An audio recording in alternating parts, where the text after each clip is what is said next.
man. Let's see what you got, Guram. Let's see, Guram. Let's see what all the hype is about.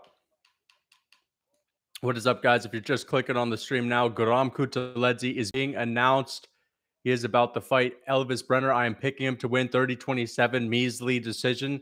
He's not going to finish anyone because he couldn't finish a five, but if he does get a finish, you'll see the reaction. So let's just get right into it. Guram is fighting. Where you at, Lucas? Dude, I'm here. I'm here. He's in the cage right now. He hasn't started the fight. We're about to get it going. Let's see it. I just got back. Just got home. And I'm in time for the Guram fight because I missed the ones that don't actually matter. So we missed 2 fights. The last one, let's be honest, I don't give a fuck about the one that just happened, but let's go. Here we go. Good fight. Guram, Elvis Brenner. I don't think Guram's just going to beat this guy to a pulp. Let's see what he's got. Good body kick from Guram and a good body shot. But let's see if this guy's truly elite. Good elbow from Guram Kutateladze. Clearly, he's a very skilled guy. Good little oblique kick from Elvis Brenner. That is Charles Oliveira's training partner. What is up, guys? Ooh, good low kick from Guram Kutateladze. And Guram just looks weird in the yellow shorts. It looks like Elvis should be wearing those. It's usually the Brazilian guys wear the yellow shorts. Ooh, both of them miss big punches. Good knee to the body from Guram. This is where Guram's dangerous in the clinch. Good knee from Elvis Brenner, but ooh, Guram Kutateladze coming over to the top with a big right hand. Big right hands. He's trying to find that overhand. And Elvis Brenner is shooting on Guram Kutateladze, but that takedown defense is going to hold up early, as I suspected. Those leg kicks are killer. Yeah, he's got really good leg kicks. But now Brenner just took down Guram Kutateladze. Guram Kutateladze, guys. That's right. The big bad King Kong in the division just got taken down by Elvis Brenner, one of Charles Oliveira's best training partners. Now, to be fair, Elvis Brenner's only 25, so he's still relatively new and green in his career. But yeah, this is the King Kong in the division, Guram Kutateladze, getting taken down by Elvis Brenner after that amazing takedown defense. You know, that he showed stuffing takedowns from Gamrot. To be fair, Gamrot is a pretty good wrestler. But Gamrot still took Guram down a few times. Guram Kutateladze, this is it. I told you guys, he's going to win this fight. He's going to barely... Guram sucks. Dude, he's Guram's like the good Marvin Vettori, but he's excellent nowhere. You know what I mean? But he's going to get up. He's going to get up to his feet right now. Kutateladze is still going to get up. But like, I swear to God, man. Hopefully this is the fight where people realize, you know, that what I've been saying is true the whole time. Guram's looking for some submissions on bottom right now. And Elvis Brenner's landing some good ground and pound shots on Guram. But Guram's got his back up against the fence, and now he's going to get up to his feet. Yep, using the fence, and he's got the whizzer. Elvis Brenner is looking for another takedown. He grounds Guram again, gets a couple of good ground and pound shots on him as well. And as far as I'm concerned, dude, it's even. It's even. This is an even round. There's still, 2.5 minutes left, but Elvis just took him down again. But good scramble from Kutateladze to get up to his feet. And let's see who can steal the rest of it. Good. He checked that body kick from Guram, brought the knee all the way up, and checked that leg kick as well. He just checked 2 of Guram kicks and lands a good elbow over the top. Elvis Brenner. Look at Kutateladze looking like an old man. He's already gassing out. Good right straight down the pipe from Guram Kutateladze. But again, dude, people are acting like he was just going to roll through this guy. Like Guram Kutateladze is the best fighter on earth. It's just crazy. And Elvis Brenner slips. Guram tries to get on top of him, but wow. Guram Kutateladze gets taken down again. Bro, Guram is getting ragdolled. That takedown defense, bro. Oh, this is like everything that I've said coming to fruition. Guram Kutateladze is going... He's getting out grappled by this noob. Guram is a joke. I never want to hear his... I mean, to be fair, the fight's not over, but yeah, this is the world beater that everyone talks about. Good elbow off the break from Guram. Oh, good body shot from Guram Kutateladze and a good leg kick. But as I said, man, he's well-rounded, but like, he doesn't have the finishing ability. You know what I mean? And he's not as good as people say he is. A lot of this hype comes from him being friends with Hamzat Chimaev, guys. But we'll see. Maybe he can knock this guy out in the second round. Brenner, this could be a Brenner round. Control, yeah, he's got the control time, but Garam's racking up some good control time right now. Garam might have the smallest back in UFC history. He's got big legs, he's got a big upper body, but the back, dude, Garam's got to do some pull-ups. I'm just playing around, guys. Oh, good elbow from Garam. Oh, good elbows from Garam. Oh, he hurt him. Oh, Garam, good to let you hurt him. No way. No way. No way. No way. Oh my God, he hurt him bad. He hurt him bad. Elvis Brenner was able to take it. Oh, shit, dude. Garam almost finished him, bro. Holy shit. Damn, dude. Wow, dude. He barely survived that. You said round two? Who said round two? Garam was losing that round up until the last 15 seconds. All right. Damn. He almost had him out of there. Garam Kutateladze almost had him out of there. Well, either way, I'm still going to get my pick right, but you probably feel like a moron right now. Dude, it's all fun and games when this happens. Like, if I pick someone to win, no matter what happens, like, it's a win-win for me. So, yeah. Yes, he will finish him in this round. I don't know about that. People can recover. Colby Covington got dropped by Kamaru Usman twice and then went on to win rounds. So, from that back comment, yeah, dude, Garam, he could hear me talking shit about his back, saying that he's got a small back. He's got to do some pull-ups immediately after he rocks this guy. Hey, if you watched my prediction video, then you know that I said Garam's only able to hurt people with elbows. And how did he hurt this guy? With an elbow. So it just goes to show the level of knowledge once again. Garam hurt him with an elbow. Well, I mentioned that's his only way to hurt people, with an elbow. Elvis Brenner is getting right in his face. Yeah, it's the elbow, guys. I told you about the elbows. Oh, he hurt Brenner. And now he's trying to take Garam down. And Garam's got the whizzer. He's probably going to scramble up to his feet. Brenner is looking out of it. And dude, it looks like Garam's going to hurt him. It looks like Garam's going to get him out of there. It's the elbows.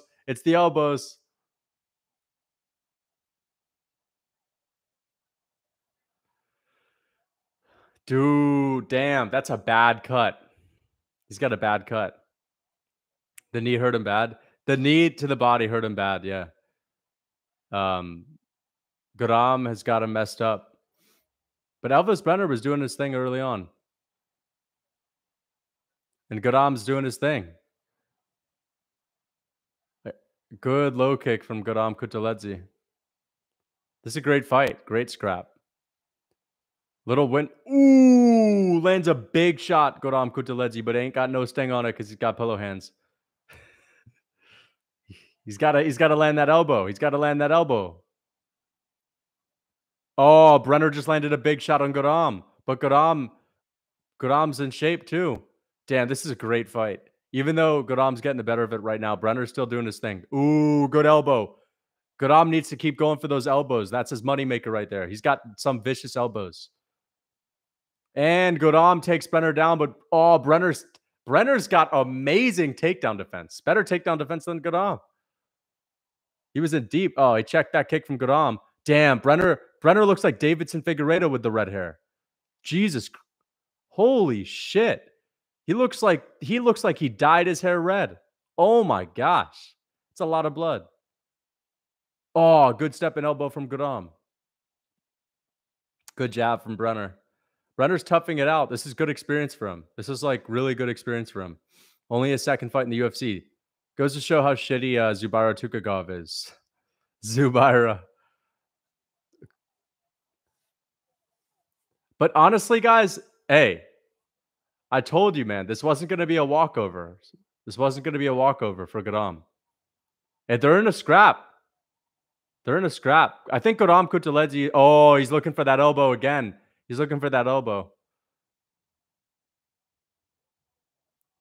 Damn, this is a scrap, man.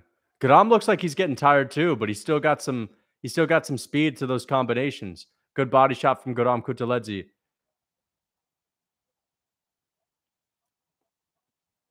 Dude, yeah, Brenner has completely recovered. He's good. He's still good. This is a close round. I definitely think Guram is winning this round, but it's close. Oh, good elbow from Brenner. And good knee to the body from Brenner. And another good elbow on top from Brenner.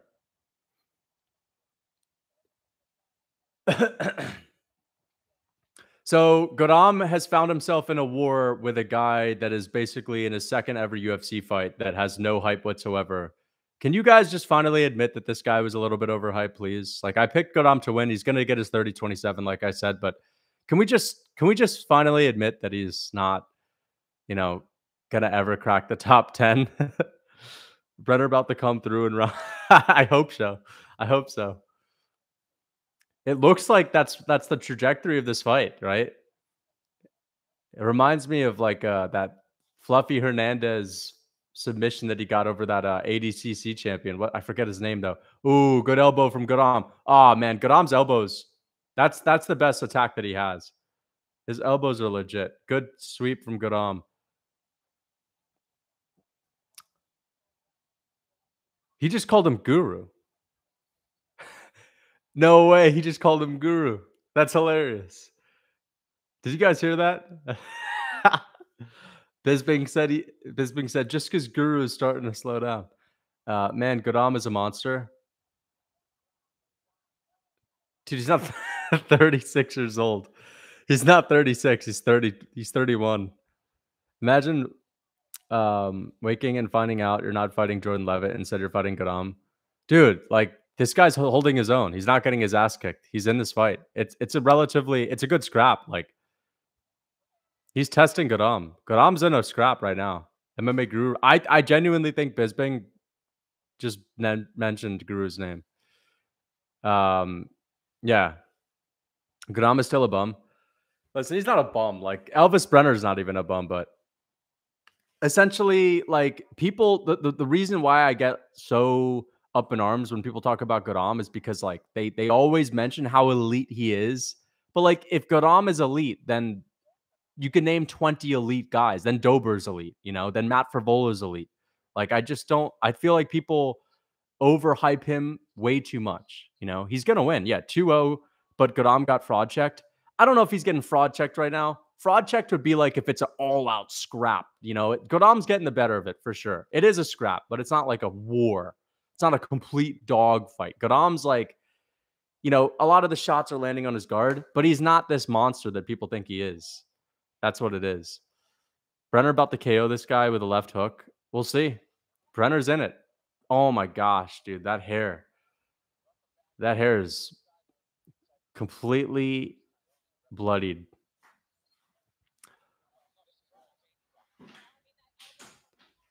Garam not a finisher. Kutateladze. Yeah, he's not a finisher. But he almost finished this guy, to be fair. He almost had him out of there in the first. Brenner made it to the bell. All right. Still a good fight. Still a great fight. Yeah, but Garam's never making the top 5.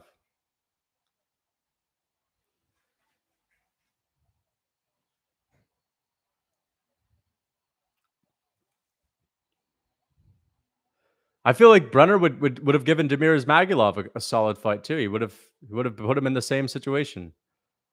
This is like that shoot box style, the Charles Oliveira walk him down style. Good combo from Garam. Garam's got that cardio kickboxing combo. Oh, good combination for Brenner. Oh, he hurt him. Oh, he hurt him. Nah, dude, he didn't get him out of there. He got him with a right hook. Brenner hit Garam with a good, solid right hook. Great combination. Damn. Brenner's got really good grappling and good wrestling too.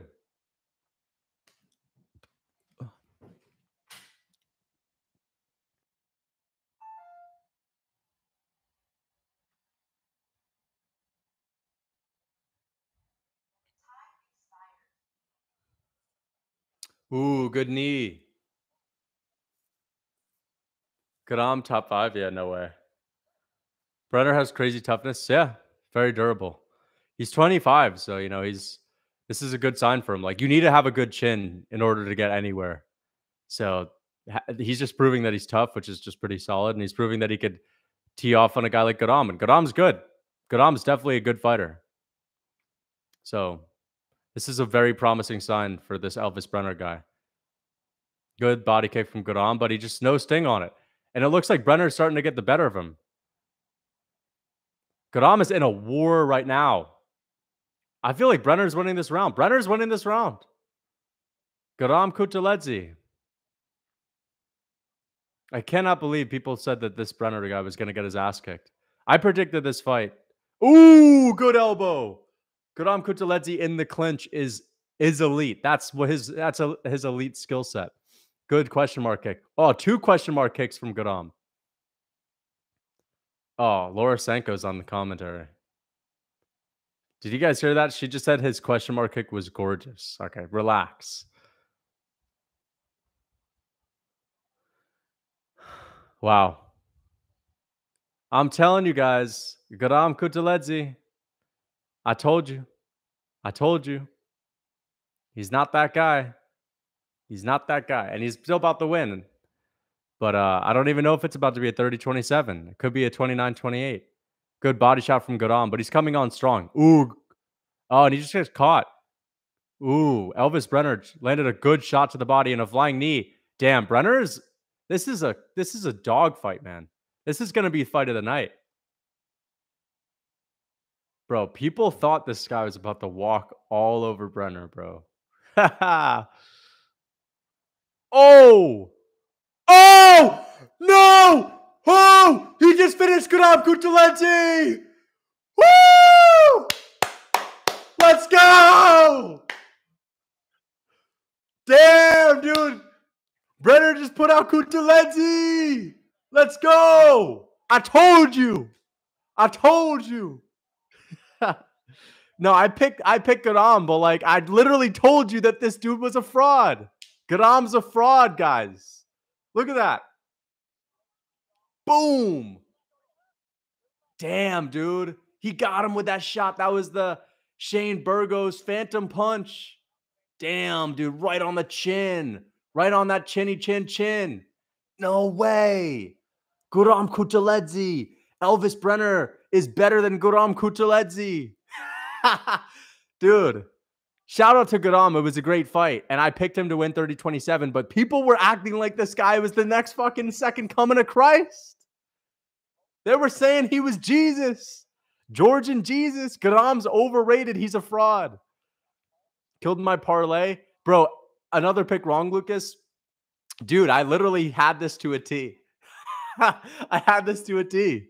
I said that Guram was going to win 30-27, but Brenner was going to be in there doing his thing the whole time. I said the first round, Guram's going to get it done, and then Brenner's going to realize, dude, this guy's not really all that. Like, I can see through all this flashy shit. I'm going to just start walking him down. There you go. So I got it wrong, but at the same time, everything that I said about Guram leading up to this was true. So I'm telling you guys, shout out to Brenner, bro. Amazing. This is a new prospect. We got a solid prospect in the UFC. Guram's still good. He's still good, but Brenner's good too. So yeah, he's good. Who won, Pygmy? Brenner. I'm fucking stoked. I'm stoked that Brenner won. This is dope. I'm telling you guys, Guram's not that good, bro. People talk him up so much because he's got that name, and neither is Demir's Magomedov. Demir's Magolov's overrated too. Come on, guys. You got to give me props. I've been saying this for a whole year. I can see Guram having an Oli. Oh, my God. Stop. Don't even ever compare him to Charles Oliveira. Oh, that cut was nasty. Oh, my gosh. That cut was nasty. Guram's elbows are legit. Calling Guram top 5. Bro.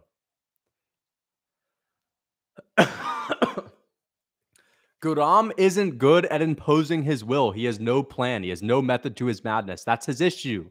He's not good at actually making things happen other than spamming techniques. And when you're just spamming techniques, the only edge you have over other guys is that you're a little bit crispier in those techniques. So Guram's got some really beautiful looking techniques, but he just spams them. It's like he's throwing random. He's not setting anything up. He has no end game, and he doesn't have a lot of power in his hands. So it's like guys are eventually going to be able to just say, all right, fuck it. I'll just walk him down. And this is the issue with Garam. It's like, are you trying to go out here and take this guy down? Or are you trying to kick him at range? What are you doing? What are you doing, Garam? You know, another hype train dead. Yeah, man. And I've been on the forefront of this. I've been on the fucking forefront. I'm probably one of the only people that's been saying Garam is, you know, a fraud. Oh my God. The Weasel said that Garam would beat. He literally said Garam would beat Rafael Fiziev. Can you believe this? The Weasel, bro. Everyone in the game's been saying shit like that for a long time. Lucas said it. Garam's hella overrated. I know, man. I know, dude. I like him. I like Garam, guys. The Merles did it. Dude, Charles Oliveira's mural power. I wouldn't be surprised if you check Elvis Brenner's house right now and you just see tons of paintings of him all over the wall. But thank you for the donation. Thank you. I appreciate the $2.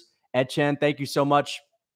I'm telling you, man, people, again, the beard, the fact that he's from Georgia hanging out with Hamza Chimaev, all of a sudden everyone thinks he's the best fighter on earth. It's like,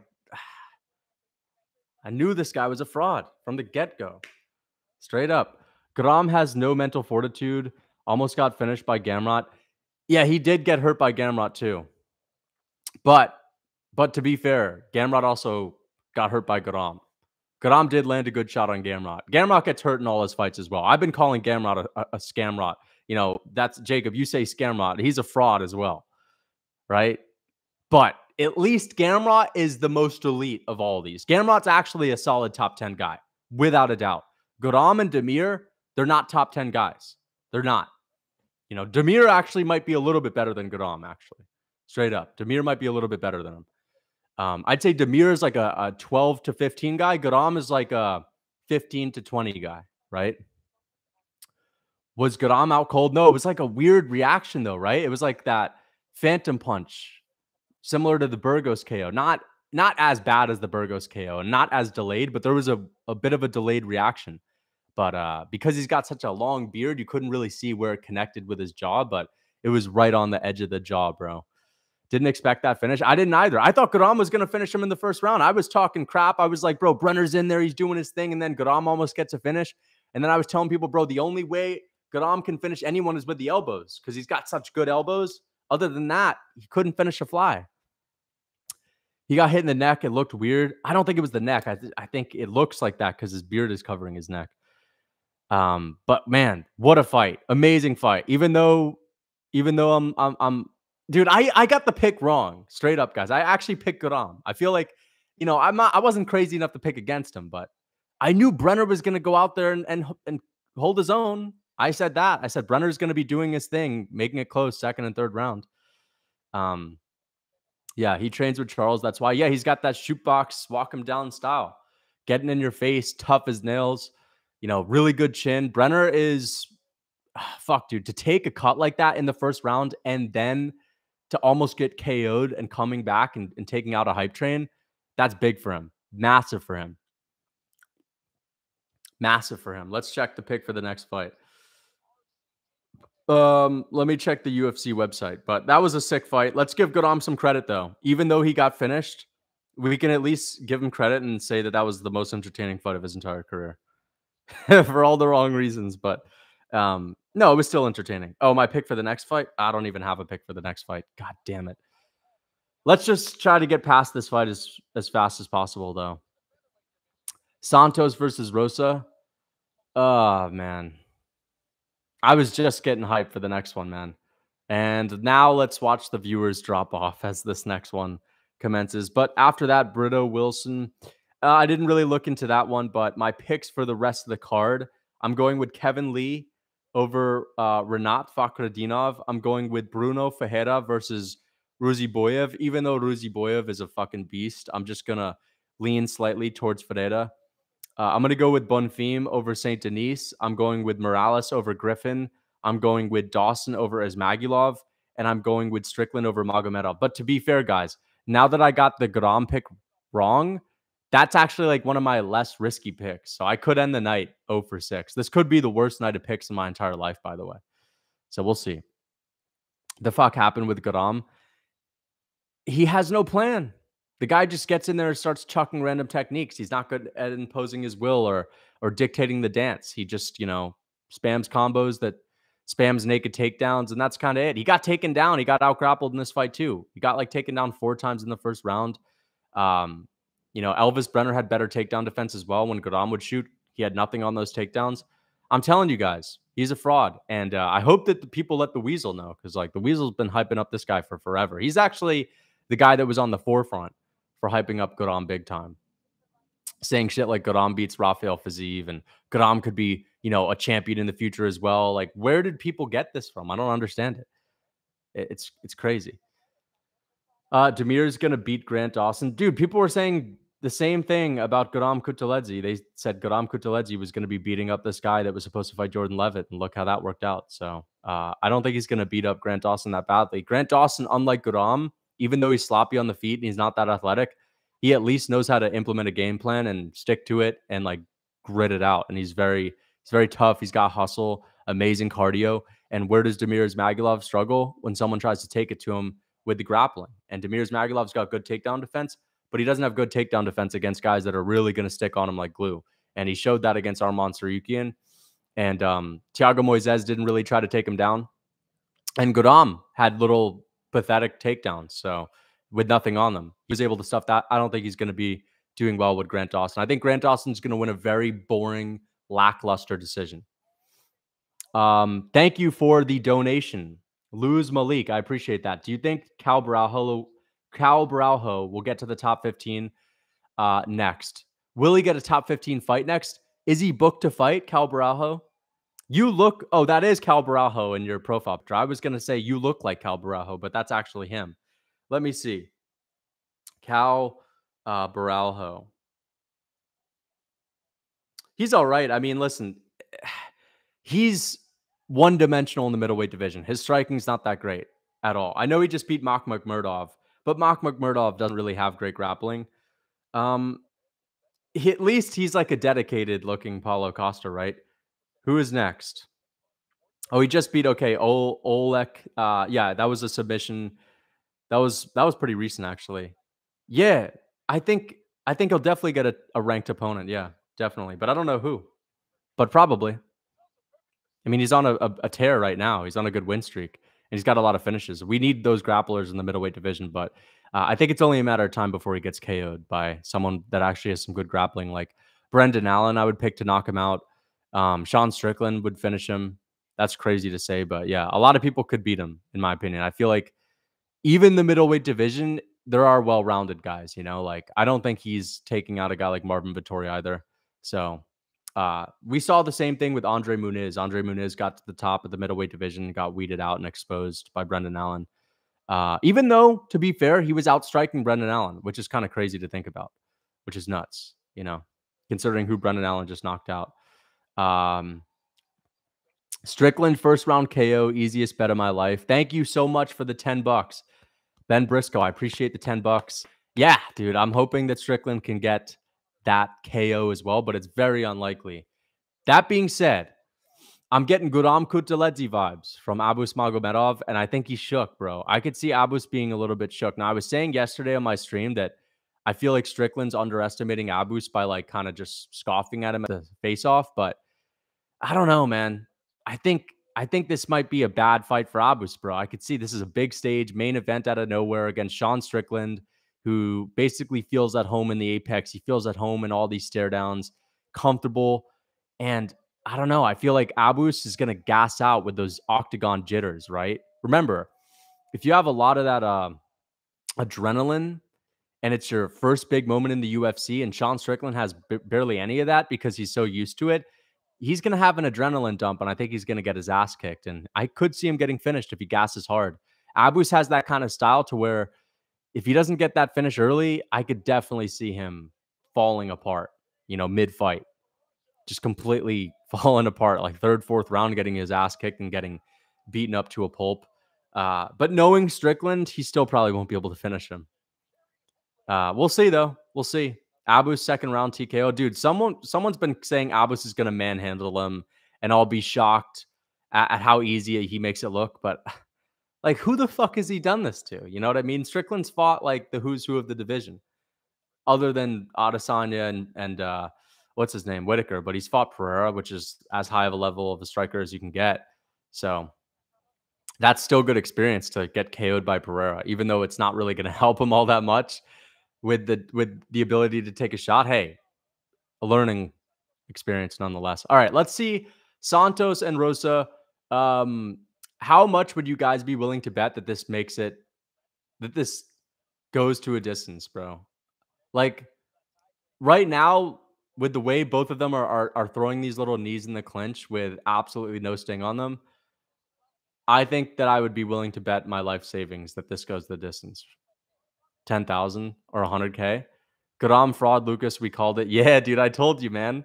Decision minus 5,000. Yeah, pretty much. Like, this is definitely going the distance, dude, especially with the way that this girl in blue is built.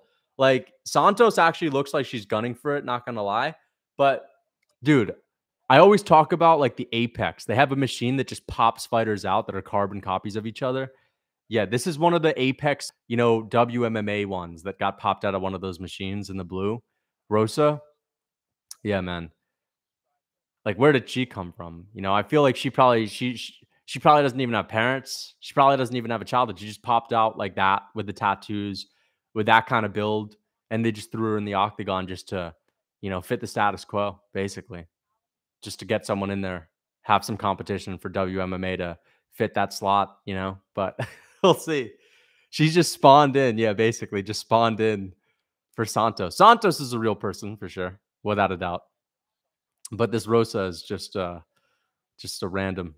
Yeah, she's got a weird build. Yeah, but that's that randomized WMMA build. And look at the tattoos, the most random tattoos, like UFC 4 tattoos on her leg. But yeah, she's getting her ass kicked right now.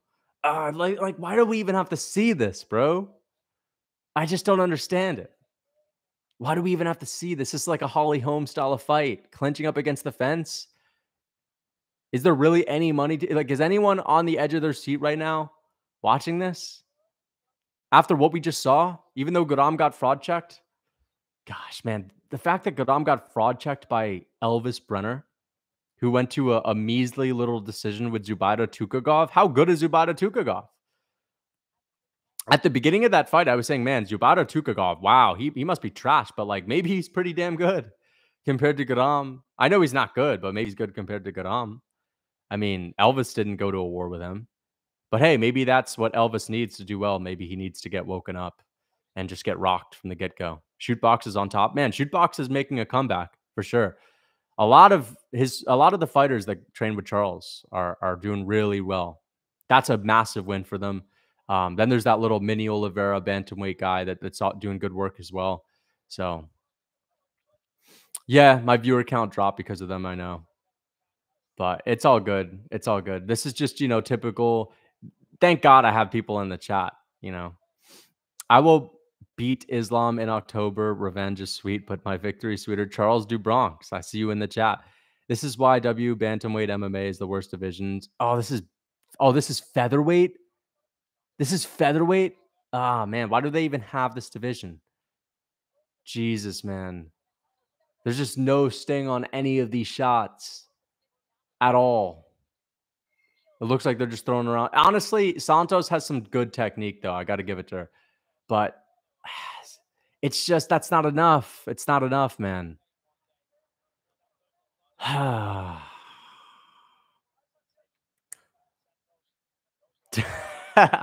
It still exists. I know. I was shocked to actually see that, like when I look back at the screen. What are the odds that Charles gets the belt off of Islam in the rematch? I bet the odds would be like, I think Charles has 40% chance of getting it done. So I'd say he's going to be like a plus 100 or something like that. The odds are going to be pretty close. But, most people are going to have their money on Islam just because he won the first time. Yeah, plus 102, something like that. Hey, Lucas, despite being an Izzy fanboy, I love all your content. Keep up the great work. Oh, you're an Izzy fanboy. All right. Thank you so much. I thought you were saying like I'm an Izzy fanboy.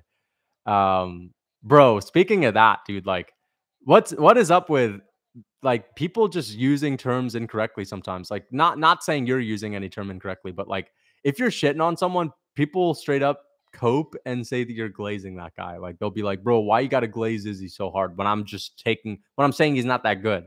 Like these words don't always work for everything, right?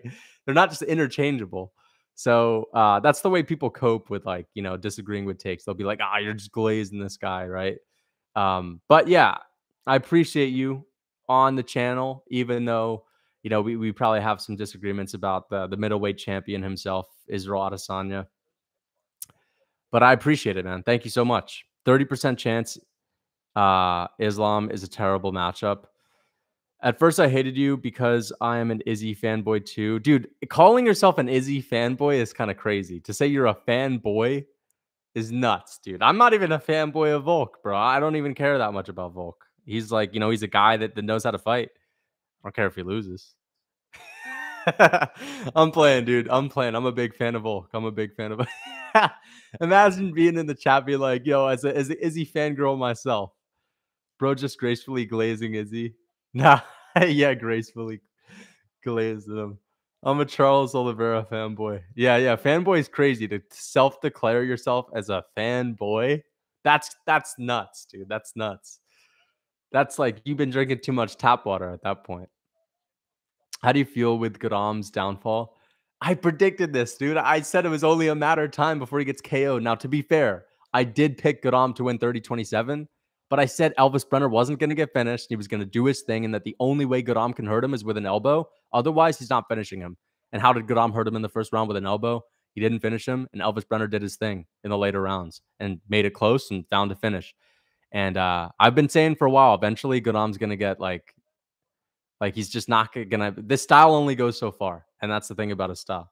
It feels so great to be able to sit here and say that because, like, so many people would be saying, "What do you mean that style? That style is the next generation." The Weasel was saying that style is like the future of MMA. He's 10 years ahead of everyone. He's in the Matrix. And now I know that I was right, bro. I'm not fooled by all the flash, by all the bullshit. I know it works. Like Abus Magomedov looks like, oh, he's in the Matrix, bro. Sean Strickland's about to plod forward and, beat him with the most flat-footed approach in history. So I picked Elvis. Damn, dude. If you actually picked Elvis, that's dope. I don't know what you saw to necessarily pick him because I knew he was all right because he was able to go to a decision with Zubaida, but I still didn't see that coming for sure because he went pitter-pat back and forth with Zubaida, like barely. It was not a good scrap. It was a run-of-the-mill fight. But, man, he got woken up the second Garam hurt him. But, yeah, self-declaring yourself as a fanboy is nuts. Mucus, I declare you a Volk fanboy. All right, if you're declaring me a Volk fanboy, it's a little bit different. Yeah, I am a Volk fan, bro. I'm a Volk fan, straight up. But I'm not going to call myself a fanboy. Garam is one of those. Yeah. Nah, dude. I'm a fucking Volk fan. Nah, I'm not a fan. I'm not saying that, bro. The Weasel loves fighters from the Caucasus region. I know it's very evident right now. He is probably from there himself, but yeah. And you'd think that he'd also be a pretty big fan of Rafael Fiziev. Rafael Fiziev is not that far off from where Garam's from, so he said that Garam would beat Fiziev, which is nuts. Always go to the toilet during WMMA fights. Yeah, basically. But we're still only halfway through the second round, guys. Jesus, man. And look at this one. Rosa just plotting forward with absolutely nothing. Bro, I could get in there and... man. Dude, if I was Santos right now, I would have finished this already. You know what I mean? I would have finished this, dude. Why are you ignoring me? I'm not ignoring you. Like, if I had Santos and I was like, if I was her, with my mind, dude, with my ability to see red, I would have finished this fight a long time ago. All those jabs that she's throwing, they would have a lot more sting on it. I'd be like, dude, fuck it. What am I going to hit? I'm going to get hit by Rosa? All right. I would just come crashing forward, straight up crashing forward, ballistic, Trevor Peak style of fighting to just go all out to get it over with for the fans. You know how to put on, how to get a bunch of fans, legit real fans as one of these fighters? You just have to go fucking crazy to get the finish to get it over with. Like if your motto is like I just come here to get that shit over with, bro, you're gonna be a new fan favorite in one of these divisions. So that we have so our breaks are not as long. But man, oh, Rose is doing her thing. Rose is doing her thing. Mike Perry. She's like this is like the female, NPC Mike Perry that popped out of the Apex. Kutaledzie lost, I know. Damn, man. I can't believe it still that he actually got fraud checked this early. I expected it to be against like maybe his first ever real test as a ranked guy. Like I thought it would be against a Turner or a Fiziev, something like that. If Garam were to win tonight, then he would have fought maybe a Dober or Matt Frivola, and then he probably would have got KO'd. But we'll see. We'll see how he can bounce back. I still think Garam has potential to make top 15, but he's not ever cracking top 10. Brenner's very good. Brenner is good, but he's very tough. He's tough. He is not he's not that amazing. Like he's not very fast. He's got amazing takedown defense. He's got really good grappling. He's got some power in his hands. He knows how to impose his will. So there's a lot of good signs. He's still only 25. So there are still flaws. Like he still looks like he's kind of new to the game. And again, his speed was kind of the one thing that I noticed when I'm trying to nitpick him apart. Elvis Brenner's speed just didn't look that great. But hey, it was enough for Gadam. You said Brenner is tough. Yeah, Brenner's tough. He looks 35. I know he's only 25. He's young. So that's a good sign for him. To get past Kutaledzie, that's an amazing win right now. The Weasel is crying right now. He thought Gadam was going to be top 3. I know, man. I've never really seen on anyone else's channel them like talking about how Gadam Kutaledzie is a fraud. I feel like I've been one of the only guys saying that. Beautiful uppercuts and hooks in close range. Yeah. Gadam's got really nice clinch game, though. Gadam's got a really good clinch game. Oh, thank God there's only one more round of this. You could say Brenner is tough. Yeah. Prime Rousey versus Gadam. I have to go with Rousey on that one, man. At least she knows how to implement her game plan. If she goes for that takedown, I could see Gadam getting stuck. You finally got to predict. No, I didn't. I actually got the pick wrong. I did get the pick wrong, but overall, I had the bigger prediction. I won the war. I lost the battle. Let's just say that. Because I did pick Gadam by decision. But I emphasized the decision and emphasized that he wasn't able to finish anyone. So, and I've also been emphasizing that he's not that good. So I'll take it. I'll take it as me winning the war overall.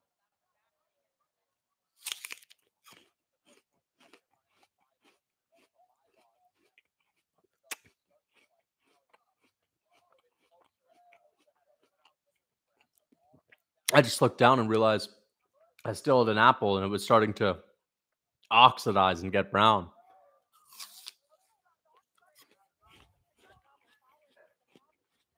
Bro, I'm starving.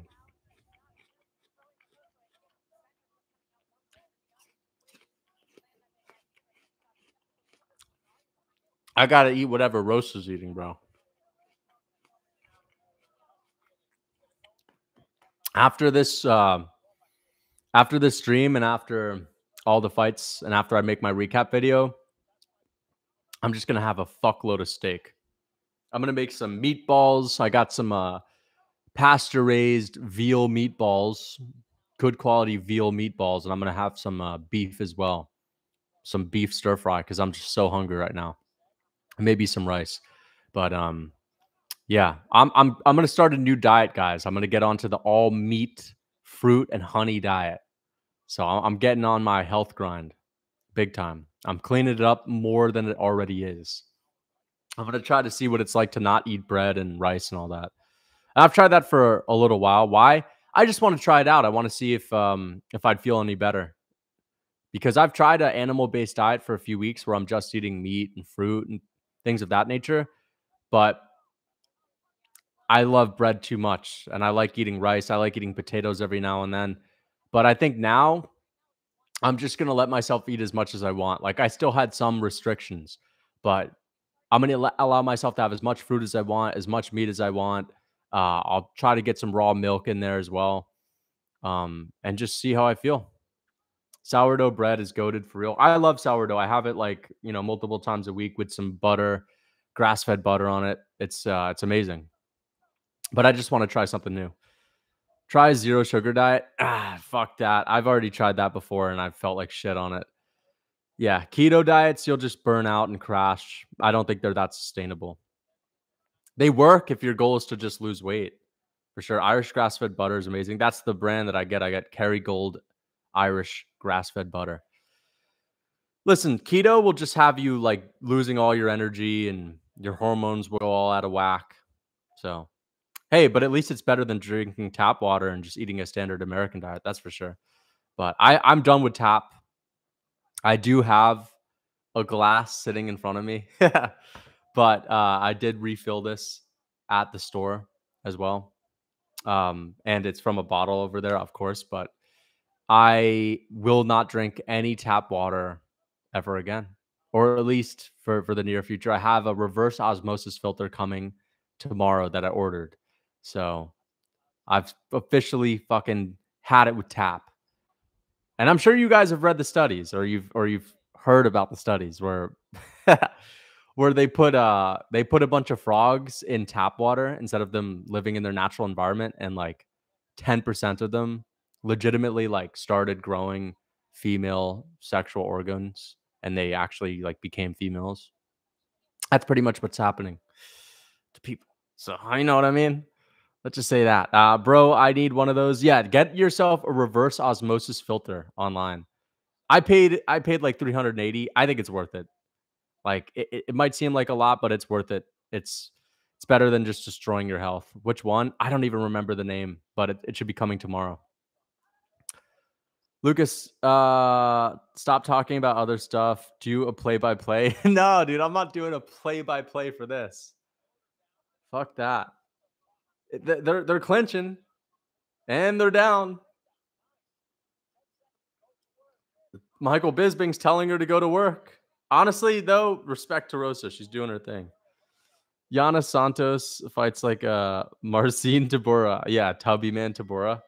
Well, to be fair, it was the other way around for most of the fight. Tubby Man Tabora, Jesus.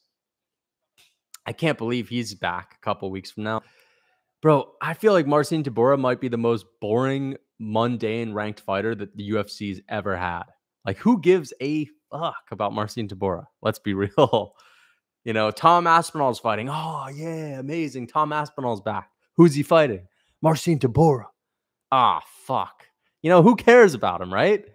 Have you ever gotten excited for a Tabora fight? Every time I've seen him on the card, even if he's fighting one of my favorite guys, like he fought Volkov, and I remember looking at the card and I was like, but it's against Tabora, dude. He just finds a way to make everything boring. And I think Aspinall is going to finish him, but it's just not going to be a big moment because he's finishing Tabora. Magny's probably worse. I actually think Magny's worse because at least Tabora is in the heavyweight division, and it's like, he could generate some power. He can get finished too. Whereas Magny, the finishes over him are usually like submissions that are anticlimactic. Like Burns just submits him in the first minute, and it's not a great fight anyway. Tabora can at least get like KO'd. Magny doesn't get finished like that. He doesn't really get KO'd all that often. Tim Elliott is so boring. Tim Elliott's not that bad, but he's nothing special. I'm like 500 feet from a river that is clean, and my country is clean tap. Which country are you from? I'm not doubting that after reading your name. I couldn't even pronounce that name. Stojadinovic. Okay, Lukas Stojadinovic. Lozika. Croatia. Okay. Yeah, dude. That's a very Croatian name. Very Croatian name. Yeah, but like you see what's going on now in Spain, dude, that the wildfires have made their way all the way to Spain. Interesting. So you might be you might be experiencing some of this Canadian wildfire smoke in your clean country of Croatia. Man, I honestly want to move to Europe though, because anything you do in America is just designed to make you unhealthy. So, what the fuck is going on? I don't know, bro. But like the air quality in the U.S. has been bad. They're telling us that it's from fires in Canada. You know, yeah. Any French people in the chat? Eastern Europe, the West is too. Yeah, dude. But like, you don't want to just go too far east because then you're going to be in the war zone right now. But I do want to go to Europe eventually. I'd like to live there. There's only a couple places that I want to live in the future. And the options right now are Hawaii, Costa Rica, because they're, clean areas to live, good water, good sun, good food, relaxed culture. Or I want to go to Europe, maybe Italy, maybe Croatia. Um, what are some other places? One of my friends suggested Bulgaria. I mean, I don't know too much about Bulgaria, but one of these places near the Balkans would be nice. Italy sounds fire. Yeah, I just want to live in like a nice small town in Europe. Clean water. Not everything is buried in seed oils. Like I understand Europeans, they sometimes cook in seed oils, but they're not the seed oils that you're gonna find at your local, marketplace in Italy is not the same shit that you're gonna be getting when you're going to the store. You know, you're going down the aisle at Walmart and getting yourself a bag of chips, or like you go into a fast food restaurant and getting some other seed oils. So yeah, it's not as bad. European food standards are much better, much better. Or you could just go to New Zealand and get the best quality beef you could ever imagine. They have amazing standards, high standards for beef. Thank you. High standards for beef and dairy. So that would be a decent place to live as well. But to be fair, I know even Adesanya has put me on to some of his plight, dealing with his traveling situation in and out of New Zealand. So I know that there are some other issues with New Zealand. Lucas, how old am I? I am 23 years old. New Zealand's water is very clean and pure. Yeah, that's the thing, man. It's just the water, man, that really gets me. And I'm finally getting away from it because I have my water filter arriving tomorrow. So I'm just really excited to try it. And I'm gonna be using that filter for everything. If I want to make oatmeal, I'll use that filter. If I want to make coffee, I'll use that filter. No more tap. I hope Abus gets exposed. I hope he does too. Like, dude, I don't have nothing against Abus. I could care less about him, to be honest, but I would like Strickland to remain at the top of the division, and I would like Strickland to at least like hold the gate and prove that a top 4 guy is not complete dog shit. Like, how can you let someone just walk in here and take out the number 4 guy when they have had one win in the UFC, especially a striker that just like flails around his front kicks and his elbow? Like, you can't let a wild guy come in there and do that. And it's not like Abus Magomedov was like a 10-time defending PFL champ. He never even got the belt. He got KO'd by Bilal Muhammad's coach in a title elimination bout. You know what I mean? So, yeah, Lucas Tracy, are you still on the juice? I've never taken juice. I'm as natty as you could possibly get. I mean, I'm on the New York City tap. So, that's not maybe I'm not so natty, but I'm on that tap. I've been on that tap shit. The tap water. In my gym, there's a few. Yeah. I'm German, and there is nothing I want more than Abu State. Really? Okay, fair enough. But to be fair, it's like, yeah, never mind. I'm not going to get into that. But either way, uh, I'm a fan of Strickland, and I want him to get it done. Because I'd love to see a Strickland and Adesanya build-up. Like, I think Adesanya would beat him. Do I think Adesanya would smoke him and butcher him and finish him? No. The same way in which I didn't think Ram would get the butchering kind of finish that people thought he was going to get over this, no name. I think Izzy would go to a decision with Strickland like he did with Cannonier and find Strickland's not easy to KO. And it would just be like a boring fight. But maybe, just maybe, Izzy would have a massive chip on his shoulder from all the shit talk because Strickland would get in his head big time and he would go out there trying to knock him out, and that would actually be an entertaining fight. So that's the hope. That's why we all want to see Strickland and Izzy. Even though we're all gonna pick Adesanya, I want to see it because Adesanya is gonna get hyped for it, just like you would if he fought Dricus.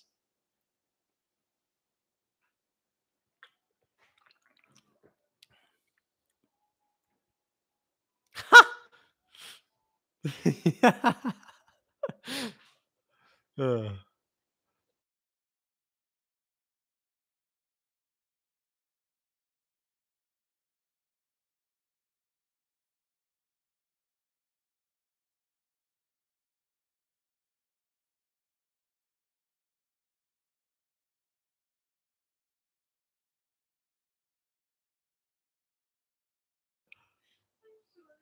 Oh my gosh.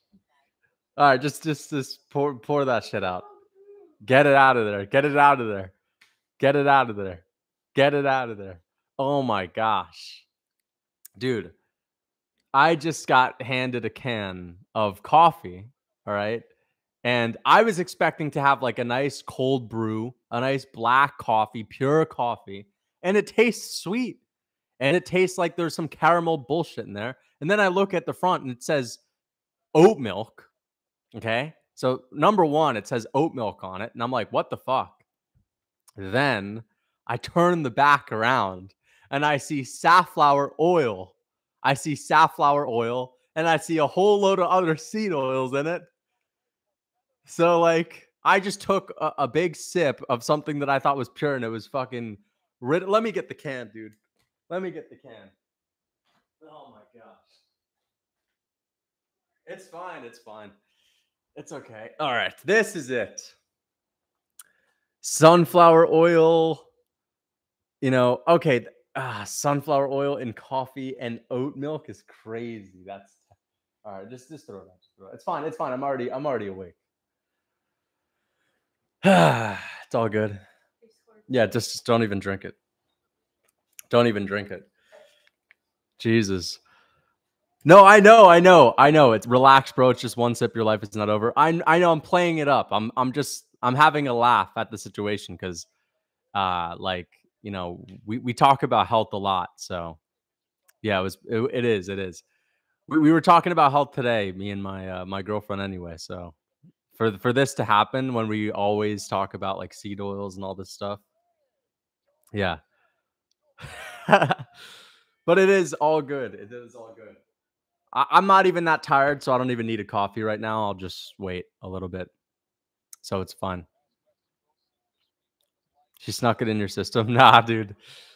It was not intentional. All right, let's get it. Let's get it. We got a real fight.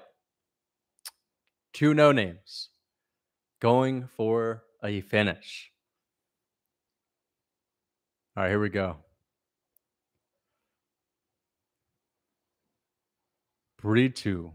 That's a weird way of saying Brito. Brito. Wilson and Brito.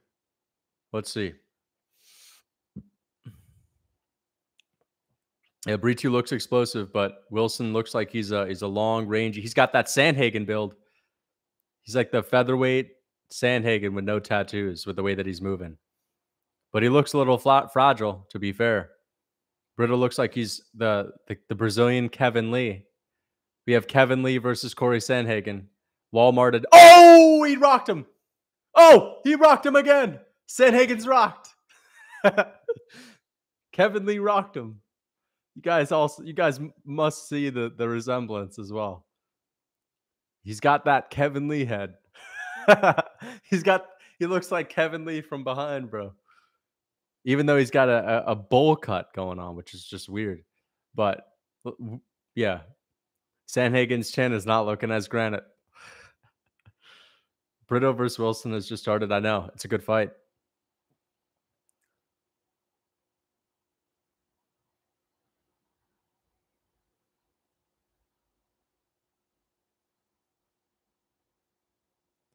Yeah.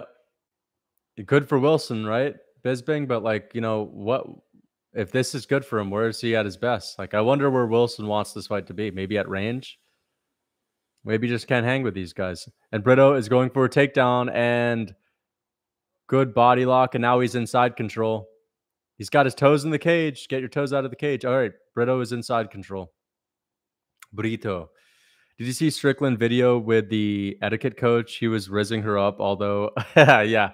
I saw a clip, but I didn't see the full thing. I'm just not interested in the Nina drama videos. Like I don't like the interviews that she does with fighters. I find them to be a little bit cliche and a little cringy. Like, I don't know. Oh, he's got a heel hook on Brito, but he's grabbing the cage. These guys keep grabbing the cage. Dude, he just slapped. The ref just slapped his hand away from the cage, bro. Straight up. I've hardly ever seen that. That's got to be like a point deduction. The ref needed to slap his hand. Nah, savage finish. Oh, wait. No way. No way. Is he actually going to get finished? Damn, dude. He's got a knee bar.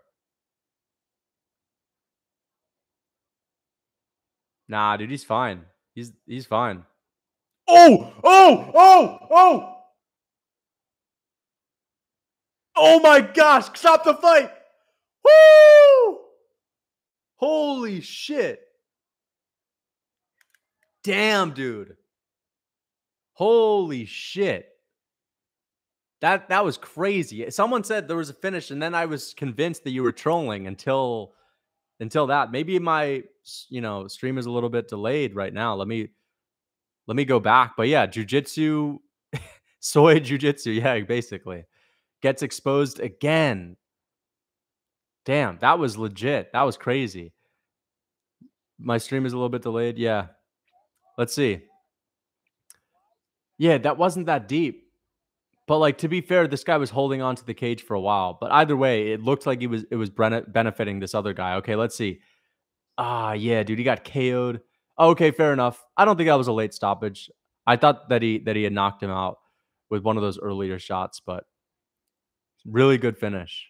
Solid finish, first round finish for this Brito guy, Brazilian Kevin Lee.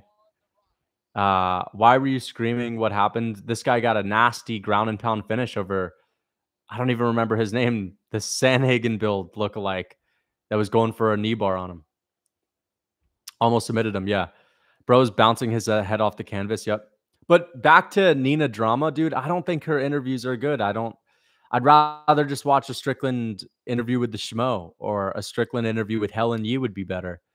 I just don't like it because I don't think she actually likes the sport. Like, I get the vibe that the Schmo likes being around the sport, you know? I get the vibe that he likes watching the fights. I don't know, man. She's a fraud. I don't like it. I think she's a bit of a fraud, and I'm not interested. I'm not interested in watching her interviews. I don't think they're that funny. I understand they're supposed to make people cringe, but like, I don't know. She's got that like Vine personality, you know? Those people that used to be big on Vine for like the 7-second videos. Ugh.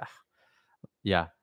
She's the one that's always interviewing the fighters, that full violence posts that, she did a viral interview with Strickland, and yeah, I'd rather just watch a Strickland media day than that.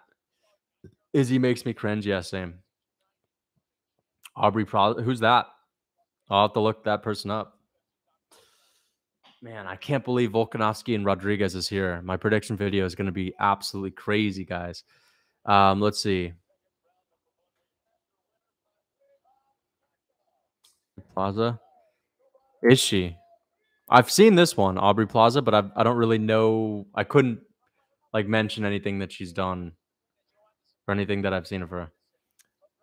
For two big reasons. Okay, fair enough. Yeah, there's no need for her in the UFC. It is what it is, dude. Some people like it, but I just feel like a lot of the people that watch her are just probably simping. And that's that. But yeah. And of course, she is always like rizzing up these fighters, and her boyfriend like films behind the camera. That's a little bit pathetic as well. Let's be honest. And like, people were in her comment sections telling her that as well, but she's coping big time because it's his idea. But just because it's his idea doesn't mean it ain't pathetic. Watch the interview. Which interview? Okay, Brito. This is the most Brazilian motherfucker I've ever seen.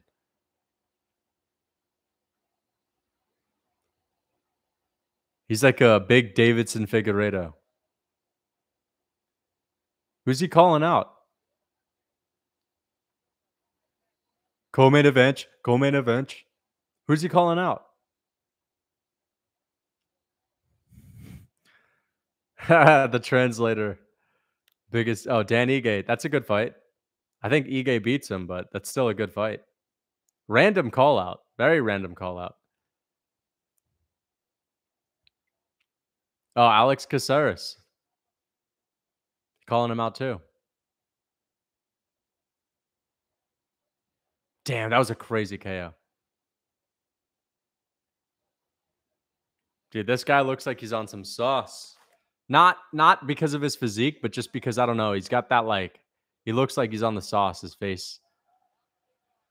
Lucas, what's your take on peanut butter? I mean, as far as health is concerned, I don't think like it'd be necessary, and like it doesn't have any astounding benefits other than fat. And I feel like there are better places to get your fats, like meat, right, or eggs. But it's fine. I love peanut butter. I absolutely love it. Crunchy peanut butter with some salt.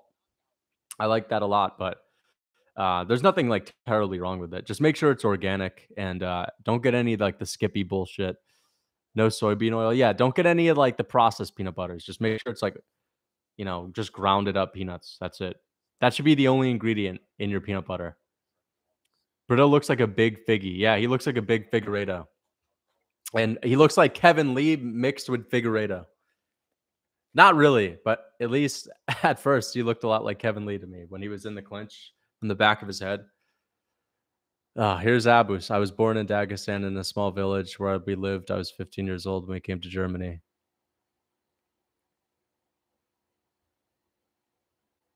I wonder if he speaks German.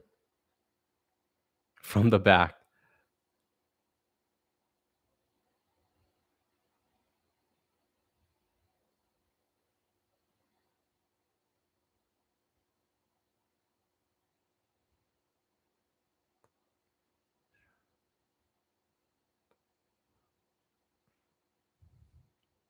Started wrestling at 12. Shootbox is one of the best gyms, maybe top 3. I'd say it's definitely up there right now. I'm just listening to this Abu Smagomedov little clip that he's got going.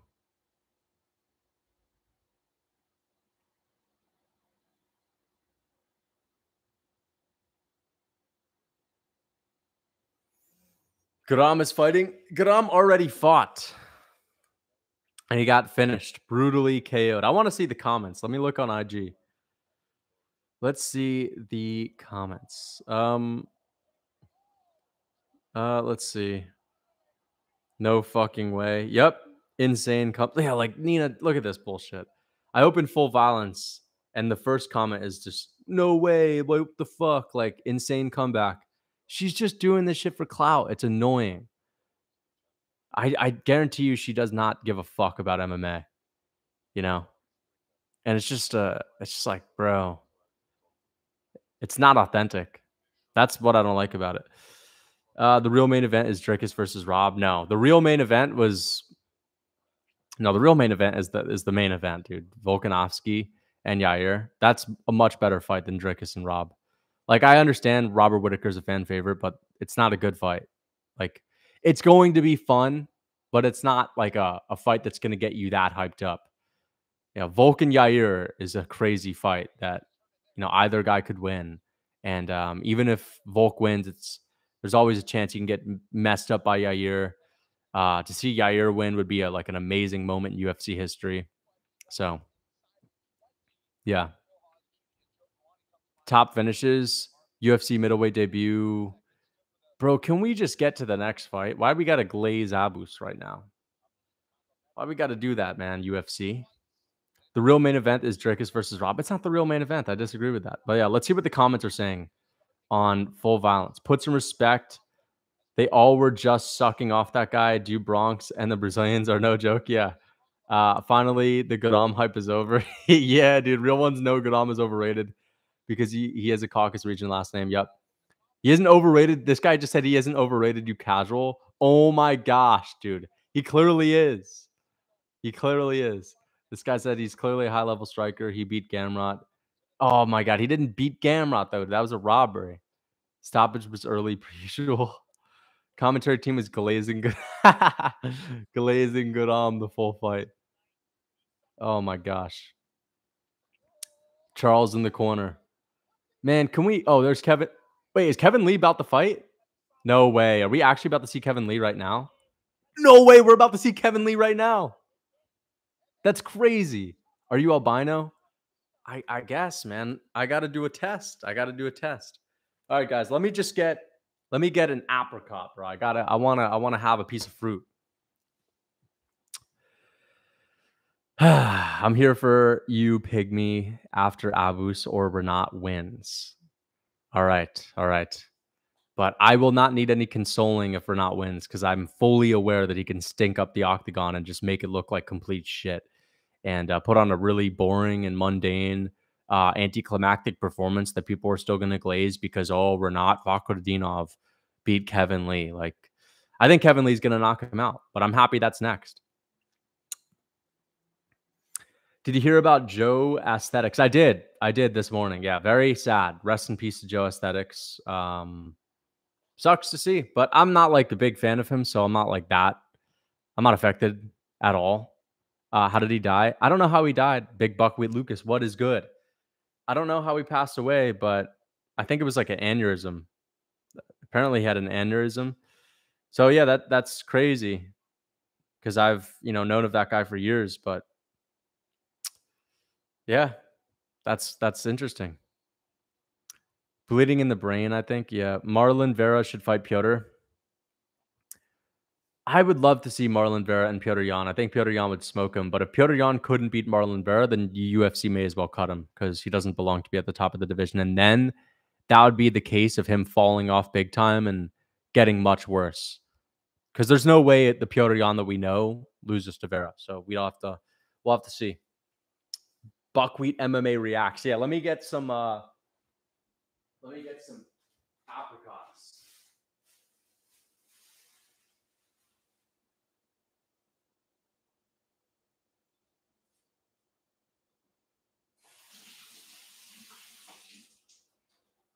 All right, we good.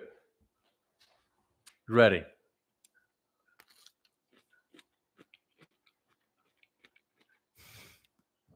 Can you drink seed oils on camera? No. Why would I? You'd have to pay me money to do that, bro. If you gave me like, if you gave me like a good $1,000 donation to drink some seed oils on camera, bro. Nah, I don't know if I'd do it for that either. Just straight up drinking like safflower oil, poisoning my body for the next few years.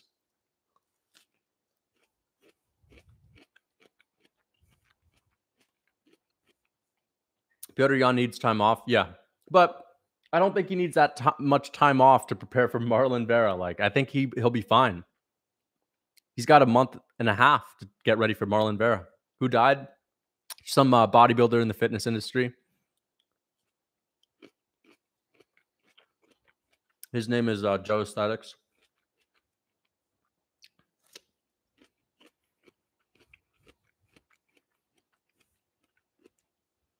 I'm having an apricot.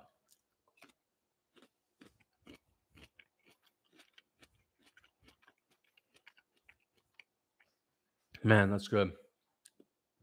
I could eat like 10 more, but I need to be able to talk. Where can I watch the fight? ESPN Plus. All right, here we go. Renat Fakhretdinov and Kevin Lee's return. This is going to be epic. This is going to be great. Damn, dude. It's going to be crazy to see Kevin Lee in there. It's going to be nuts. I'm getting nervous. Does it have any worms in it? No. Thankfully, no. These ones are not organic. These are just like run-of-the-mill grocery store apricots. They usually don't have like organic apricots. If they have organic fruits, it's like the ones that are pretty popular, but no worms. Not this time. Kevin is a juice freak. Yeah, but Kevin Lee's always looked like that. I don't think he's necessarily on the juice. We'll see. I wouldn't be shocked. Maybe he is. Maybe he came off the juice, but I don't think he's on sauce, man. I think he's just got like a naturally a good build. All right, Renat Fakhretdinov. I don't know why, but Renat looks like an old man. I mean, it's his face, right? But even his physique, he's pretty tall, right? He's 6 foot. Kevin Lee's only 5'9", but Renat does not look that big. He looks kind of old and grungy, you know? He looks dusty, bro. Renat looks dusty, dude. Ah, here he is, Renat Fakhretdinov, the most overhyped motherfucker in the UFC. Here he is, man. Big goals. Not this guy, man. Not this guy. Bro got no shape up. Get your banana peels ready. Garam is such a fraud. I know. What's up, the Conqueror Cam? How you doing? Big fraud. Big fraud that got exposed. Even though I picked him, I still won the war, as I mentioned earlier. Been calling that guy a fraud for a long time. Lucas, try kiwi with the skin on. I don't have kiwis. It'll boost your low. Okay. Oh man. I don't have kiwis, but I do like kiwis. I'll have to get some. Here he is, Renat Fakhretdinov. Cut and paste. Basically, the Dagestani Guram Kutaledze opposite. Boring Guram Kutaledze about to get exposed. Oh man. But the issue is Kevin Lee might not even be Elvis Brenner level. Maybe you need to be Elvis Brenner level to get this guy out of here. You know what I mean? He's still good. We're not. He's good enough to be in that like 10 through 20 range. Here we go, Kevin Lee. New man, Kevin Lee. The convert. Kevin, the convert. Lee. Dude, this is getting me hyped, man. Buckwheat MMA gets too much hate. Probably the best MMA content creator. Thank you so much. Maybe I should change my name to Buckwheat MMA. Keith Lee is in Kevin Lee's corner. I know. I see it. Oh, no. He's got Dewey Cooper and Keith Lee. That's the worst corner you could ever have. Did you guys hear the Strickland interview? How he was coming after Dewey Cooper? How he's like, basically a cardio kickboxing pump up guy that just is all about like, looking good on IG and giving people pep talks, but he's not really a real coach. That's who Kevin Lee has. Now, to be fair, he's always been with Dewey Cooper. Maybe not always, but he's been with Dewey Cooper for a while. But to see Dewey Cooper and Keith Lee, the food guy, in his corner, to be fair, Keith Lee used to fight. Keith Lee used to also be a fighter, but I don't know, man.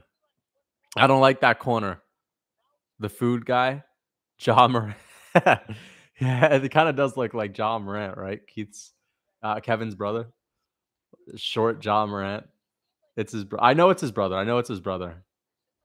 But Dewey Cooper is the coach that I've always had a bad feeling about. And Strickland was talking about how Marvin Vittori needs to get a new team, needs to get a new coach, but he's been training with this Dewey Cooper guy who's basically like, social media coach, basically. One of these like, he's all flash and, pumping people up, making them feel good, posting things online, trying to look like a good coach, but he's not actually a great coach. And he strikes me as that kind of guy that's a bit of a fraud for a coach. Renat's Ja Morant's brother. Nah, dude. Imagine. Jesus. Imagine if they were actually related and you would that'd be the nutsiest crossover ever, bro. The craziest crossover.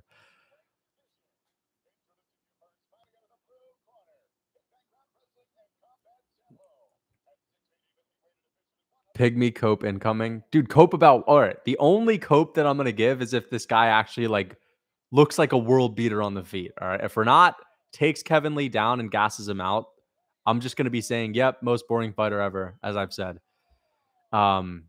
If he beats the pulp out of Kevin Lee, fuck, dude, I gotta get. Ah, shit, dude, I gotta get my charger.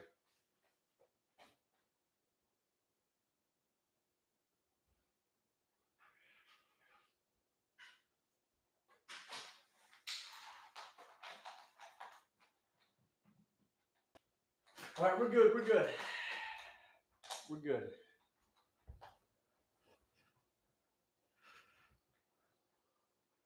Here we go.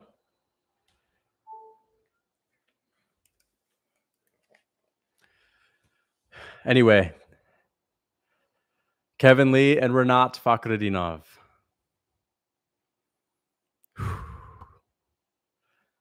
Damn, dude. Let's see. Let's see if Lee still has it. He could just get KO'd in the first 20 seconds. Old man leg kick from Renat Fakhretdinov. And an old man body kick from him, too. And an old man jab from Renat Fakhretdinov. And another. Kevin Lee with a good right hand. Oh, fuck, dude. He landed good shots on Kevin Lee. Kevin Lee's looking to knock him out, though. Kevin Lee's looking big, but Renat Fakhretdinov's got a good jab on him. Nah, but he's got an old man jab. Oh, no! No, he sat down Kevin Lee and he dropped him.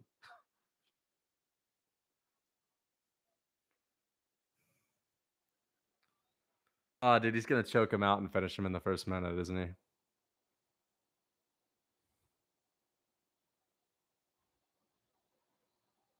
Oh.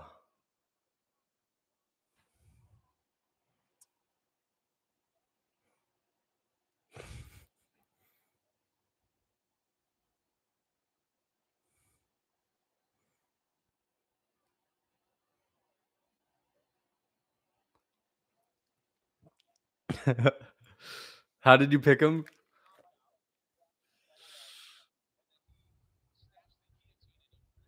Damn, dude. Wow. Old man Renat Fakhretdinov. I couldn't have been more wrong. I could not have been more wrong. Kevin Lee just got slept badly, dude. Lucas Bias, Tracy takes another L. Okay, that was one of the worst picks of my entire life, guys. Sorry. That was one of the worst picks of my entire life. I thought that Kevin Lee was going to put this old man out. Ah, man, you lied to us. I'm sorry. I'm sorry. I thought, dude, Renat looked so bad on the feet. But to be fair, we didn't really see a lot of his striking. So I was wrong, guys. I was dead wrong. One of the worst picks I've ever had. Typical Tracy. Oh, man. That was nuts. That was like the worst way it possibly could have gone. I was thinking, man, Renat's going to win and everyone's going to be saying I was right, talking about how boring this dude was. Jesus, he's 31, old man. I'm just messing around when I say he's an old man. He looked like an old man and he's got the old man look. There you go. Damn, dude. Kevin Lee. Ah, that's so sad. That's so sad. It's just setting in now. Jesus, man. He was training with Dewey Cooper. To be fair, when he was walking out, I said, wait a second. He's with Dewey Cooper and Keith Lee, and that's not the best corner. So, I knew something was up. Your predictions? No, my predictions are fine, bro. It's just this is one really bad one, and Renat proved me wrong. Renat's that guy. Renat is that guy. There's nothing else to say than Renat is the guy, man. Damn, he's pretty good. Let's see what he's saying. Fuck.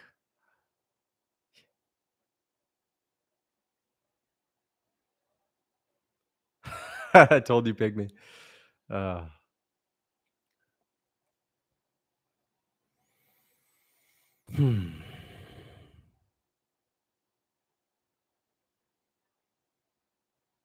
Dude, you think he watched? Maybe he watched my video. Maybe Renat saw my video and then started doing some kickboxing and came in with the hands. He definitely added a couple of tools there, right? Lucas, you're a bum with predictions. All right, guys. I know. That was a bad one. Getting exposed, worst pick of all time. Yeah, that was the worst pick on my channel. I'll give it to you. That was the worst one for sure. Ah, fuck, man. But hey, I'll always be able to say that I picked Kevin Lee proudly, and I stood with him. I stood with him. I never turned my back to Kevin Lee. Damn, dude. It was even worse because the ref pulled him out. Renat has nothing on the feet. Yeah, basically. Right? I mean, he looked like an old man leading up to this fight. Look at him, man. Looks like he's 50. And he called me out. Nah, dude, he didn't really call me out. Nice pick.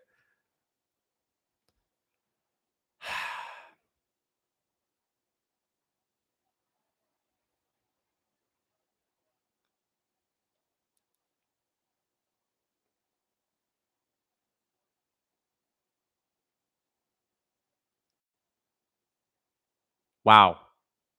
Who knew? Who knew that Renat Fakhretdinov had any power in his hands? I thought he was the most boring fighter in UFC history, but I was very wrong. He has stuff going for him on the feet. He has stuff going for him on the feet. Uh Guru just called you the Stephen A of MMA, no joke. Thank you for the donation. I appreciate that. Thank you so much. Bro, to be fair, like, what the fuck have you guys seen from Renat Fakhretdinov to tell you that he could have done this on the feet? All right. Okay, he dropped Brian Battle. All right. He dropped Brian Battle in the third round when Battle was basically, completely gassed, completely tired out. Did you see his last fight? I did. I watched his last 2 fights. I've watched his only fights in the UFC, and he was extremely underwhelming to me. I saw his record. Dude, looking at someone's record is not a good enough reason to pick them. Otherwise, we'd all be picking Abus Magomedov right now. Straight up. Battle would also trash Lee. I agree. I think so. But, yeah, I said that if Renat were to win this fight, he was going to have to make it boring. So this is a bad one. This is a real bad one, guys. Do not pick Whitaker. Oh my gosh, dude, be quiet. I'm picking Whitaker. I'm picking Volk, and I'm riding till the last day, dude. I'm going all in. The Lucas curse. All right, we're about. If Strickland loses, then it's really getting bad. It's really getting bad. Can you please pick Song Yadong over Font? I will be picking Song Yadong over Font. I guess you really like Rob Font, but I'll be picking Song Yadong, and I think he'll get it done. I knew that picking Kevin Lee was a stretch, guys. I knew it was a risky prediction. The MMA community will hold you responsible for your Okay. I am aware of this. Thank you for the $5. Thank you so much, the big G. Thank you. I appreciate the $5. Yeah, basically terrible pick for me, but who's next? Let's see if I can get back on track. I'm feeling like a clean sweep for the rest of the card, guys. I'm feeling like a clean sweep. Let's look at this. Who is up next? All right. We have yet to get to the Bonfim and Saint Denis fight. We have yet to get to the Morales fight, the Dawson fight. I think Dawson's going to beat his Magulov, guys. I think he's going to get it done. He's going to make another vid for this pick. That's okay. That'll be his whole channel. He'll just make videos on my picks. Congrats to him. Worst case scenario, Lucas curses Bonfim too. No, man. Bonfim is not going to get cursed. Actually, though, Saint Denis is the kind of guy that would knock Bonfim out. I'm just going to say. And hey. I predicted that. I didn't predict Saint Denis to win, but I did say that if there's anyone that's going to put Bonfim out, it's this guy. It's possible. It is very possible because Saint Denis has a granite chin, unreal chin. But guys, to be fair, let me just say this. Let me just be real. I knew that Kevin Lee was a needle in a haystack to win this fight, man. It wasn't the best call. I knew it wasn't a great call, but I took a leap of faith. Every now and then you got to take a leap of faith. You're overhyping Saint Denis. Cope.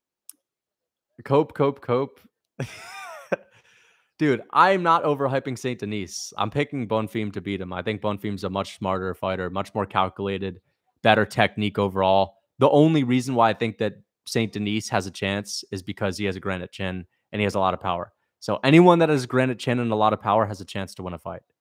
But he's not going to win. Bonfim's going to get it done. Lucas, thoughts on the old man Connor's team losing every fight on Tough? Who Tough? I'm not even watching Tough. I stopped watching it completely. So Who cares about Conor either? Conor McGregor's completely irrelevant as far as I'm concerned. Completely irrelevant. Like this man couldn't have been more wrong if he tried.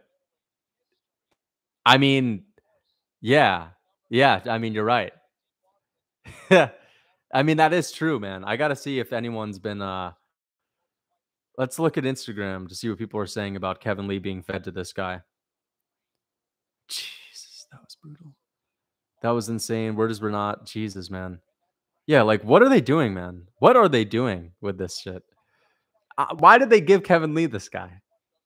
I mean, hey, I was the only one that didn't see it. I just didn't see it. Renat put me on to him, right? Sometimes you just have to have that. Sometimes you just got to let this guy put you on to them.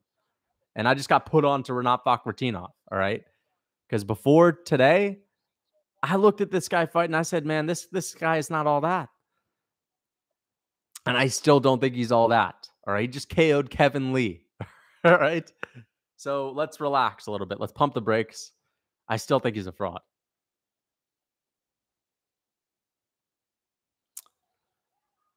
Dude, Kevin looks so slow. Something was seriously wrong. Yeah. I'm joking about the fraud thing, guys. I'm joking about the fraud thing. He's not a fraud, but it's Kevin Lee. So like I still think that there's a possibility that he can be overhyped after this. But he's not giving me Gamrot. I mean, he's not giving me Guram vibes. That's for sure. He's not giving me Guram vibes. Kevin looked like he snorted a line of cement before the walkout. I don't know. He looked terrible. He looked really, really bad. Strickland needs, yeah,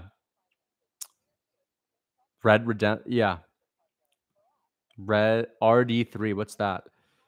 Lucas, you know nothing. Okay, then explain all the picks that I've gotten right to a T. Back to Eagle FC. Eagle FC doesn't even exist. I just think he needs to retire. Kevin Lee shouldn't fight again. He needs to hang it up. Did you pick Strickland? I did pick Strickland. Yeah. Kevin looks like he needs to retire. Indeed, I think he does. If he can't beat old man Renat Fakhratinov, no, I'm just playing around. Like, listen, Kevin Lee can still beat a couple of guys that exist, but maybe not any of them in the UFC. Maybe Kevin Lee can beat a few people, but they're not. None of them are going to be MMA fighters. That's for sure. Because I mean, he looked like completely clueless out there. Horrible. I didn't think Kevin Lee was going to look like that as well. I thought he was going to look better than that. I mean, say what you will, that was the most pathetic excuse of a man that ever stepped foot in the octagon. As far as I can't possibly predict that. How am I supposed to know that Kevin Lee is going to come in looking that like that, right? Like that terrible. I did. Yeah, dude. I thought that the newfound faith of Kevin Lee was going to bring him over the line and help him out a little bit, you know? I thought he was going to get his shit back together. He was training with Gilbert Burns, a hungry, hungry man. They're not literally KO'd someone looking for a fight.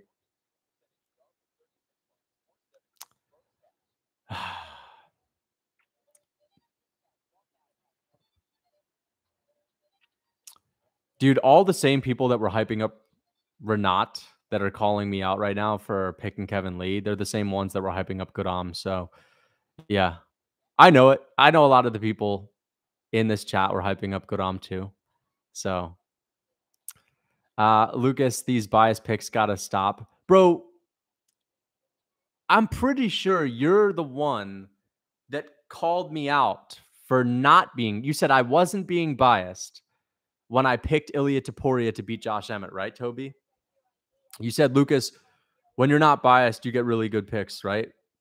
Dude, I don't like Josh Emmett that much. I actually like Ilia Topuria. I wasn't being biased either way. But if I was going to ever be biased, I would have been biased towards Ilia Topuria. So I don't understand the logic that you come at me with this bias stuff, because you said I wasn't biased last week when I got my pick right, even though I wanted Ilia Topuria to win. But yeah, damn, terrible, terrible performance for Kevin Lee. Just so pathetic. Oh my gosh. You got the Topuria pick wrong. No, I picked Ilia Topuria. I've been nicknamed Lucas Bias Tracy like 8 months ago. Yeah, but explain that because that doesn't make any sense. Because you said that I wasn't biased last week. How am I the only one realizing this Lucas guy? Dude, tell me where I was biased, recently. Tell me where I was biased recently. You overthink MMA, but I picked the Garam fall off to a T, so I don't understand that. Biased for Poetan? All right, so you're saying that I was biased to pick a guy that had knocked Adesanya out in their previous fight 6 months prior to the fight that I was picking. So it's biased to pick someone that KO'd Adesanya and had knocked him out in the past before that KO as well. Doesn't make sense. A lot of people picked him. He got lucky. Also, Toby, I'm a massive fan of Alexander Volkanovski. Was I biased when I picked him to get squashed like a bug? I'd love for you to explain that, where I was biased in my prediction for that one.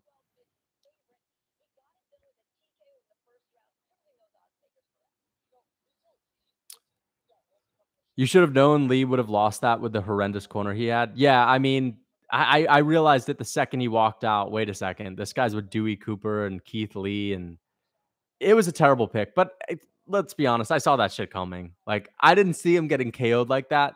I'm not gonna say that. I saw him losing, but I was taking a leap of faith. I did not see Renat getting that finish at all. All right, I thought Renat was gonna maybe grind him out to a decision, but yeah, it was a leap of faith. I seriously just had a dream of Charles KOing Islam before I turned. I just woke up. It's a good dream. Uh, Volk is very defensively responsible everywhere. So yes, Lucas. Wait a second. I don't understand this. How was I biased for that? But do you even understand what biased means? I don't think you do.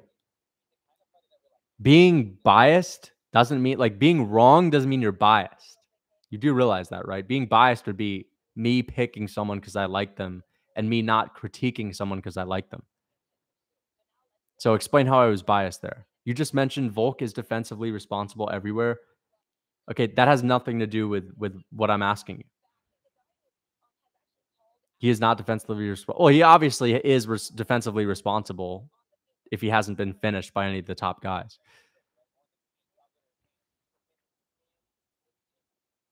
Toby, that's the example that you're giving me for the Kevin Lee fight. I agree with you on that one. My question is, in the past, tell me where I've been biased. And tell me exactly where. Like what exact statements have I used or what have I said that was biased? For example, again, picking Makhachev to beat Volk. How is that a biased pick? Tell me.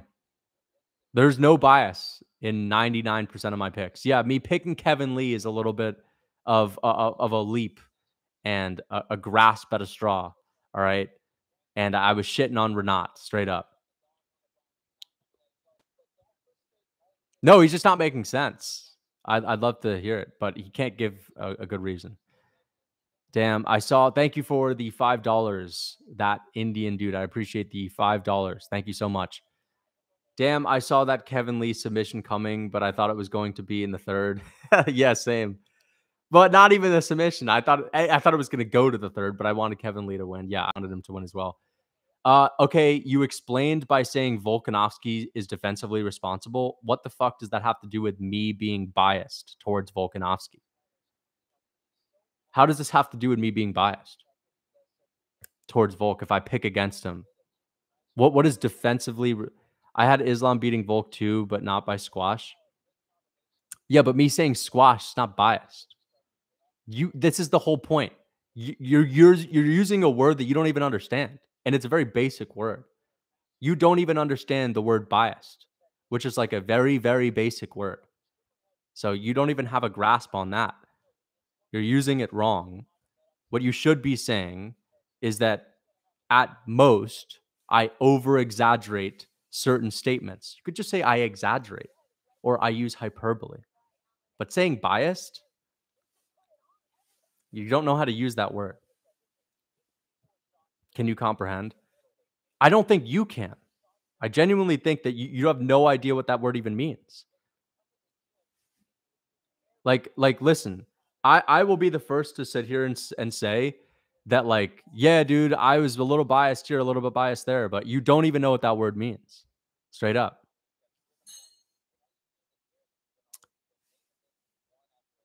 You're calling me you could just say I'm exaggerating to say you get squashed. You're not explaining it perfectly. You're not explaining it perfectly at all. Actually, you're very incorrect with your explanation because you're saying I said he would get squashed. That's not be me being biased. All right? That's maybe me exaggerating a statement or again using hyperbole.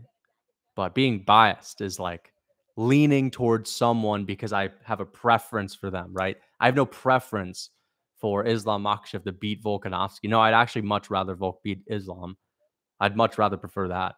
I'd rather Islam hardly get past Volk in a close fight. If it was my preference, right? If I was biased and that was my thing, I would have said, even if Islam wins, it's going to be very close. It's going to be like razor close. I wouldn't have said he's going to get squashed. Now would I? So just stop it. Hey, if you want me to stop exposing the, flawed idea you have of the word bias, then I will. If you've had enough of me, basically putting you on to what it actually means. But okay.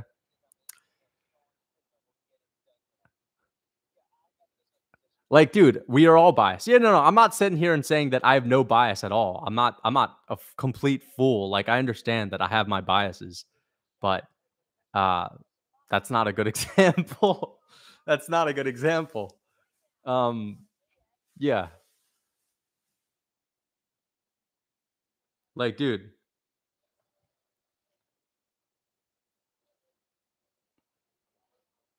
Islam had the grappling advantage too. Toby, you fool.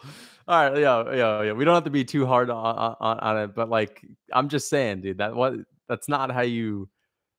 That's not how you explain bias. Whatever. Um, Lucas is not biased. I don't think I'm. Listen, of course, we're all a little bit. We all have our biases, but in theory, dude, we all have our biases. But for the most part, when I make my predictions, I try to have as little amount of bias as possible. Like when I picked Beneil to beat Charles, you know how much I wanted to pick Charles leading up to that fight before I made my prediction video? I wanted nothing more than to pick Charles when watching the fights, but I just didn't think he was going to win when watching tape. And sometimes you get the picks wrong, right? But yeah, I picked Charles. I wanted to. I wanted to. And it wasn't a bad pick. It wasn't a bad pick. I just again, sometimes you just get really deep into analyzing these things and you go too deep in one direction, right? So, yeah.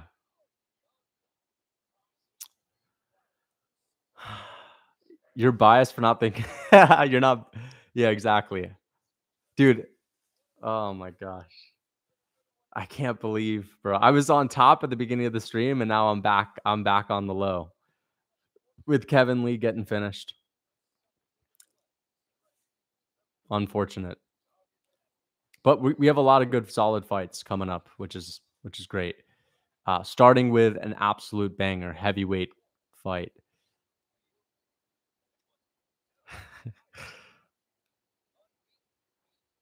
But Toby, you're not exposing anyone. That's the issue.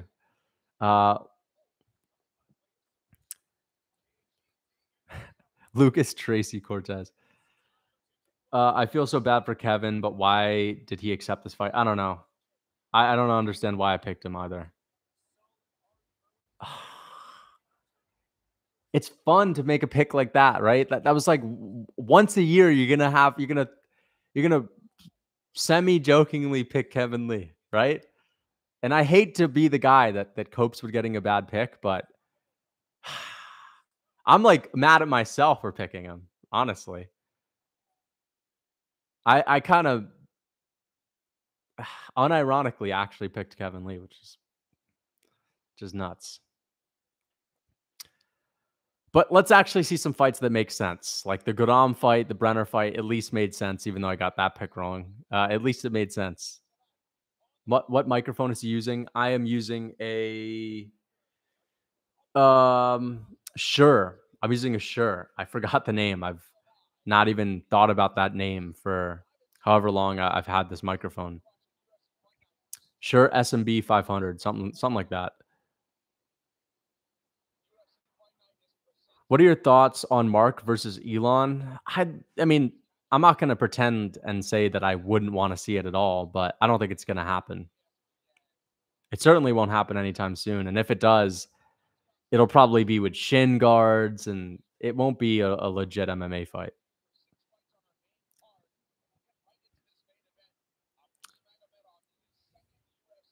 Toby puts seed oils in his morning coffee.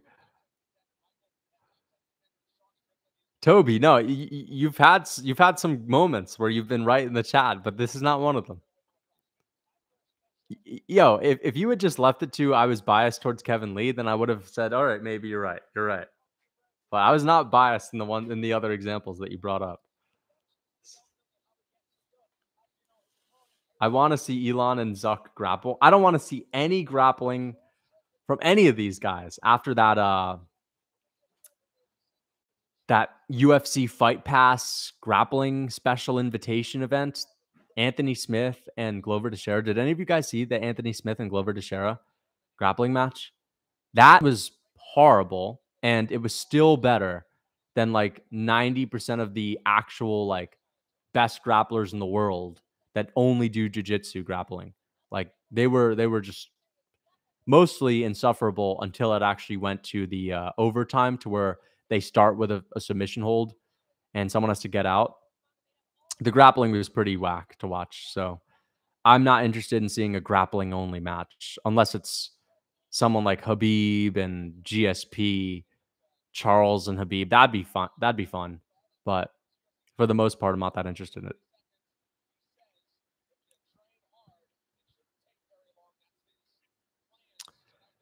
Almost deleted it. No, I did not almost delete my YouTube. What are you talking about? You should have saw when he picked Poetan. Okay. Aside from clowning at your picks, you're my favorite MMA YouTuber. Thank you so much. I appreciate that. Guys, come on. Kevin Lee was always a joke, dude. I knew he was a bit of a joke. And I'm being real. Like, come on. I expected this, basically. I just thought maybe, just maybe Kevin Lee would come back looking like the guy that fought Tony. And I was a fool to think that. So I'll be honest.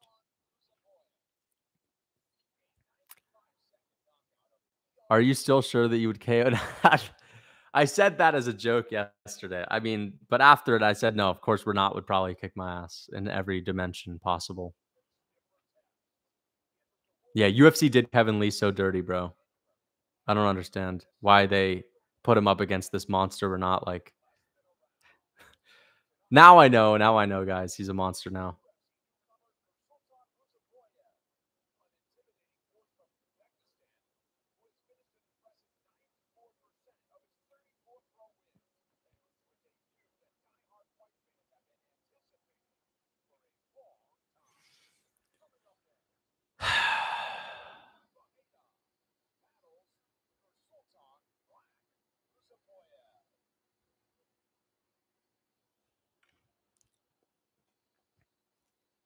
UFC has nearly 40 million followers, which is more than the big sport organizations like the NFL, Formula One, but the UFC fighters don't even have a quarter of the following of those athletes. Why is that?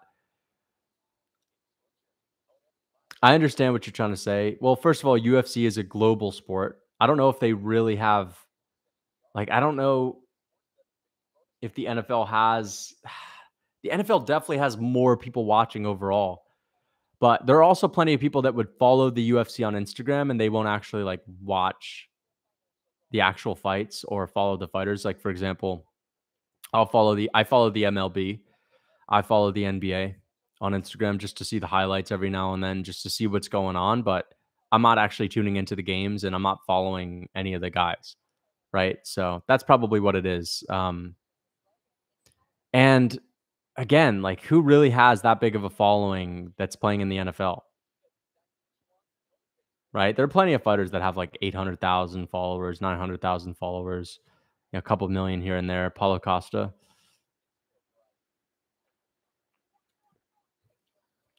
Who are you picking for this fight? I don't have a legit, like, pick that I actually put in my video, but I would like to think that Ferreira has a good chance to win this, but it's close because this guy, what's his name?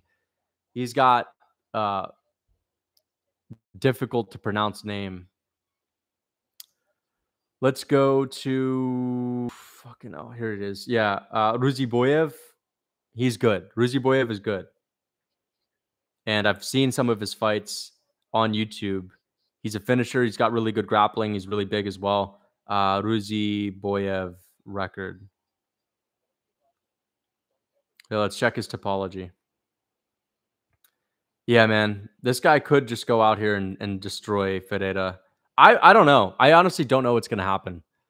I don't have a solid pick on this one. Uzbekistan. What is good? Riziboyev is in the chat. Yeah, right before he's walking out. Ikram is gonna smash Costa perhaps in the first round. I agree. I think Ikram's gonna beat Costa as well. Am I being biased now? Did you see Paulo Costa's tweet? No, I didn't. What did he tweet? What did Paul? I don't have Twitter. So you got to tell me, what did he put out there? Lucas, you were biased in the Charles versus how? How? I'm a bigger fan of Charles Oliveira. I'm not that big of a fan of Beneil. I wanted to pick Charles up until I started watching tape, and then I thought Beneil would win.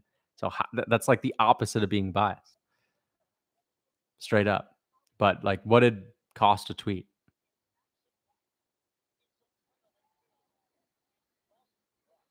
You made 4 videos saying Charles was going to get squashed.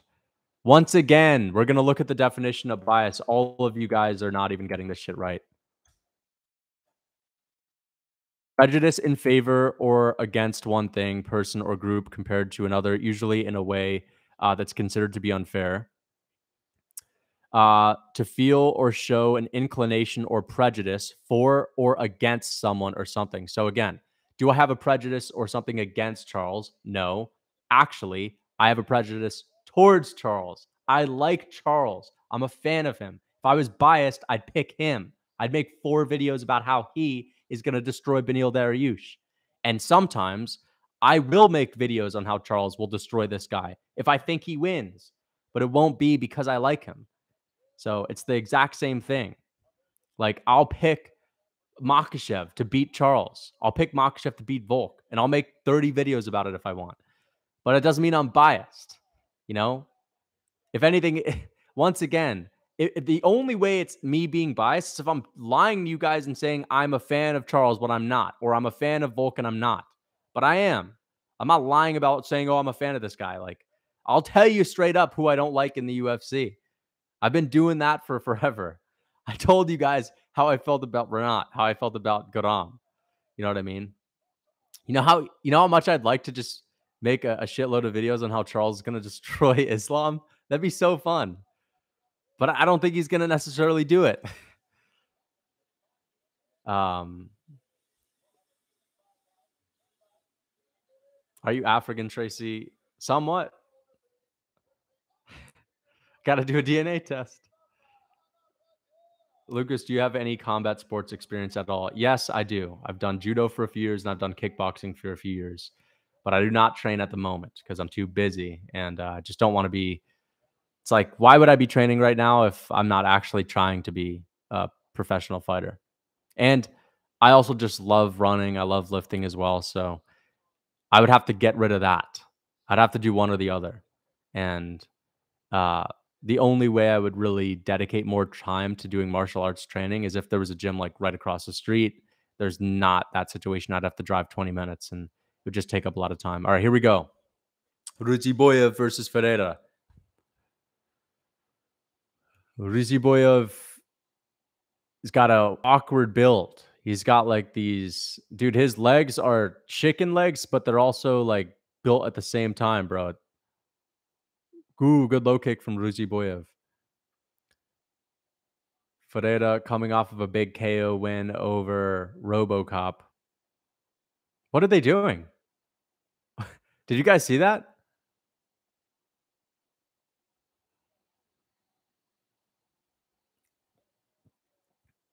Ruziboyev looks like a Uzbekistan Zabit. Nah, he doesn't look like anyone, honestly. He's got his own look. Good, straight down the pipe for Ruziboyev. Ruziboyev's first ever fight in the UFC. No, no, no way. No way there's a finish. Ferreira? You think it's Ferreira? No way. That was crazy. Oh! Woo!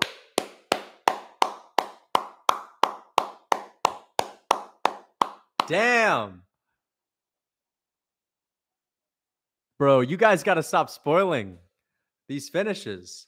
I told you, bro, Ruziboyev was legit. I thought Ferreira would probably get that done, but I knew this dude was a beast. Uh, damn, man. But I don't understand how you guys are ahead of me. Are you guys not on ESPN Plus?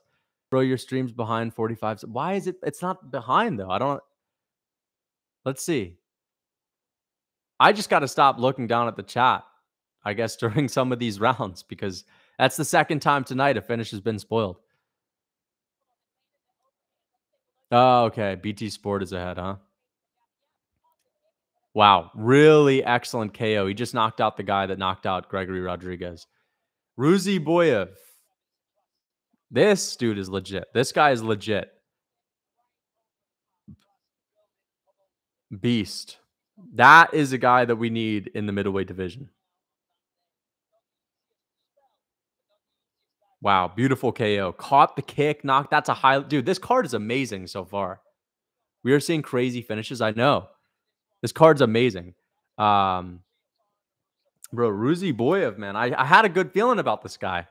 I had a good feeling about him. What is that going on with his leg, though? Do you see his leg? He's got like a hole in his leg, and it's bleeding. Where's my phone at? There it is.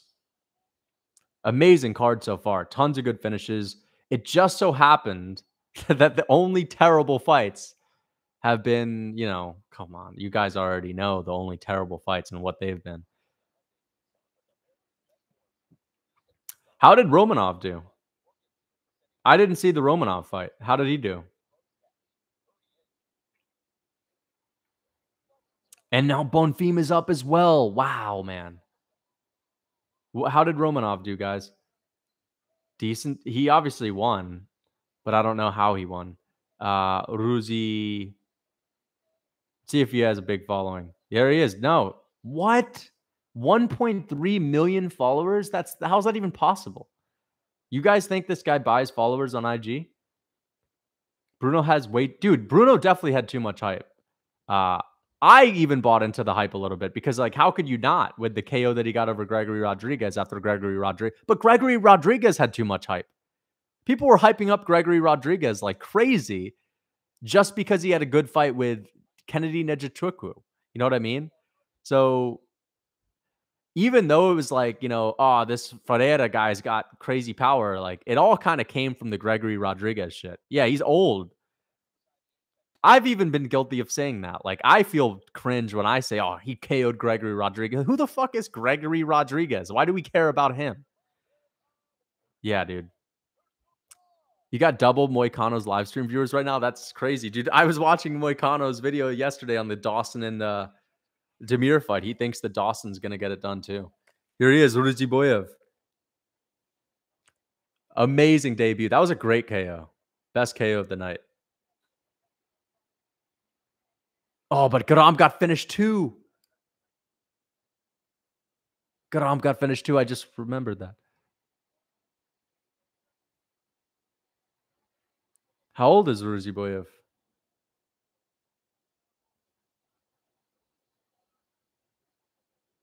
Bro, these are all going to be guys that Khamzat's fighting.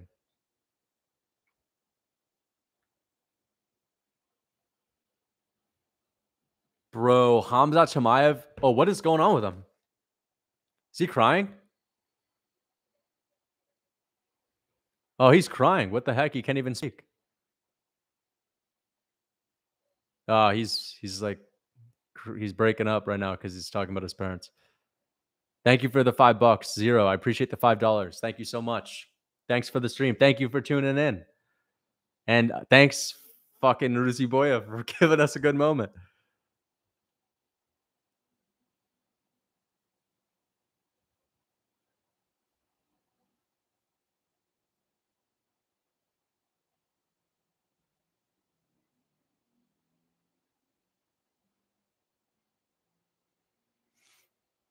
How old is he? 29. I'm telling you guys right now, Adesanya, Toby, if you're still in here, Adesanya's reign is done. It's over. Especially if Abus beats Strickland, it's over. All right, with all these guys in, Ruzi Boyev, Ikram, Hamzat. I understand that I like to say pump the brakes when we're hyping these guys up just because of those kinds of names, but you have to know which ones are legit, right? Renat Fakhratinov, I hear like he's Renat Fakhratinov, the guys that couldn't finish a fly. But Ruzi Boyev, Ikram, different kinds of guys, right? Guram couldn't finish a fly. Damir couldn't finish a fly. Renat, forget about it. Most boring fighter in the UFC.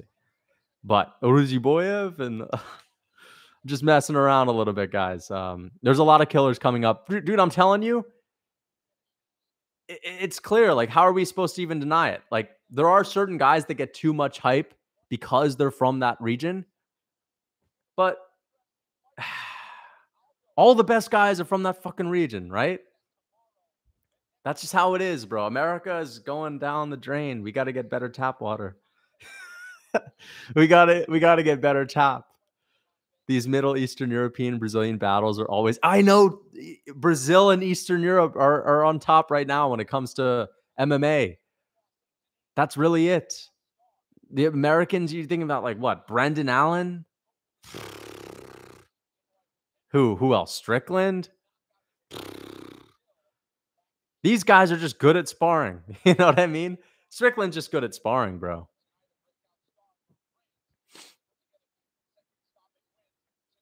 Strickland is going to KO Izzy in the second round. I wish, but that wouldn't happen. But I'm just happy that these guys are in the middleweight division. Dude, the first thing that I noticed about Ruzi Boyev when I watched some of his fights, so I was like, holy shit, is this guy? I thought he was a light heavyweight just because of his build. And he was also listed at 6'6" on one of these websites. And I knew it was, I thought that was crazy to begin with. But he's not. He's not 6'6", he's 6'2". Wait, it says 6'5" on Tapology. That can't be right because he's listed at 6'2" on the UFC website. But like for a guy like that who is good at striking, that obviously probably has a wrestling background, I can't wait till the middleweight division is different. And at least these guys can strike. Saint Denis by TKO calling it, bro. I'm telling you right now, Saint Denis is tough as nails. If there's anyone that can take punishment, it's him. And hey, I'm picking Bonfim, but if anyone's gonna knock Bonfim out, it's this dude. It's this guy. And not because he's better, because he's just a beast straight up. You drank too much tap water for 20 years. That's pretty embarrassing. Dude, it's the US, bro. A lot of people do it. I've been lied to my whole life. So it's not a good thing, man. It's not a good thing. But it's never too late to come around. Where are you guys from? You must be from Europe, bro, because I know a lot of Europeans, they would never think about drinking tap. But hey, that being said, a lot of Europeans have good tap water. That's probably okay. Ireland? Does Ireland have good water? San Diego? Then you must have been based on tap. I'm sorry that I wasn't based on tap for my whole life. You must have had some parents that were based on tap real early on. Good for you. Who put you on? I'm from Portland, and we have good tap water in my region. Oh, Portugal. I thought you said Portland. Okay, Portugal. All right. Bottled water, mostly tap. Well, if you're just drinking out of like Poland Spring bottles, then I don't even know if that's that much better. It's probably a tiny bit better, but plastic has a lot of estrogenic things in it as well. And plastic also, you're just going to be drinking microplastics, right? So that's not that great either. I boiled tap water and it turned my pots white. then I don't know where you're from, John, but I've never had that happen. I mean, that's crazy. I would are you from you must be from the States. You have a very American name. But just remind me which state that you're in, and I will never go there. Yeah. I live, yeah. You're from Melbourne, you're from Dubai. I live on the land of the free, millionaires, Dubai, alright? I'm from Flint, Michigan. Oh my gosh, no, you're not. I don't believe that. 10 seconds, just look how they are made. Is tap water in Switzerland good enough to not it must be better than where I'm from, bro. Must be better than where I'm from. Texas tap water is pure as fuck. Really? That's what they tell us. They tell us the same thing from Saudi Arabia. All right, we got Saudi Arabia in the chat. Texas tap, buy 2 liters bottled water and drink from that, mate. Yeah, but just drinking New York is sinking, yeah. Drinking from a plastic bottle of water is not healthy either. I can't wait till my filter gets here. I am from New York. Give Renat his props. Props to Renat. I was dead wrong. Props to him. Water in Ireland is nice and chill. I thought all water was like that except Africa. All right. No, the water is not all nice and chill here. It's got tons of BS in it. You still sure about Abus after this? After what? Renat beating Kevin Lee? Is that shocking? Don't get me wrong. I my pick was like horrible, horrifically wrong. But come on, we're gonna act like it's shocking that Kevin Lee got beat by some guy that looks like Renat. Like, I understand that I was wrong, but it's not making me at all worried for Sean Strickland. Saint Denis looks old for a 27-year-old. He does. He does look old. He was in the French Special Arms Forces, so who knows? Maybe he's been through some stressful events, and that's aged him a little bit. But he does look old. You switching up? Switching up, bro. Stop. What am I supposed to say? He sucks? Come on. I'm not that big. You have to be a fool to not switch up. You're not switching up? All right, you're a fool. If you're not going to switch up after getting proven wrong.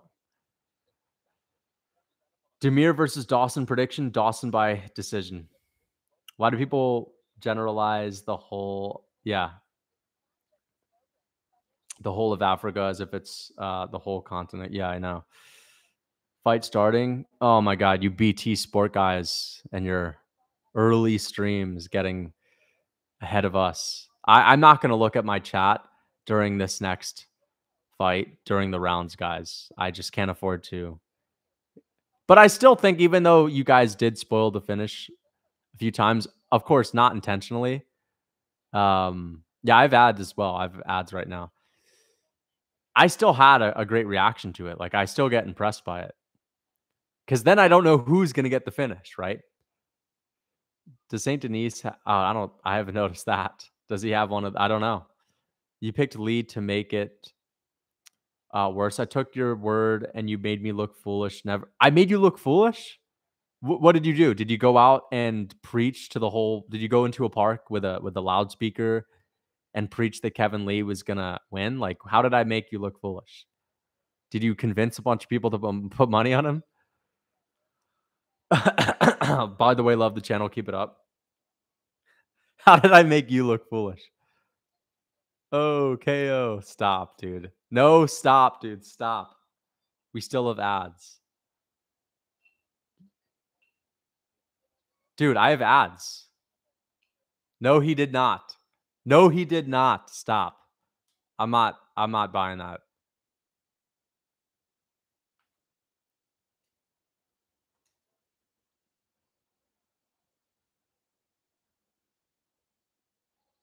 Oh my God, thank God. I got so scared. It hasn't even started. It hasn't even started. Stop, dude. Stop playing. It's possible. It's possible. No, no, stop. Cap and chat, yeah. What is up with these ads? Oh my gosh.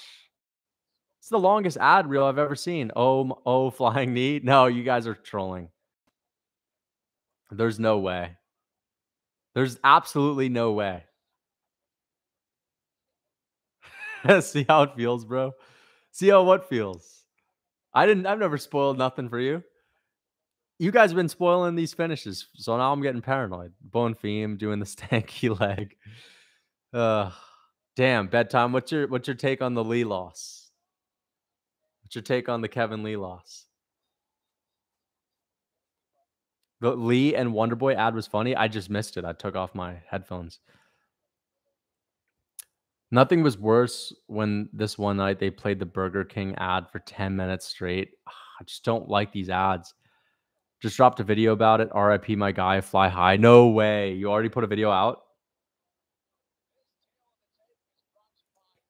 Oh, yeah, dude. I'm gonna have to watch that. I'll have to watch it after, but damn, man. I can't believe Kevin Lee looked that bad. How did he look that terrible? I'm still shocked. I'm not shocked that he lost.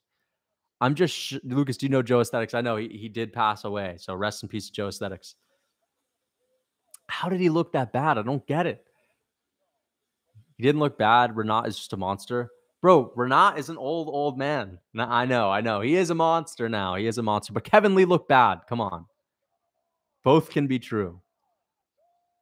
Rest in peace to Kevin Lee. All right, here we go. Benoit. Benoit, I'm telling you guys, he's a savage, man. He's got a good chin. I still think Bonfim is going to win. It was a 50-second fight.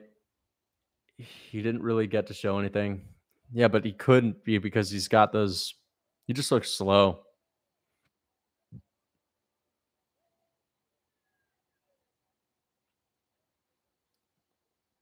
He just got bullied. Renat imposed his will. Something Godam couldn't do. Who do you have for this fight, Bonfim? Decision. Decision for Bonfim. Benoit's got a granite chin, man. I really hope that Benoit doesn't beat this dude, but Benoit is getting overlooked. Ooh, good body kick. Bonfim already landed a big shot. I'm telling you. Did you see how he ate that? Did you see how he ate that? No, dude, don't just gun for the finish like this. Benoit's a beast, bro. Bro, Bonfim has to be smart. He's taking big body shots already, bro. These body shots are wicked, and Bonfim has tons of power. He has tons of power. Bro, you can't be exchanging with him like this. I'm telling you guys, Benoit's a beast. Look at him, man. This guy's he's got a granite chin, too. Did you see how he ate that right hand from Bonfim? Not many people can eat that. This is a great fight. Fight of the night, as I said. Guys, it's going to be a crazy one.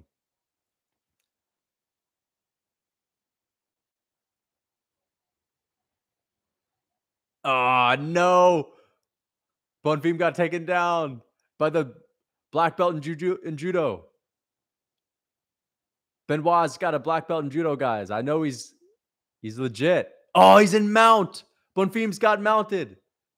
And he's beating his ass. Benoit's beating his ass. I told you guys, Benoit's a monster. But I still think Bonfim's going to get it done. He's just facing some serious adversity. Oh, that was nasty. Good reversal. Oh, man, dude. Bonfim's getting his ass whooped right now. Oh, dude, he's got to start blocking those body shots. You're not going to knock Benoit out, bro. You can't be acting like that. You got Oh, he hit Benoit with a big shot. But again, look at that chin. I'm telling you guys. He's got a crazy chin. Good leg kick from Bonfim.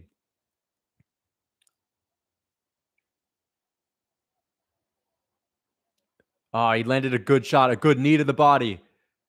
And Benoit's on the leg. He's trying to take Bonfim down, but Bonfim sprawls. This is a scrap already. Bro, your Kevin Lee prediction. I know.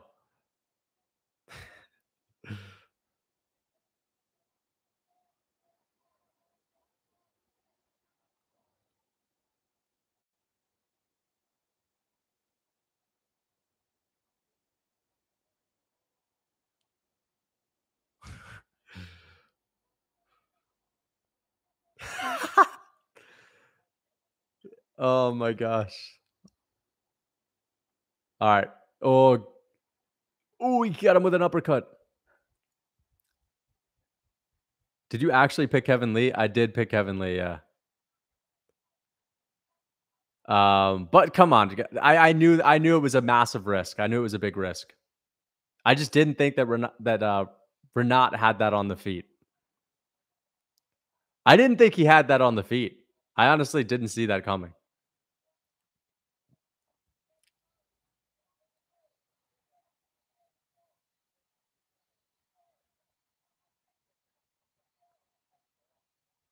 Man, Bonfim is losing this round.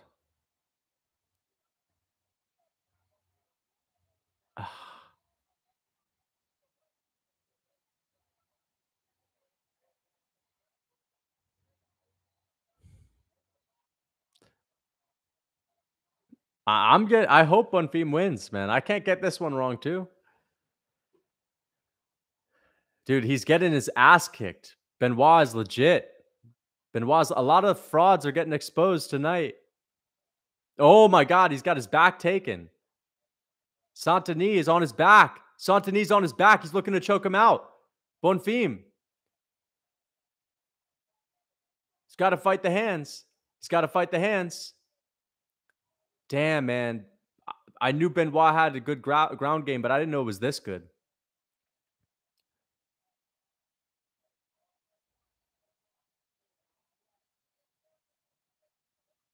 Dude, this fight night is amazing. Gassed already? Bro, Bonfim might be a fraud.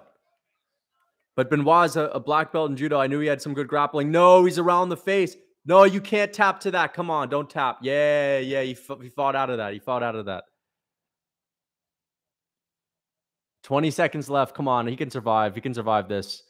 Oh, man, he's not under the chin. No. Don't tap. No! Come on! Oh, man. By the way, dude, Benoit's a savage. I tell you guys, Benoit's a savage. I told you Benoit was a beast. This dude is legit. He's got a granite chin. He's a marauder. He's a black belt in judo. He's got good grappling. He's got a submission in the UFC.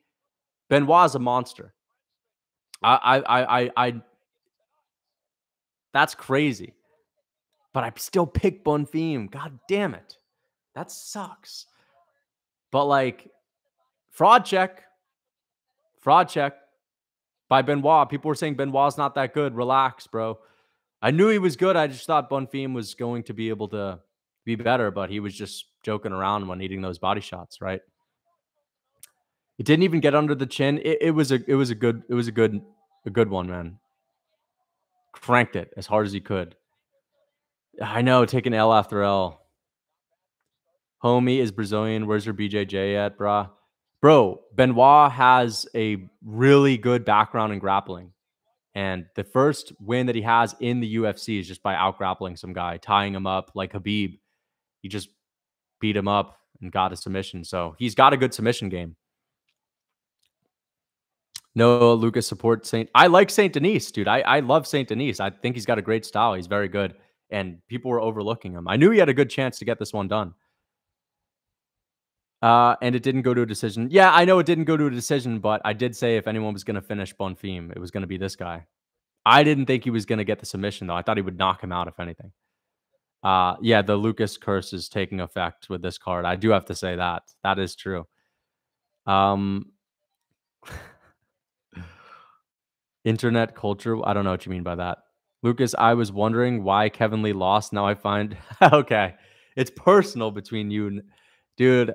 The curse is taking full effect tonight. I don't know what the fuck is going on. But hey, a lot of people were getting their picks wrong. A lot of people were getting their picks wrong tonight.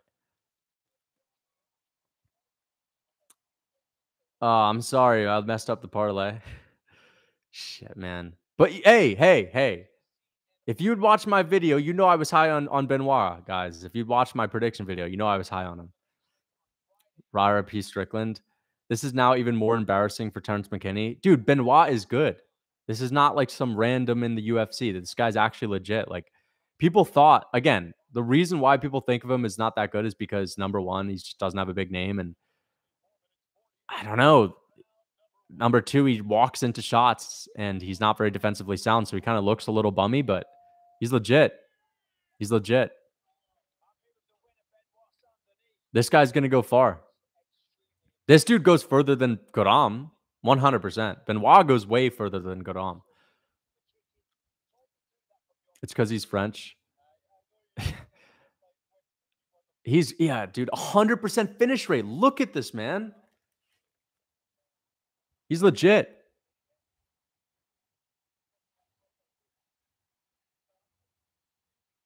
Bro, I'm a Saint Denis fan.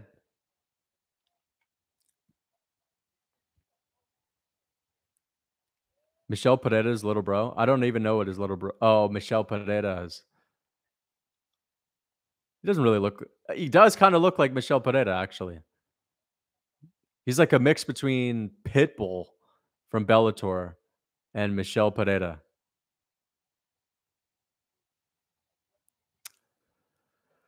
Are you still sure about the main event? I'm sure.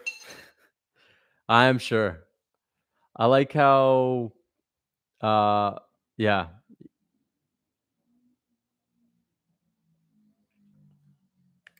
dude. I was high on Benoit, bro. Don't even try to tell me that I wasn't high on Benoit. The other Bonfim brother isn't that good. Too much hype for them. Yeah, like I don't, dude. People were hyping Bonfim up too much.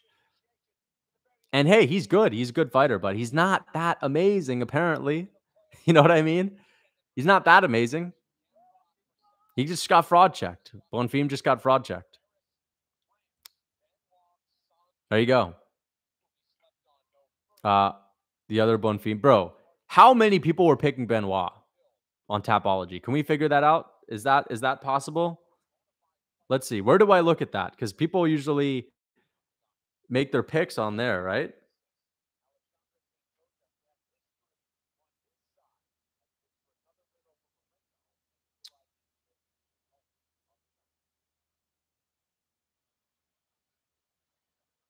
Where can I find who picked who?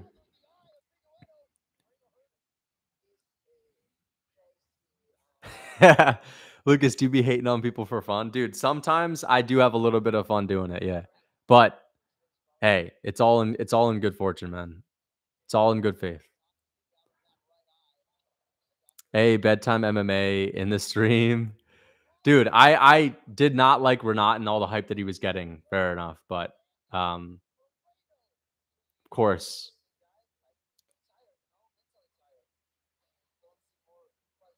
Lucas, is peanut oil good? It's better than seed oils. It's not ideal. It's better than seed oils. How do I find out how many people were picking Bonfim? Where can I find that out? All main card finishes so far. Yeah, this card is really picking up the pace. I told you Morales wasn't that good. Lucas after Morales gets. Oh my God, is he up next? Bedtime. Morales? No, Morales ain't losing to Griffin, dude. Oh no, we got Lipsky. Come on. Come on, man. Why can't they just fast forward through it? Couldn't they have got him on some separate card? The only decisions, guys, of the whole night, the only ones have been the fights that are like Lipsky, WMMA. 85% pick Bonfim. I'm going back to sleep, bro. I wish that I could, man. Oh my gosh. Maybe I should take a nap on live. I was getting hyped for the Max Griffin and Morales fight. Right now, I was like, damn, all right, on to the next, and then on to the next, and on to the next. But we got to take a dip. We got to go down in energy. Jesus, man. This is just so annoying.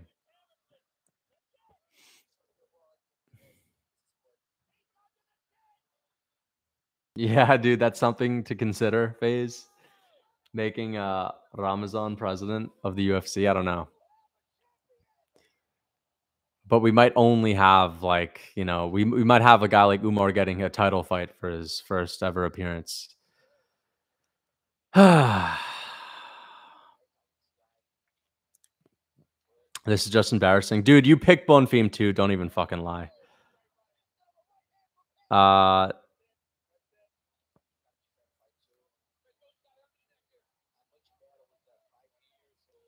can't believe what happened to Joe Aesthetics. Dude, I mean, I wasn't really that in tune with him. Like, I wasn't following him, but yeah, hey, man, that's what happens in the fitness industry. Everyone's on the sauce, extremely unhealthy, and that's what they promote. So it's like, at the end of the day, that lifestyle, people ask for that lifestyle.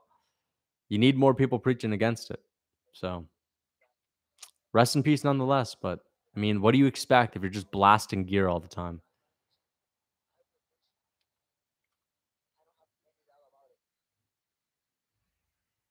I stayed off of this fight just because Bonfim's regional scene was sketch. I thought he would win though. Yeah, exactly. Like, I think people just hyped him up too much because he was undefeated.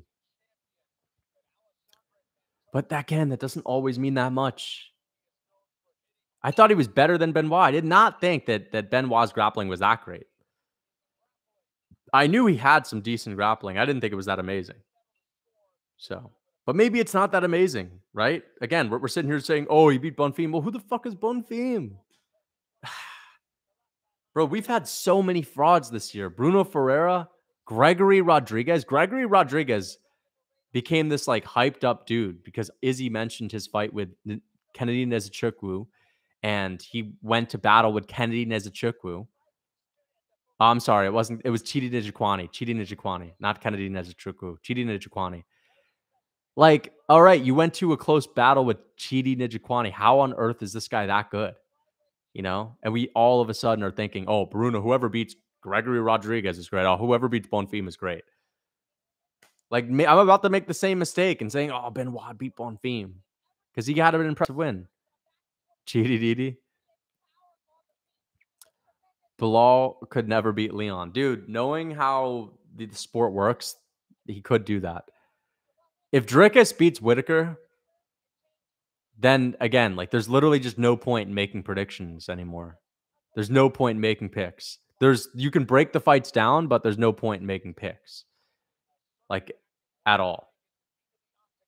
You know? I mean, listen, we're not beating Kevin Lee is not one of those situations. That's like, of course we're not going to beat Kevin Lee. I'm just taking a leap of faith. Who you got co-main, Lucas? Co-main event. I am picking Grant Dawson. But hey, there have been a lot of upsets, right? A lot of upsets. Guram got beat. Bonfim got beat. Okay. Ferreira got beat. Looks like the upsets will land in my favor, right? That would make sense. I understand they're pretty even on the odds, but given how the night is gone, I think I'm going to get that one done. I think that one's going to go in my favor. And then maybe Abus will get past Strickland. But yeah, knowing my luck, bro, Strickland's going to get beat and Dawson's going to get beat too. And Morales. Oh my God, dude. I'll probably only get the Morales one.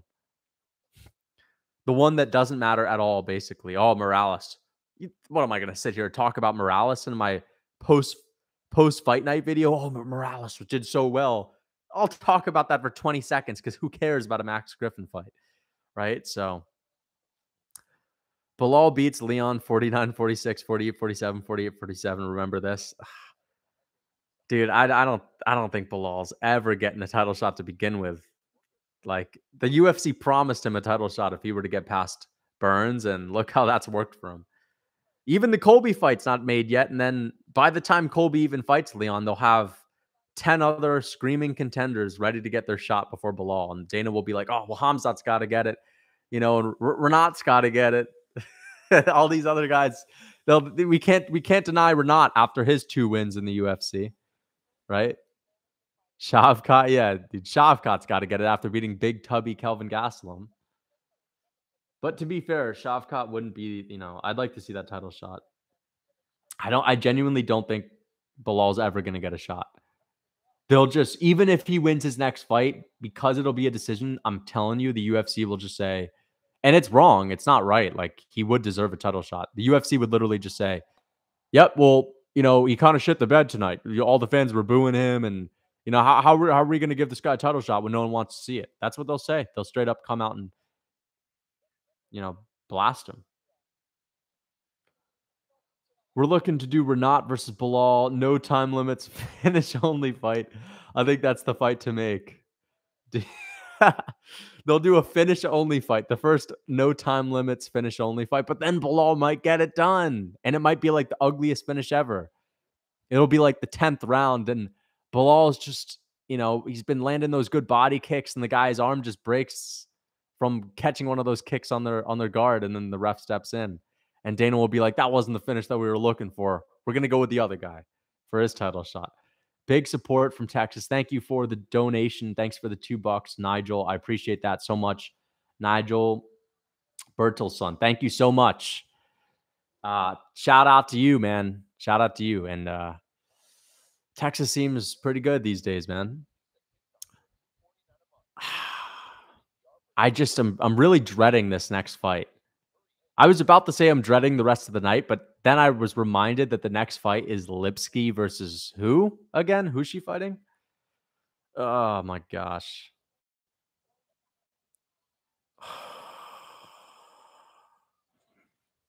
They look, oh my gosh, dude. Lipsky and Gatto. Where do they even get these people from? I don't know how do they even exist, bro? How they get into the big show? Why are they on the main card? Why are they on the main card? I don't understand this. Why is Kevin Lee and Renat not on the main card? Like Ferreira and Ruziboyev, bro, like that's a good fight, but Guram and Brenner should have been on the main card. Fuck, even Romanov and Ivanov is a main card worthy. I don't get it.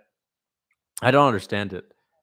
It's probably because Lipsky's got a lot of followers, but yeah, way to ruin a good main card. Exactly. Can someone remind me how Romanov got the win? How did he win?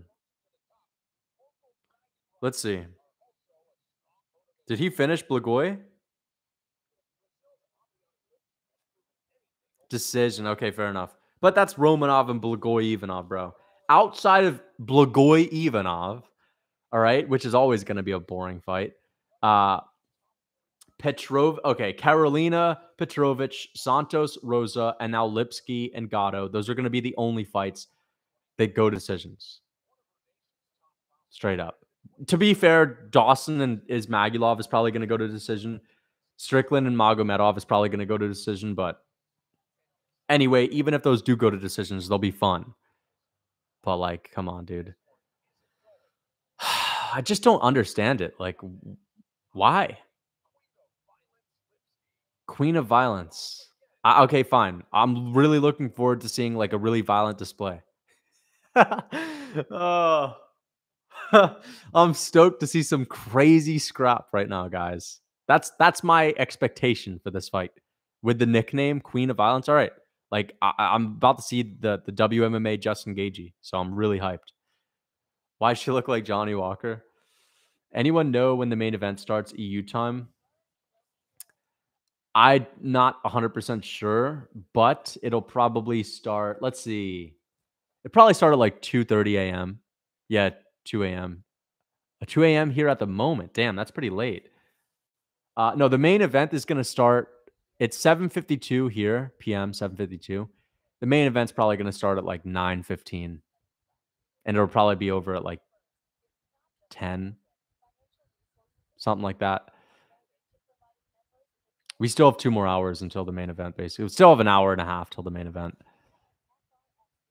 I ain't staying up then. The card's good, but I'm telling you, with the way that this is going, I feel like there's going to be a finish, and Abus is not going to get that done.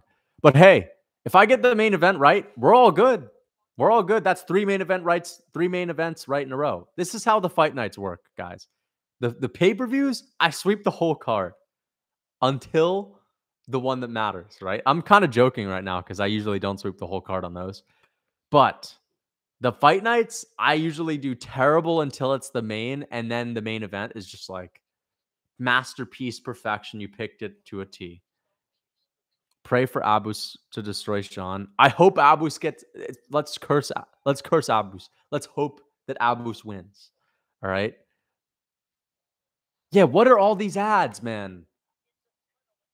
my brain is rotting too, like, just having to have this fucking bullshit in the background. The main is the easiest to predict. Yeah, the main event is the easiest. Well, that's not always true. To be fair, it's the easiest fights to predict are the ones that people are paying attention to. So, like, Goram Kutateladze was an easy pick, right? Like, most people pick Goram. Who the hell picked Brenner? You know what I mean? Like, I don't know if there was a single guy that was watching both of their fights saying Brenner's going to beat Goram, but that happened. And, like, of course, Renat was an easy pick, but I didn't pick him because I was dumb. That's something that I'll fully admit that I was just stupid for picking him. And, I know some of you guys aren't going to buy this, but I was straight up half, memeing a little bit. I was memeing a tiny bit, but I had faith. I had faith that if anyone could stuff that takedown from Renat, it was Lee, but it didn't matter because Renat had some good striking and I didn't expect it. No, I was. I had a big fucking fat smirk on my face when I was predicting that fight. But I was still dead serious. I ain't no, I'm not backing up. I was dead ass. I was dead ass. I heard in the vid how you talked about that fight. All right. I was pretty confident that Renat was a fraud. That's for sure. Hey. I was confident that Renat was a fraud. All right. I was confident that Renat was bad. That I was dead wrong on. But for Lee, dude, I wasn't that confident. Kevin Lee. How on earth are you gonna be confident in Kevin Lee? But I was confident in something that I was still brutally wrong on. That's what I'll say. That's how I'll put it. Volk's head kick KO'd. I'll just have to take a break from making picks, to be honest. But I don't think he's gonna get KO'd. And if he does get KO'd, that's something that I see happening, you know. Again, people are always gonna scoff over the part where I say if Renat wins, he could drop Kevin Lee and sub him in the first round, but they'll never bring that up. I'm just messing around. I never picked anything like that. Sometimes the picks that I get wrong do have one of those little stipends as well. Sean is getting knocked out. He's not gonna get KO'd. He could though, but I don't think he is. MMA math only works to a certain extent. Yep, it only works to a certain extent. That's true. Like MMA math worked perfectly for my Jared Cannonier and Marvin Vittori. But what is MMA math? Like, is MMA math watching fights, breaking it down, and then taking a pick? Is that what MMA math is? Or is it like looking at this guy beat this guy, and if this guy beat this guy will beat that guy? Or is that MMA math? Either way, I've been spot on with some fights. I've been dead wrong on some fights, and I've been in between on some fights. MMA math doesn't exist realistically, of course. Come on, Lucas. This isn't so bad. At least I can drool. Okay. But like to negate that, dude, they're wearing the fucking tie shorts, bros. You can't even do that, homie. You can't even do that with the tie shorts. You never picked a perfect fight. Yeah, I have. I picked the fight to a T. I said that Jared Cannonier was going to land a significant strikes record. Guru is raging. How's he raging? Um, name one. Name one fight that I picked to a T. Volkanovski 50-45 Max Holloway. Jared Cannonier beating Marvin Vittori up because Marvin Vittori can't make adjustments. And now, to be fair, I didn't expect Jared Cannonier to break a strikes record, but I thought he was going to get that one done. 49-46. But to be fair, it was like 49-44 or something because he had a 10-8 round. No, a perfect finish prediction. I mean, my Adesanya finish prediction over Pereira was pretty solid, but like, it doesn't really count. Perfect finish prediction. Okay. Perfect finish prediction. Gone over Tuivasa. Oh, perfect finish prediction. Okay. Sergey Pavlovich to knock out Tuivasa in the first minute. I picked that first minute. But like that's what Pavlovich was doing at the moment. So hey, that's a perfect pick.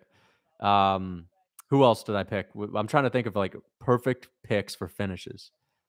I picked Gon to finish Tuivasa just to beat him up badly. But I don't know if I don't remember what round I said, but I picked him to beat him up badly. Um, I picked the Whitaker and Vettori fight to a T. To a T. I said Whitaker would completely school Marvin Vettori and make him look like a fool. And to be fair, he didn't make him look like a fool in the first round, but he still edged out the first. So I said 30-27. That was right. But that was an easy fight to pick. You know, your Gone versus Jones pick was perfect. Yeah, there you go. John's versus Gone. John, John versus Gone. That's how you know you're about to bullshit through your teeth when you say the names wrong before you even start your fucking smirky sentence. Cyril Scone. Yeah. I can't believe that Gone was able to submit Johns. That's crazy. Cyril John and John Gone. Wow, what a finish KO of the year. No way. I don't believe it. But hey, you guys are ahead of me, so we'll see.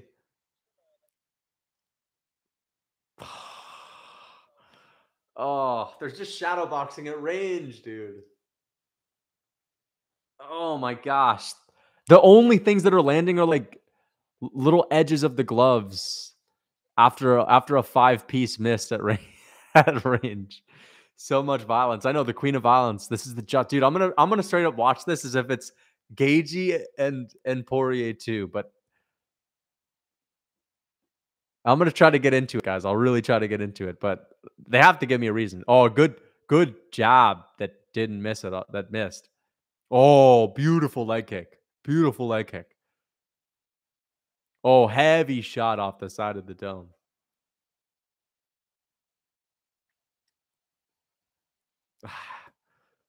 Come on, man. Oh my gosh. Why is this on the main card? It doesn't make any sense. They're throwing like 50-piece combinations at range. To be fair, Gatto is actually landing some decent shots. It's just Lipski is trash. Why is, dude, they literally put Lipski on here because she has a big following, because people simp. That's the only reason. And then it just pisses me off. They actually think that, like, I don't understand it. I don't actually know what they're thinking. Sure, big following. Okay, great. Why are they on the main card? Kevin Lee has a big following. Renat has a big following. They couldn't be on the main card over this.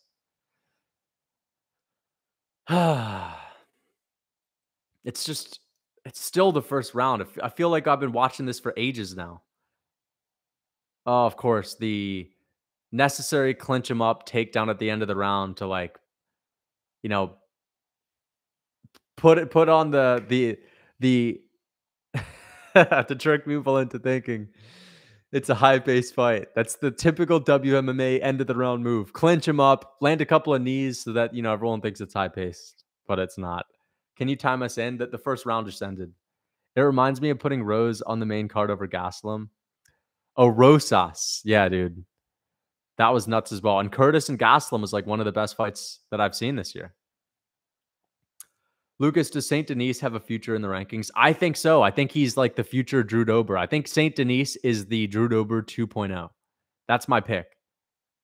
Dober 2.0, granite chin. Really good grappling. That's why he's the 2.0. Dober doesn't have amazing grappling. Like, Benoit is solid grappling. High level judo. They are losing the UFC money. That is facts. That is a fact. I hope Kelvin versus Shavkat doesn't happen. Why? Listen, I understand that Kelvin Gastelum, is a fan favorite, but I don't mind if he loses that much. It's not like I'm not attached to him winning, right? And Shavkat is probably going to beat him, but I don't think he necessarily. No, he'll probably finish Gastelum, to be fair. He'll probably be like the first guy to really get him out of there by KO. Like, I know he's been finished by Hermanson, but I think that I think Gaslam's about to get KO'd, or maybe he'll get submitted. Shavkat's scary. Shavkat is scary. Anyone with 100% finish rate is scary. Benoit has 100% finish rate. This is why I knew he was legit. Lipski by boredom round 3. No, she's not winning this fight. She's getting pieced up. Well, Pieced up is a generous statement. Oh my god, what is that punch? Look at how Lipski's throwing her right hand. Look at this right. This is not UFC level. How does this make it to the UFC? Look at that hook. Let's see. I'm waiting for the next punch that she throws. I don't understand how this person makes it so far. Oh my gosh, it's just hard to watch. Surreal was playing FIFA, is to blame for his loss. Yeah, dude. He's playing a lot of FIFA in the lead up to the Jones fight. But my take on it was Gon is cool, calm, and collected. He doesn't really want Jones to see that he cares that much. And I think it's gonna get in Jones's head because Jones thinks that everyone, when they fight him, it's the biggest day of their life. And if he sees Gon just chilling out that week playing FIFA, it's gonna get in his head, but it didn't work like that. Gon legitimately doesn't care. I don't think. I don't think he was that upset after the Jones fight either. I mean, he shouldn't quit MMA because he can still just style on a bunch of the fat heavyweights, and he's still mostly better than. I mean, he's better than like 95% of heavyweights that exist, but he'll not be a champion. But he could still make good money and fight cans. Like, he'll have a decent chance to beat up Spivak. Jones flipping that whole narrative by pointing out that is a sign of weakness. He could have taken it badly, but he made it motivation. Yeah, dude, he did. He did. I remember him talking about how for Gon, this was just his time in the sun. Gon would be cool with whatever happens in that fight. He's just happy to be there. And for Jones, he was saying, this is everything to me. Like, I take this so much more serious. So it worked for him. It worked for him. But Gon is also just not that guy. Like, if Gon had won that night, he would have been the coolest guy in MMA history. Just for destroying John Jones and not giving a fuck, playing FIFA all week. But yeah, Jones did use it for motivation. And Jones is great at getting in people's heads. Like, people say John Jones is boring. His personality, like his interviews, they say his interviews are dry. I like his interviews because he's like thinking ahead. He's really good at mental warfare. So I've always thought that Jones is a guy that's pretty fun to watch in that regard. Thank you for the $2. I appreciate the donation. So I heard Kevin Lee definitely did not lose. Yeah, Kevin Lee. Wait, definitely did not lose. Did not lose. He, in fact, did lose. Yeah, man. Again, guys, I wasn't confident in Kevin Lee. I was confident in Renat not being good, and I was dead wrong on that. Okay. I didn't see Renat having this ability to strike like that. And again, trusting in Kevin Lee. Bedtime, I know you mentioned that Darren Till never lets us down at letting us down. Well, Kevin Lee is that times 100, basically. I remember he lost to Ally Quinta, and that was like the first big letdown where I'm like, bro, how you can't even beat Ally Quinta? And I know Ally Quinta beat Kevin Lee in their first fight, but still, moment of silence for Kevin Lee. Yeah.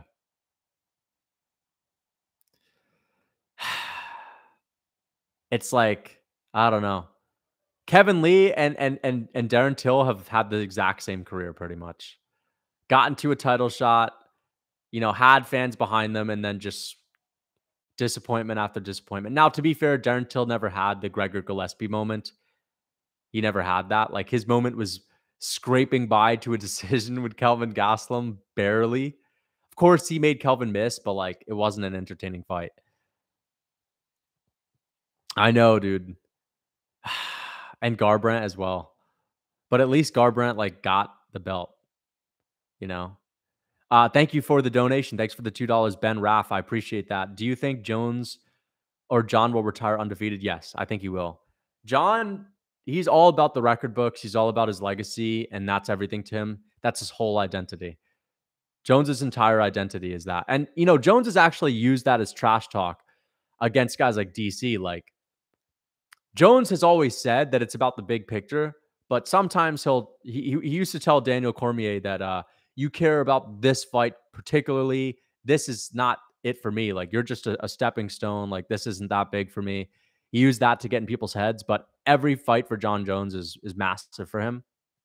And he wants it to be so that, 20 years from now, anyone that's new to MMA that just started watching can look at the record books and say, "Oh yeah, John Jones is the GOAT." So he'll retire undefeated. That's why I don't think he'll fight Pavlovich. I don't. He'll fight Stipe. Even if they wait another year to make that happen, they'll do it. But I don't know. I don't know. I can't see the UFC stripping Jones unless he's literally out for the next year and a half. They won't even do an interim title fight this year. They'll definitely not do one. But I don't think Jones comes back this year. I think Jones is going to be out for a while. Yeah, Reyes won the first 3 rounds. Yeah, Reyes definitely won. Jones lost to Reyes. He did. He did lose to Reyes. Kevin Lee just needs to move to Dagestan. Move to Imagine how annoying that would be if you're gone and all of your comments are just move to Dagestan, brother, telling you to leave France. You know how much of a piece of shit you have to be to tell him to leave France?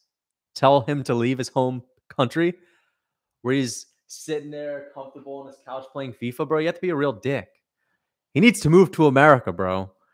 Not Dagestan. I've been the one that's actually saying that he's got to leave straight up, but it must be annoying nonetheless. Anytime a fighter has to deal with the move to Dagestan shit, that's gotta suck. Basically, just people saying your wrestling sucks, dude. You have to leave your home country, leave your family. You're hopeless. I don't even think Surreal would benefit from that. He'd probably just end up playing FIFA in Dagestan, dude. They got FIFA there. I know Habib's a big soccer fan, bro. Habib likes football. So they probably got some Wii Sports resorts, FIFA game, some Wii Sports soccer in Dagestan. Maybe they don't got the real thing, but they got some Wii Sports one. You guys remember that? Wii Sports resorts? Damn, dude. Kids don't know what they're missing. Like, video games are definitely not ideal for kids, but like the Wii was the perfect video game where it was still interactive enough to get you to like do a little bit of exercise, and the graphics weren't real enough to make you like hooked on it all day. But I used to have wars with people. I used to have wars with that one guy in boxing. You remember him? You remember what he? I can't say exactly what he looked like, but you know what I'm talking about. In Wii Sports, the original one, the guy that what did he look like? He looked like Chaos Williams, bro. They had Matt, dude. Let me look up Matt. He looks like Chaos Williams. Matt from Wii Sports. Yeah, dude. Matt, dude. I used to war with Matt, bro. Yeah, like that was a good game for kids because at least you'd be actually like shadow boxing, bro. Is it even possible to get Wii Sports? Because if I had a kid, I would definitely get him on that like Wii Sports grind early. That'd be his only video game, shadow boxing against Matt. Matt Chindu don't. Oh yeah, Matt definitely beat me a few times, bro. But I remember playing the baseball game too. Who's the pitcher? Bro, I swear the pitcher looked like Dun Hyung Kim, bro. I like the. I can't even say this with a straight face, bro. Why is my battery not actually being produced into my computer right now? I've been sitting at 9% for 10 hours. I swear, bro. The pitcher looked like Dun Hyung Kim, bro. Wii Sports pitcher. Because they made them all look a little bit different, right? But yeah, Matt was like basically Chaos Williams. Who else did they have? I don't really remember all the other guys. Gatto winning? Fuck that fight. Who cares? Bro, Wii Sports Resort where you could actually get in the plane. That was crazy, man. That was nuts. Wii Sports Resort.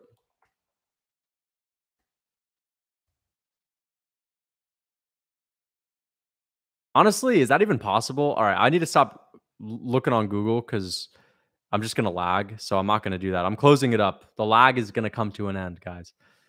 Wii was elite. It was. But is it possible to get like a fully restored quality Wii? Is that possible? Wii was a yeah. Wii biking made me a god. Biking? I didn't even know we had biking. No way. Did it actually? They actually produced like a bike for the Wii game? Wii Fitness was a lit? No way. They had Wii Fitness? Yeah, that makes sense, right? Look at that. Wii Fit. Hey, man. But hey, that's a good game. In the future, someone's got to come up with like UFC 4, but like with the Oculus, you know? And but you have to have like a lot of room for that where you're actually like fighting people. May as well just fight at that point. Rage quit, we MMA guru rage quit. We fit. RIP Joe Aesthetics. Yeah, man. Unfortunate. He seemed like a cool guy. You know, I'm saying that. I mean, like that lifestyle is dangerous. Just blasting gear to be a fitness influencer is not a good lifestyle for health, especially because think about it. That guy has to stay lean all year. He's probably on like the fat loss burning drugs too, and that stuff's hard on your heart. So he still seemed like a good guy. So it's unfortunate. I'm gonna be Matt for my kid. He don't need a Wii. Perfect, perfect. Sparring with the kids early on, dude. That's every father's dream, right? To just from the get go, like you know, I've seen just plenty of guys say the same thing that they're gonna have their kids like training in all the perfect ways. Like I'm gonna have my kid eating grass fed steak, you know, ice baths, going to jujitsu, but doing wrestling as well. So they have a little combination. Of course, Muay Thai on the side. So like my kid's gonna be wrestling to be doing Muay Thai. He's gonna be doing, you know, touch butt in the park to be like Connor as well, just to get limber and to have flexibility, you know, to have that freak factor. And I'll get him into Taekwondo too.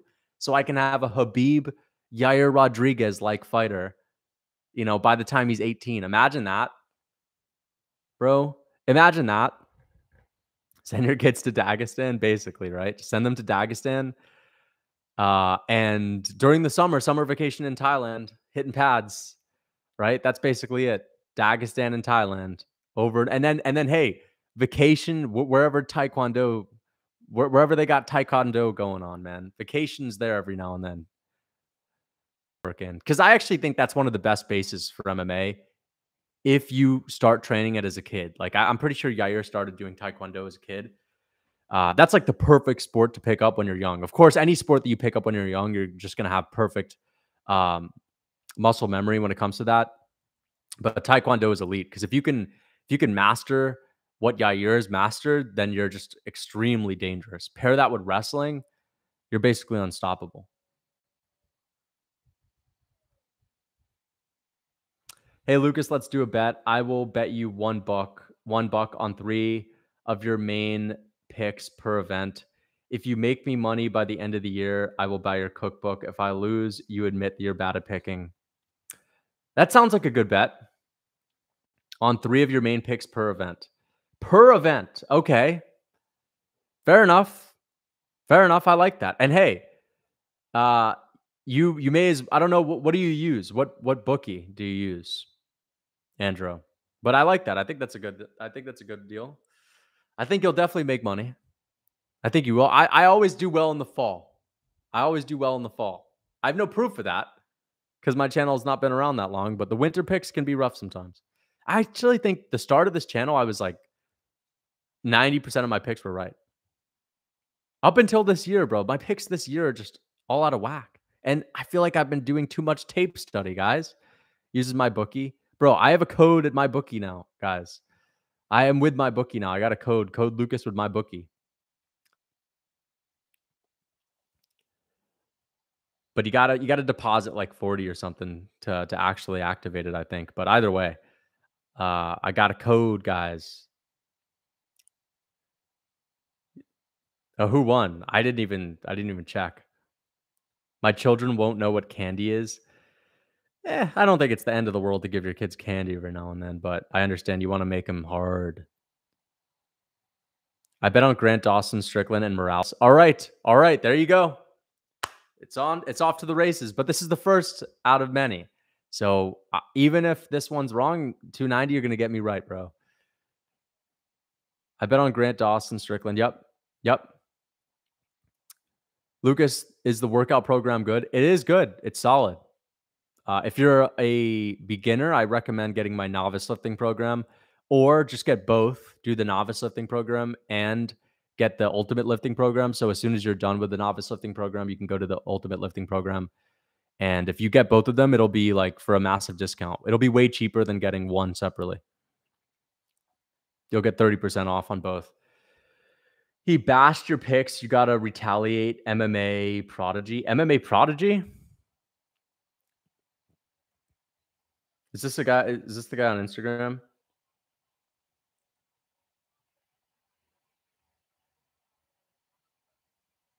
I don't see him. MMA Prodigy. Is this a guy on YouTube or?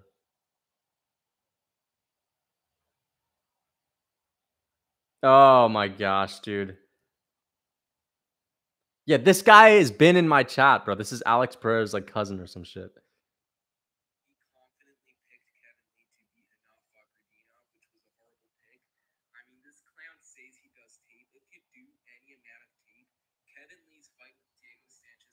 All right, bro. I I already know who that guy is. Demir, yeah, he's called me out quite a bit already. But hey, man, if you use my name in a YouTube video, you'll get views. So there you go. Filmed it on the Potato 5000. Someone did say you were the most casual MMA fan. Yes, yes, someone did say that. But again, the reasoning that they used was complete bullshit. And he was glazing Izzy the whole time. So kind of canceled his own argument out. Thank you for the $2. Thank you for the donation. Where can I get your cookbook? You just click the link in my description of this live stream. And it'll take you to my website, lucastfitness.com, or you could just type in lucastfitness.com and my website will pop up. Lucas, when's the next debate stream? The next debate is going to be this week. All right. I'm going to have it this week, probably like Friday, the day before UFC 290. So yeah, probably then. And I'm going to do a lot of videos this week, guys. And hey, Kevin Lee memeing, I memed a little bit. No more memes for this week. This is time to get serious. Zabit would get finished by Holloway. Only had 2 rounds of cardio. I agree. 5-rounder. Yeah, Zabit doesn't get out alive. All right, here we go. Morales and Max Old Man Griffin. So let's see if we can turn this around. Anyway, I'm gonna get apricot.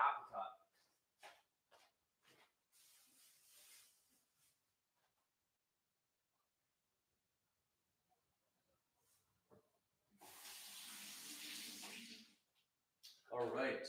Fucking hell.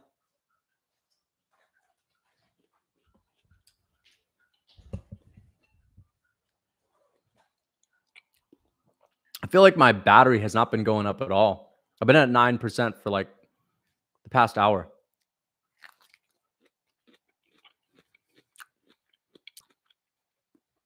I'm gonna.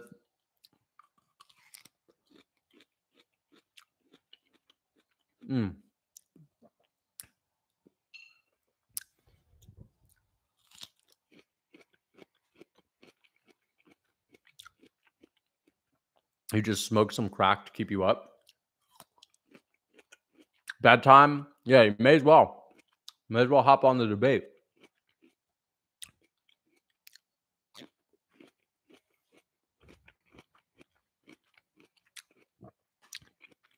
I'm not sure what type is the most optimal.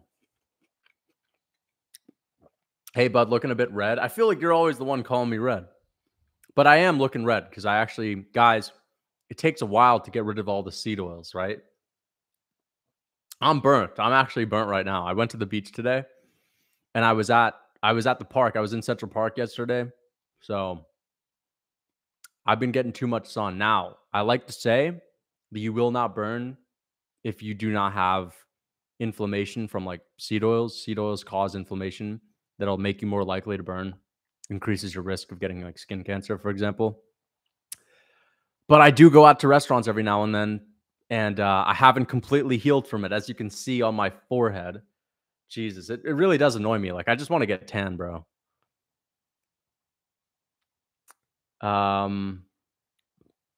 What's up, red guy? Dude, I know. I just noticed it. Look at that shit, man.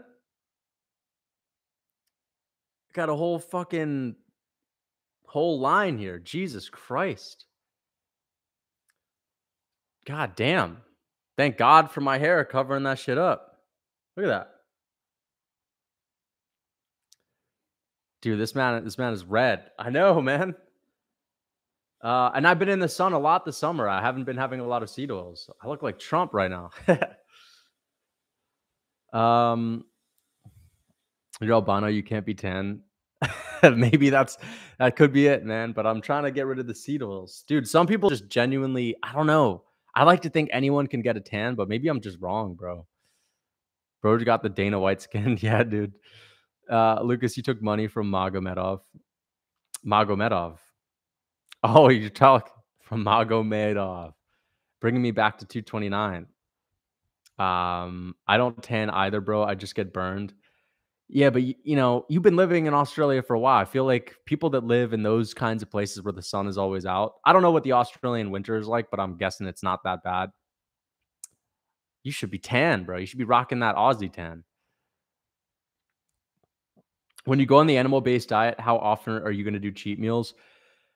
I haven't done a cheat meal in over a week. Like that's good for me. Usually I go out to dinner maybe once a week. I did have ice cream today at the beach. Um, but it was like an ice cream cone. Dude, that's fine. Like if you're not able to have an ice cream cone, like that's kind of crazy, right? You may as well. Prodigies in the chat, of course. Black Irish don't burn. Hey, I'm Irish as well. Griffin Morales started yet? No, not yet. Morales just KO'd Griffin. That would be the one fight that I probably would get right, right? The one that doesn't matter at all. At all. Lucas, who do you have in this next fight so I can make some easy moolah? I have Morales, bro. I was gonna try to say Griffin, but I have Morales. Dude, listen, man. I wasn't confident in Kevin Lee. All right. I wasn't that confident in Kevin Lee. I was confident in we're not being trash. Okay. Not being trash. I was confident we're not being overhyped and overrated and having nothing on the feet. I was dead wrong on that, bro. But like, I just wish I could go back in time and say Renat is gonna win. And at least say he's boring, you know? And then I would have only had to deal with the fact that I said he was boring, bro. You always cope after making garbage picks. Dude, how can you not cope after that? Straight up. You may as well get it out, bro. Lucas, if Volk becomes the GOAT and defends his title 7 more times, will I shave my head? No, I'm not going to shave my head. The only thing in common, we are Adesanya haters. He made my brother. Dude, I don't actually believe you, bro. You're definitely not Pereira's son, but you said that he was your uncle or something like that. You do look similar to his sons, but I don't know. I don't know if I believe it. Yeah, dude. Yeah, I can at least relate to you on that then. Lucas albino as fuck. Not gonna lie, he got the pass. Okay. I don't know. We'd have to really verify that. I have to go to Botswana, to my hometown. Apparently, I haven't been there, but hey, it's my home. I gotta check in with them. I gotta see if I'm cool with them. Thoughts on onions? Onions are all right. I mean, white onions are pretty pure, and they've been shown to increase test. But again, like veggies, for the most part, veggies are just bullshit. So I would not like go too crazy with vegetables. I think that we've been misled to believe that vegetables are necessary. Oh, eat all your veggies. Like, dude, that's what people would be doing when they were starving back in the day. Veggies are starving man's food. All right. Hey, if you're starving, eat your veggies. But if you're not, get meat and just eat other stuff. Bro, I got sparring in an hour. What should I do, coach? You should definitely, bro, just I wish I could give you some good tips, but I'm not too big into jujitsu and grappling. So I used to do some judo. Do you actually have sparring in an hour? I don't know what time it is in Australia. But that would be rough. You'd have to miss this card. You'd have to miss it, but you could hop on the card. That's the good thing. Maybe you can miss the card. Eventually, you gotta hop on. Nah, it's kickboxing. I do have some experience kickboxing. I don't know. I'd have to see your tape. I'd have to see what you got. I'd have to see what you got to work on. All right, here we go. Morales and Griffin. Prodigy, you said you just put a bet on old man Griffin. Now, to be fair, Griffin hasn't gotten finished by TKO since his Colby fight, which is a long time ago. We got a fighter getting ready for a fight. All right. Griffin by flatline KO. I don't know, man. Morales has been dropped before. He got dropped badly by Trevin Giles. He doesn't have like a granite chin. And Griffin is much more experienced. But let's see. Let's see if Morales can get fraud checked too, because that's the way that this card's going. Just a bunch of upsets. Yep. As I said, Max Griffin's going to try to attack the lead leg early on. That's his game. Morales is a big welterweight. He looks like a middleweight.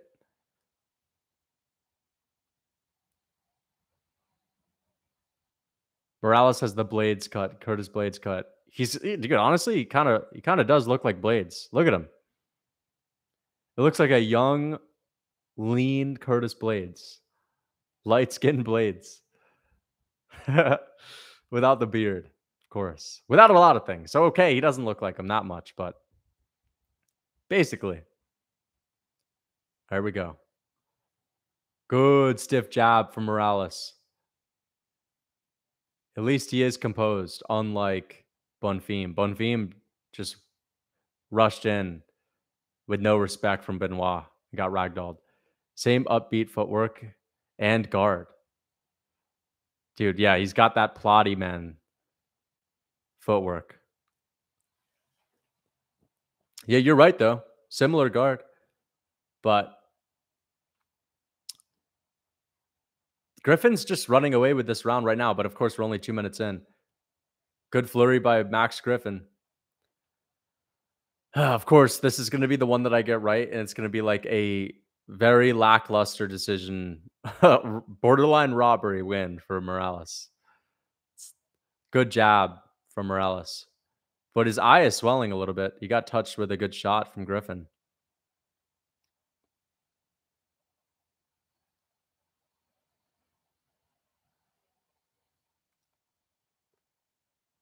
Ooh, good flying knee. That was to the body. All right, we're good. We're good. Kevin James as the referee. Ooh, good shots from Griffin. Now Morales is going to stuff the takedown. Wow. Excellent work from Morales to stuff that takedown. Griffin was deep on that takedown. Bisping is always giving some weird advice. Griffin's doing just fine fighting his fight. And Bisping said he needs to make it a dog fight. I don't know if that's ideal.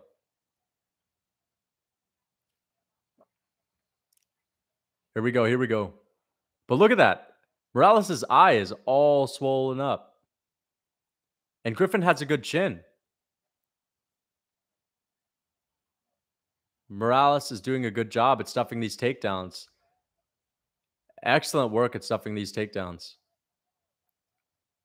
But like, I don't know. This is an exhausting approach from Griffin, and meaning it's going to exhaust Morales if he keeps this up. It's fight by decision. Morales is overrated, bro. I could see it. I could see it with this kind of game plan. Of course, I'm picking Morales. Like a lot of other people as well, but I don't know. Griffin, I know he's not been finished by anyone by KO like that. Colby TKO'd him, but that wasn't a brutal finish. It's just like picking Max Griffin is very risky, you know? Good shot from Morales, but none of these shots are really affecting Max. Dude, I'm just slowly watching this next one slip through my fingers as well. Fuck. Oh, now Morales is just fighting like a sloppy man.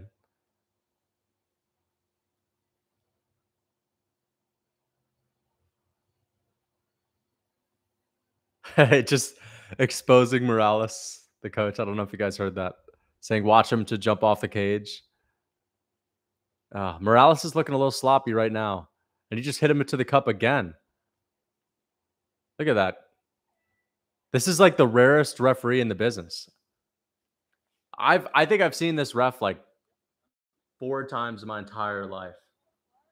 The rarest referee ever for this fight. The Tracy curse becoming real. It seems like it is, man. Max Griffin looking like an absolute savant. Not really, not a savant, but he's looking like a crafty veteran out there right now because he just took the first round. Finished Griffin, and no one has since. Yep, exactly. Colby's the guy that TKO'd him. I'm pretty sure he's been finished since, no? Maybe by submission. But he's definitely lost since then. But yeah, he's got a good chin. So, dude, sometimes these fights are just impossible. If I picked Griffin and I said, Griffin's hasn't gotten finished since Colby, and he's got a good chin. He's a crafty veteran. He's 37. He's got all this experience. I don't think this sloppy Morales guy is going to get the win. Morales goes out there and knocks him out brutally in the first round. But if I say Morales goes out there and knocks him out brutally in the first round, then we get the crafty veteran Griffin showing up, basically. Who's winning this, Tracy? Right now, Griffin just won the first round. Second round, right here.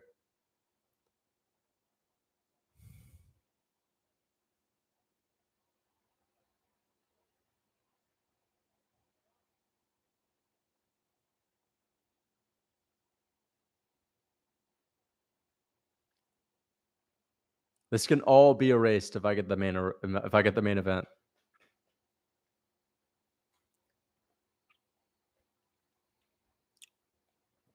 Ooh, good shot from Morales. Good shot from Morales. But it's like, even if he does win.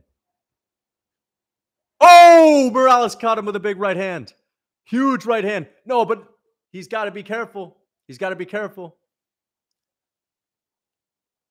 Oh, he's got to be careful, man. This is like that textbook. Oh, man. Textbook situation in which Morales could get KO'd trying to find a finish. Because he's landing these big shots, but Griffin's eating them. Oh, look, he just rocked. Dude, Morales just got hit with a big shot as well.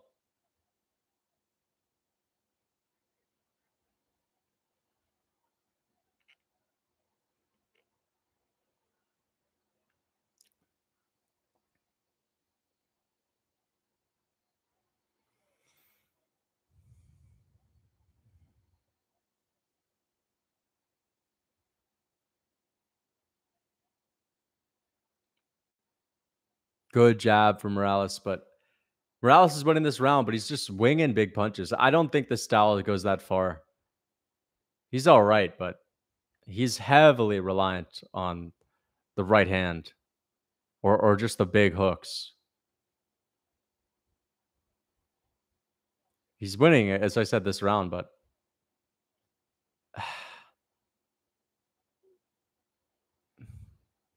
it's definitely not a great style. He's very sloppy. You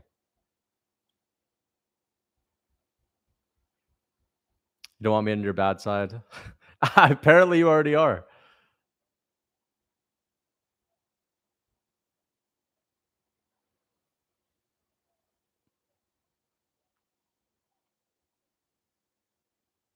Yeah, man.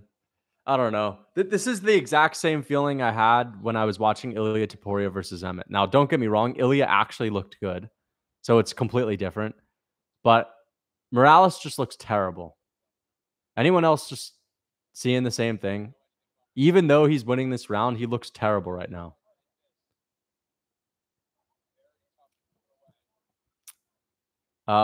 He has no defense. Max Payne Griffin. Yeah, I don't know. He's just swinging the same punch over and over and over again. I had to take my headphones off just because I feel like I need to step away from the shit a little bit. It's like I just got popped by a good job from Max Griffin. Yeah, this is sloppy. This is not like a solid prospect, I don't think. Max is tough. Dude ate some big shots. I know. He's got a good chin. Very good chin. We'll see. So far, this is a 1-1 fight. Unless Max can have a big moment or land some really solid shots, I think Terrible's a bit of. I mean, dude, what is he doing that well? Like, sure, he's out at range, he's keeping decent distance, but where does he look that good? What is he doing that's impressed us at all other than land powerful shots, like a good, powerful shot? Look at this. Just,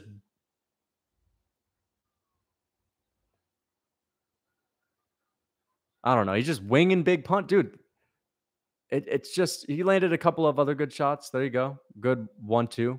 That was his best sequence in the fight right there. That was his best sequence in the fight. But the referee just called timeout. I don't know why. I did not notice what just happened. He doesn't look good anywhere. Dude, he doesn't look good anywhere right now.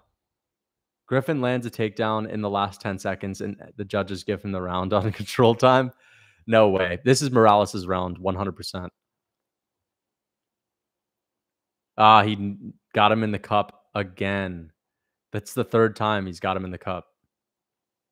The double buy is crazy. I just whipped a front double in his face. All right, here we go. Hey, at least it's gonna be 1-1 going into the third, and he still has a chance. But like, he just looks so sloppy. And of course, Max Griffin is just not. He's not young enough to be able to like bang with him. Clearly, Griffin can't rely on that speed and power anymore. And that's basically all Morales. It's just all youth, all speed, all power, and that's it.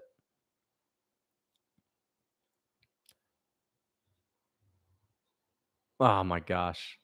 Look at him. He's trying to, he can't even. Dude, Morales has one hell of an ugly style, dude.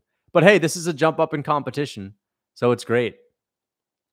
Big jump up in competition. I don't know about big jump up in competition. I mean, Trevin Giles to Max Griffin is not that crazy, but Morales about to save New York after this. Did she really just say he's lightning fast? Who? Laura Sanko said that Morales was lightning fast. He's not that lightning fast either. He's just, I don't know. This is like one of my least favorite styles to watch. Even Max Griffin is not cringing me out like this. He's only 24. I understand. Yeah, he's only 24, but Song Yudong was looking solid at 24, even though he's a bantamweight, so it's different. It's just that this guy was getting a lot of hype, and again, maybe it's like Joe Pyfer. Joe Pyfer's going to get exposed soon.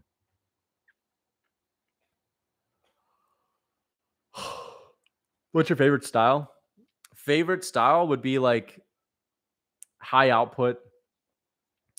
Like Benoit, good style, high output, gunning for the finish at all times. I'm not someone that's opposed. Like I'm not going to say just because you look sloppy, I don't like the style. It's just that Morales has just got an ugly style. I don't know. That's all I can say. It's like spamming the same techniques. I don't know. He's all right. He's all right. He's not a terrible style. Clearly, the best styles are the guys that are actually good, like at the best. Just name anyone that's highly ranked and they have a decent style. Strickland doesn't have a great style, to be fair, even though he's highly ranked. But yeah, Morales is landing these heavy shots, and Griffin just has a really solid chin. A lot of other guys probably would have gotten KO'd by now, but Griffin's chin is crazy. Damn, man. Griffin's hurt, but again, just a wild chin. This dude's got an underrated. No one ever mentions his chin, though. And I still pick Morales to beat him by KO, bro. Sanko should. I gotta put this on. You guys are saying Sanko should be quiet.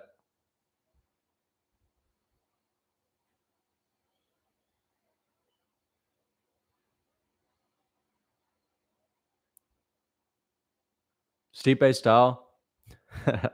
I actually like Stipe's style.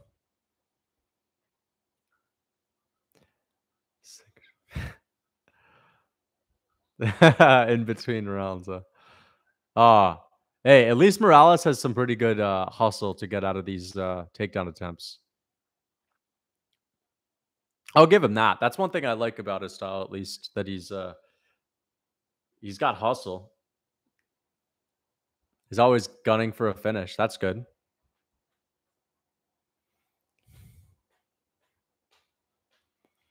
I guess I'm just watching this fight with the preconceived notion that Morales is like a really solid prospect, and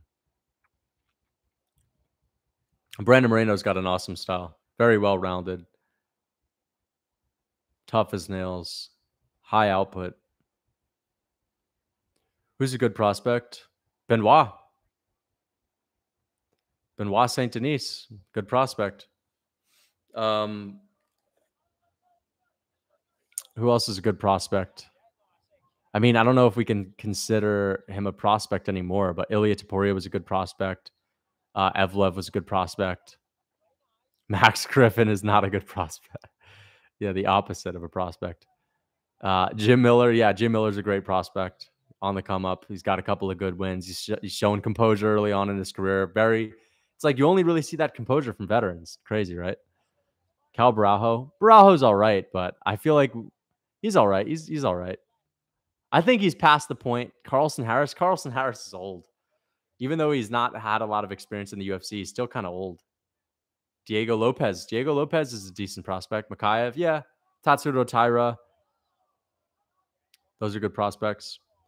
But again, some of these guys don't have enough fights for us to really say they're good prospects. Like, I think we're just finding out right now where Morales is at, and he's very green. But he's still beating Griffin even after losing the first round. So that's something to give him credit for. Like, he was not discouraged. He's imposing his will, stuffed all the takedowns, and yeah, he's got decent cardio. He still looks all right. He's winning this fight, which is good. And Max Griffin just has such a good chin. So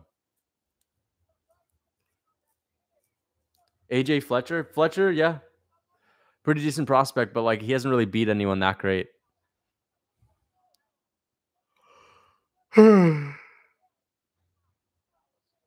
Evloev is older and had a worse performance against someone on 4 days' notice, and you rip Morales apart for cruising to a unanimous decision. Dude, I understand what you're trying to say, but like Diego Lopez is dude, like sometimes you just have to give credit to the other opponent. Like, we're talking about Diego Lopez looking like a wizard in that fight at certain moments on the ground versus Max Griffin just being Max Griffin. So I'm not giving him that much shit. I think this is good. Hey, the fight's not over. Like, the fight is not over at all. There you go. Like, my idea of Morales has changed over the span of 15 minutes. I saw him in the first round. Okay. Saw him in the second round. All right. He's looking a little sloppy, but he's still getting this done. Lost the first round. He just proved that he can go past a crafty veteran. So I'm not shitting on him right now. I think that I've said at times his style is ugly, which is true. Because if you're going to tell me that Morales had this wizard-like aura when he was fighting, you're bullshitting. He looked good overall. It was a good performance for a 24-year-old. But hey, you're allowed to critique someone. I try making every stream. You're my favorite MMA YouTuber, bro. Thank you, man, for tuning in. I appreciate that. Evloev getting KO'd by Freight Train Holloway. Bro, and then once again, just back to the Diego Lopez situation. Diego Lopez is solid. Like, you just have to use the eye test to see that Diego Lopez is very dangerous.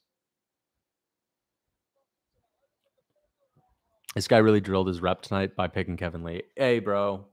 Every year you need one of those picks, you know. Every year you got to have at least one pick to really just laugh at. So it is what it is. You know, I'm just happy that it wasn't like a full video dedicated to Kevin Lee. Diego is fairly rated. Yeah, Diego is fairly rated.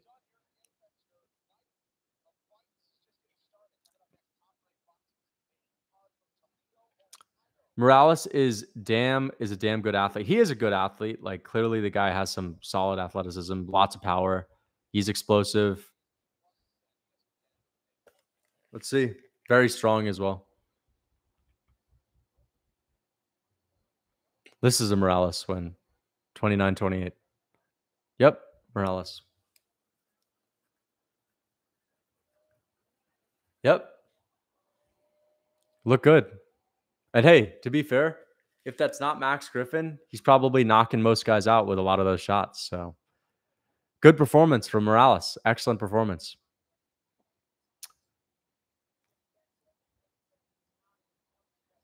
He looked okay. Yeah, like, okay, technically, dude, he looked a little sloppy, but overall, okay, overall, it's like he did what he needed to do. And you also have to take that into account. Like the fact that Griffin just has a really solid chin. Most people are not going to be taking those shots.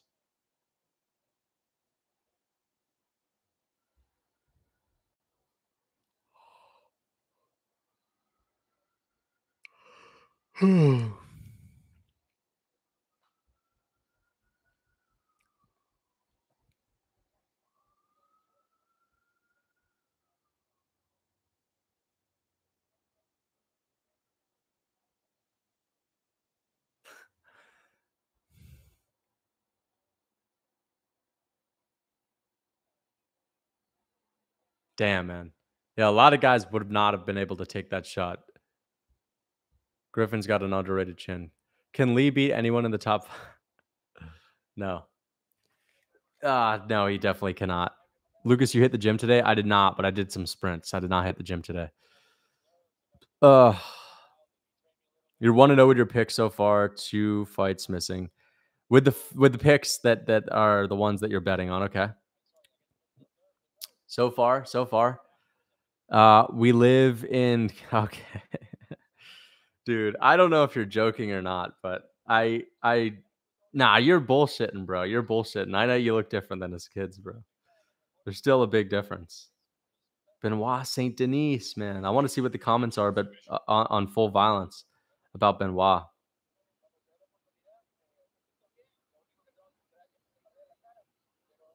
next week. Why not? Renat versus JDM. Honestly, that'd be fine. Let's see. Oh my god. Kevin Lee. They really matched him bad. Yeah, dude, they did match Kevin Lee poorly. Straight up. All right, let's see. What are they saying about Bonfim? Wow, no post from Full Violence about Bonfim at all? Jesus, like, where's the post from Full Violence? Is straight up casual for not posting about Bonfim. Interesting. Dude, it's crazy to see Kevin Lee get slept like that. I see nothing about Bonfim losing. Did the UFC post about it? So many people say I look like his son. Um, but he's actually my dad. No, he's not. Let me look at this, bro. Alex. I need to pull up a photo that he has with his family. I can't find it, dude. Alex Pereira just posts a bunch of reels. Doesn't post any photos. All right, let's go to UFC. Let's see if they posted anything about Benoit. Oh, here they are. Benoit Saint Denis. Cocky fighter gets humbled, part 23. Bonfim with better coaching has championship potential. What? Championship potential? I don't understand this. With better coaching has championship potential? Where the fuck do people come up with this? I don't understand it. He's had one fight in the UFC, and with better coaching has championship potential? What? He thought he could beat a French soldier. Where are the haters talking shit about France now? Bro spammed like 20 body kicks in the first minute. Bonfim is very talented and would have won this fight if he was patient. Dude, where do people get this? He'd have won if yeah, like he would have won this fight. Like, no, dude, you would have lost either way. Maybe not literally lost either way, but you get what I'm saying. People overhype him way too much. All right, Lucas, you want to know what your picks are? Yep. Championship potential in Bellator. Yeah, right. All right, let's see this little promo for Volk and Islam.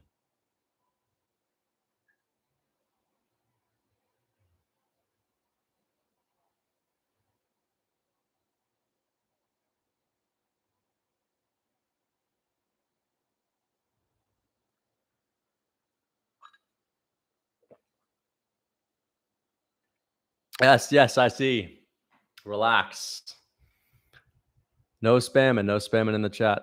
Make a poll to change your name to Buckwheat MMA Reacts. I don't think people would would necessarily. Uh, I don't think everyone would understand that. It would catch some people by surprise. He's still no, it's not. It's not. Luke Lucas loving the Volk promo. Honestly, bro, I'm gonna be real, bro. The Volk promos are a little bit underwhelming sometimes. I feel like the UFC doesn't put enough effort into them.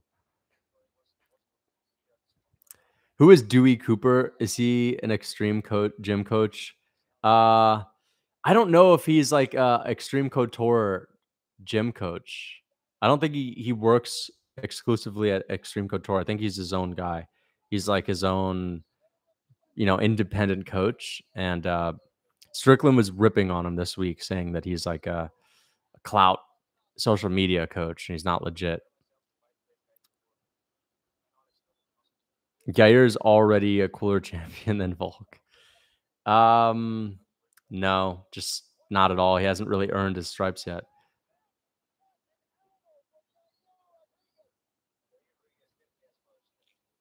Your video saying Adesanya isn't a top 5 striker is ridiculous. Name 5 people that could outstrike Adesanya in a fight. Saying 5 people, I can't name you 5 middleweights that would outstrike him. That's not saying that he's not.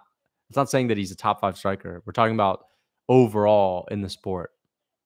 So I could name 5 people that are better strikers than him overall. Oh, any weight class? All right, Corey Sandhagen, Yair Rodriguez, Alexander Volkanovski. Who else would I throw at you? Jan Blachowicz outstruck him, so that's an easy pick. I mean, there's not many. Wonder Boy, Max. I don't know if I'd say Max necessarily. Max is a better boxer. Alex, yeah, I think there's a decent argument for Alex, but it's pretty even right now. No, not Yuri, but it's pretty even right now. So I wouldn't confidently say Alex is better. Jan Pereira, Strickland, Tai Tuivasa, Habib. No, but the guys that are actually better than them are guys like Yair, Volk, Jan. I'd say Wonder Boy is a better striker than Izzy. Just pure striking. And I'm trying to think of some other really lighter weight class guys. I mean, O'Malley, bro. O'Malley's pretty decent. Yair? Yeah, definitely Yair. Definitely Yair. The MMA prodigy. Oh, okay. I know he was in my chat.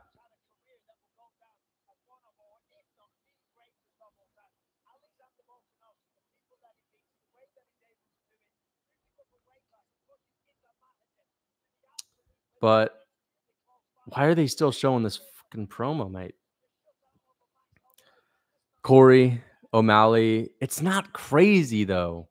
It's not, but I wouldn't say O'Malley, though. I would not say O'Malley. Sandhagen, yes, Sandhagen's better, and Yair's better, and Volk is better. Bro, there's an argument for Whitaker being better.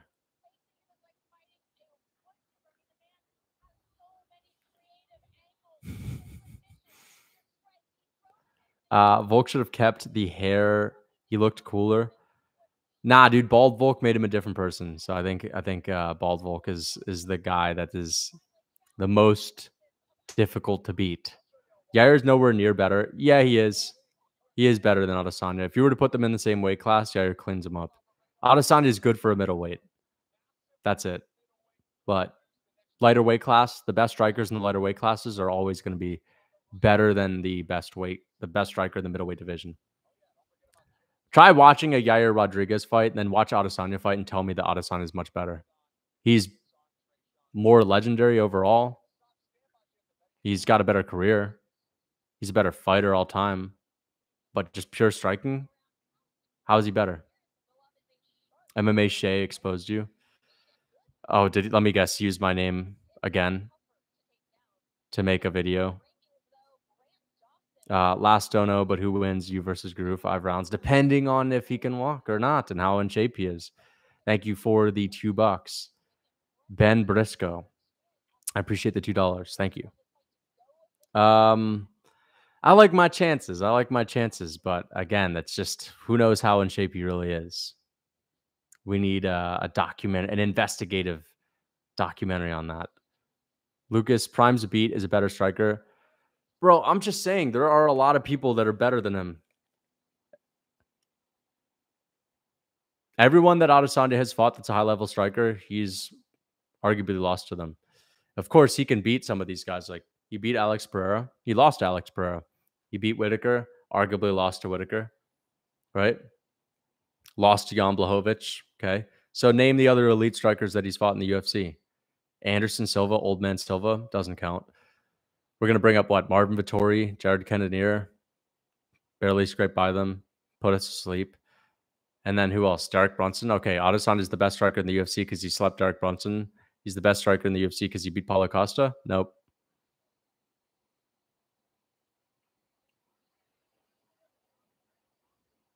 Here we go. Dawson and Ismagulov.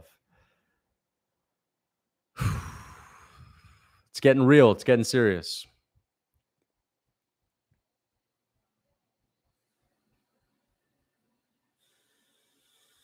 Let's see if Damir Ismagulov can get fraud checked. He's not a fraud, guys. He's not a fraud. He's been in the UFC for too long. He's had too many wins to get fraud checked. Secret Juice Costa, bro. Costa was never that great. He beat Yoel Romero in the most. That's a decent win. Yeah, decent win, but it was very close. And it's one of those situations where Romero is, I don't know. Romero's just a weird fighter, man. That was Costa's best night, but he's never been able to recreate that kind of performance. So, yeah, Costa's not that good. Yair's kicking Volk's bald head off of his shoulder. Or Volkanovski could just get out of the way of that and take him down and beat him up. I thought Demir retired. He said that he was going to retire and then he changed his mind. I'm almost convinced that he just said that because he was butthurt about his loss, but I don't know because that was a quick retirement.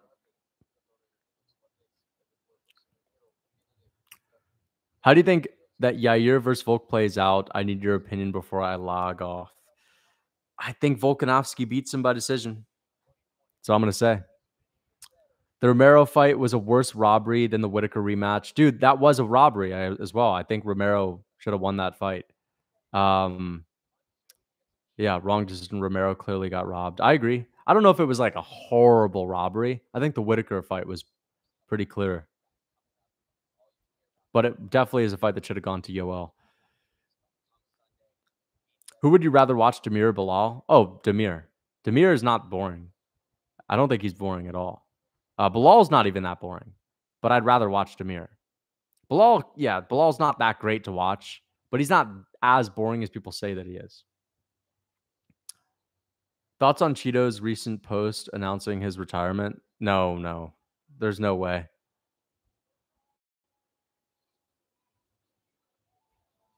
But I have a feeling that you're just getting me to go to his page because he posted something that.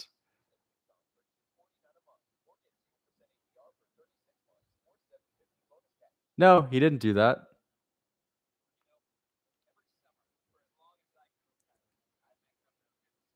He hadn't posted anything. Okay.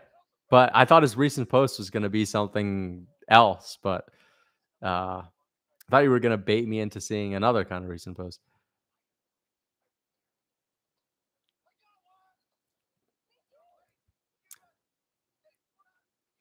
Volk is a decision machine. He needs to finish Yair or else Ilya is going to kill him. What does this have to do with Ilya? If he finishes Yair, does that mean that Ilya wouldn't kill him? Like, I don't understand. Um, Baiting people is so lame. I mean, that wasn't great bait. I checked his page. You know, you didn't really get me that hard on that one. Ilya stands no chance against Volk. He's not beating Volkanovski. Yair has a better chance to beat him. No linking anything in the chat, guys. Don't do that.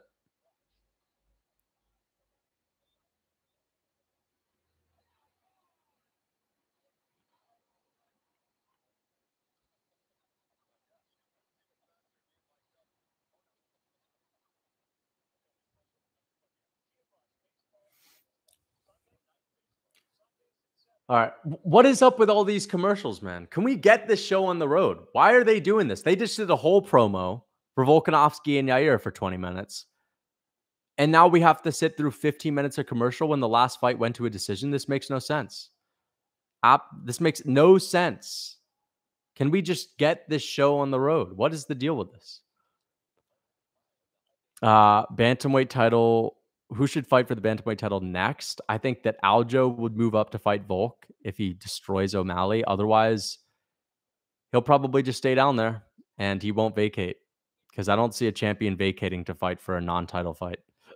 Up a weight class, Ilya humiliates Volk. No, Volkanovski would completely outclass him. I think that Ilya would have, I think he would land jabs, he would land decent combos, but I think Volk would dictate the fight and just destroy his legs.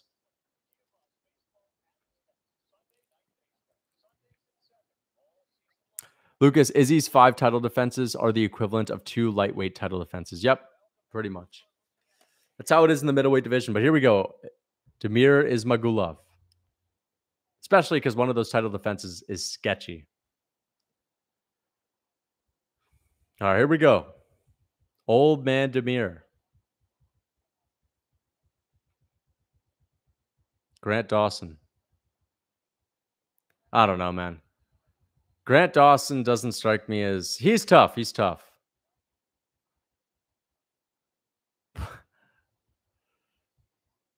What's your take on Volk versus Yair? I keep getting this question asked. Volk beats Yair. Time for Lucas to get humbled once again.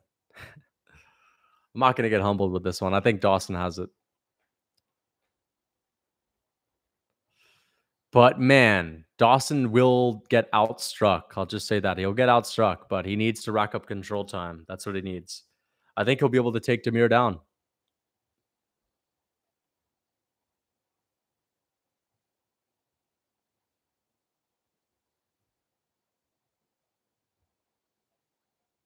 Let's go.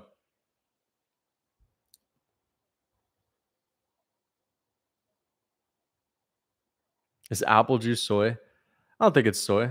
Just drinking juice in general is not bad.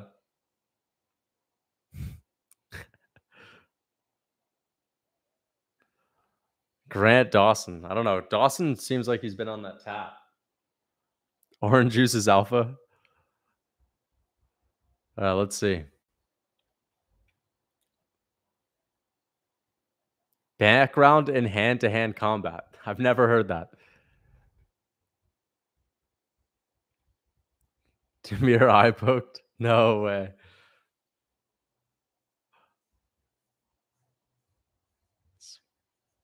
All right, let's see. Let's see. Let's see if Damir Ismagulov can get the first ever finish in his UFC career. The Decision Merchant. I don't ever want to watch another Ortega fight. I'd like to see an Ortega fight. He's very entertaining. Black coffee is the holy grail of man. Okay. It's a lofty statement for black coffee. All right, here we go. What is up with this, caressing his hands? Grant Dawson. Good overhand already from Dawson, but we'll see if he's improved. As I suspected, Damir looking to establish that jab. Stick figure Damir. And Dawson's in deep on a takedown. It gets stuffed. But he's eventually going to take him down. I'll tell you guys that much. He's going to get to him eventually. Dawson's going to get that 30-27, 29-28. I'm telling you.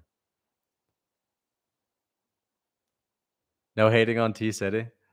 Yeah, bro. I fuck with T-City, man. He's never going to be champ, but he's entertaining.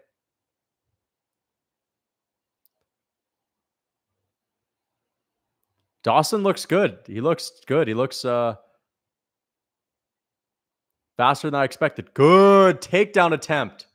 Damir Ismagulov trying to scramble, and Dawson gets him down. Let's go. There we go. There we go. I'm telling you, man, when people commit to taking down Damir and it's not little Guram Kutateladze half-assing his takedowns, people tend to be able to get him there. There we go. Racking up that control time. Racking up that control time. Bisping rising up Senko. Look at that. Yeah, dude, he's got his back. He's got his back. I'm telling you, man, Dawson's slick. There we go. There we go. He's got his back. I told you he was going to get that back. Oh, man. They're dry. Little Demir is trying to get out. Little Demir is trying to get out. And he's not going to do it. He's not going to be able to work that out, work it out. Grant Dawson about to get Demir out of there, as I said, guys. Racking up that control time. I'm telling you, man, when people commit to taking Demir down, they get him there. Casual Lucas. Dude, you're the casual. You're the casual. Probably picking Demir, bro. My fight is delayed. My flight is delayed. You're still on the feet. Oh, your fight. Yeah, they're not on the feet no more, bro. Grant Dawson's got the body lock. Chipping away on that control time.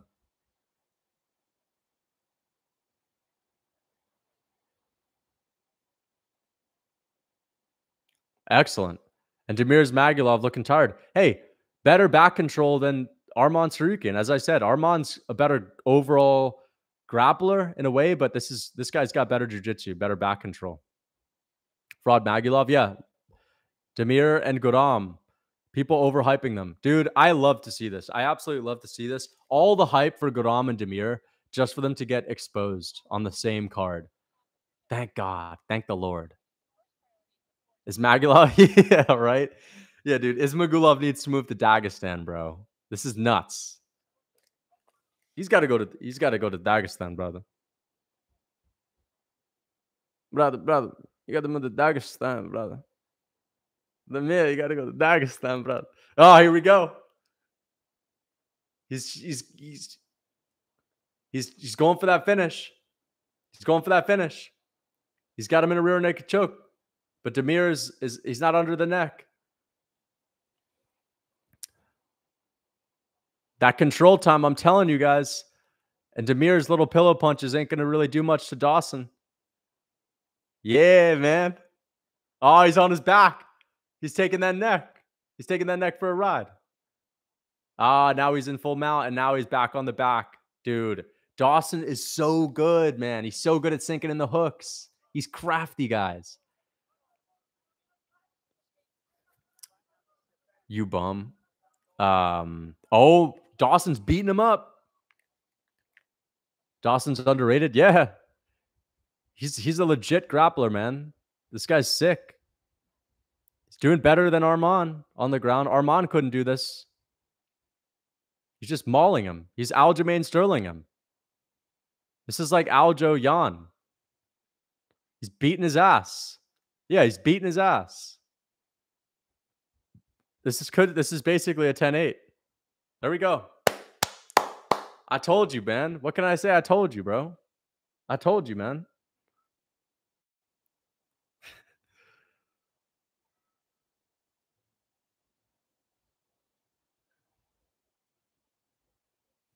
Grant Dawson's got it.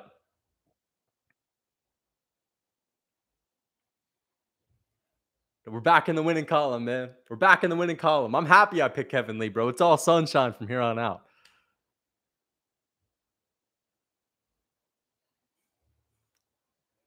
All sunshine from here on out, guys. I'm feeling good, man. Strickland's about to cruise to decision, and we're in the clear, baby. We got the last three right. We all know that Grant Dawson and Demir was the one that really mattered. Kevin Lee, bro, you think that? Oh, I picked Kevin Lee to win. Oh wow, how pathetic! I picked Kevin Lee, bro. Who cares? It's a Kevin Lee fight.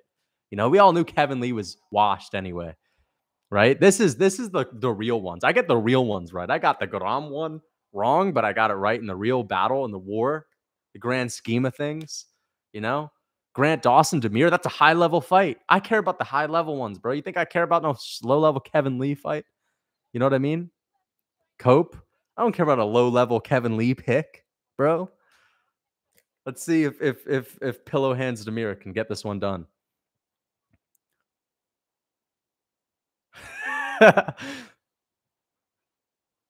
Nothing better than doing a mid-fight cope and then watching Grant Dawson get KO'd second round to watch it all slip through my fingers. That would be horrible. But Grant Dawson just needs one more round. He just needs to survive. But Demir is, still got that ability to land one of those little pillow punches like he just did, little pillow hand jab. Good right hand from Demir. I'm gonna stop talking this crap. Oh, good jab from Demir. Again, Dawson's striking is not that good and it's ugly, but he's tough and Demir doesn't have a lot of power in his hands. He's got to get in on the inside. There we go. Bro, look at that timing. That is ridiculous. And he just slams him. He doesn't slam him. He basically just caressed him and took him down. Dude, that timing is insane. That's one of the smoothest takedowns I've ever seen. Lucas's tap water making him dance. The reaction would be hilarious if Dawson got KO'd. I know.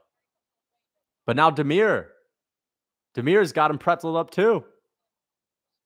Relax with the glazing. Dude, I'm not glazing. You're just coping that you're getting your pick wrong right now, bro. You had your moment. You had your moment. You're watching your pick slip through your fingers right now. I get how that feels. I saw it with Kevin Lee. I make lemonade with tap water. That way it tastes better. Damn, dude. That tap water has you doing crazy things, bro. That tap water will have you picking Demir to beat Dawson. I'll have you thinking Guram Kutateladze is the next King Kong in the division. Demir is a fraud. I'm telling you, man. These Demir is Magomedov and oh man.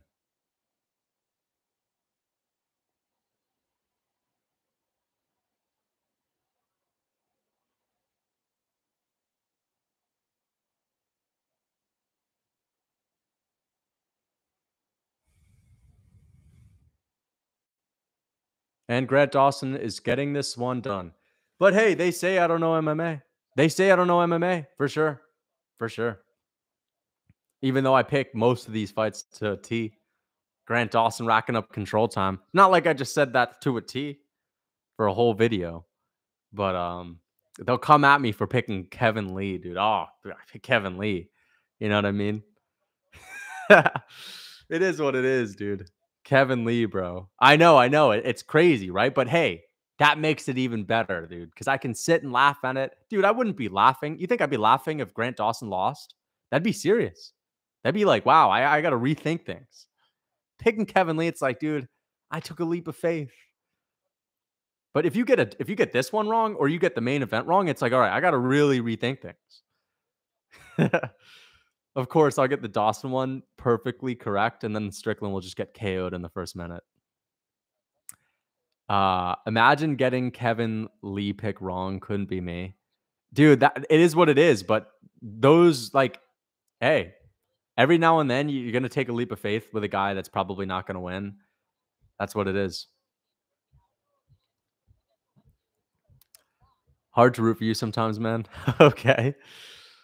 Bro, I'm just seeing things that I say come to fruition, bro. Like, look at this. This is a beautiful performance from Grant Dawson. Just riding little Demir all the way back to Dagestan. We called you a madman back when you called Guram and Demir frauds. Bro, there you go, man. People were calling me a madman for saying this. I've been telling you. Man.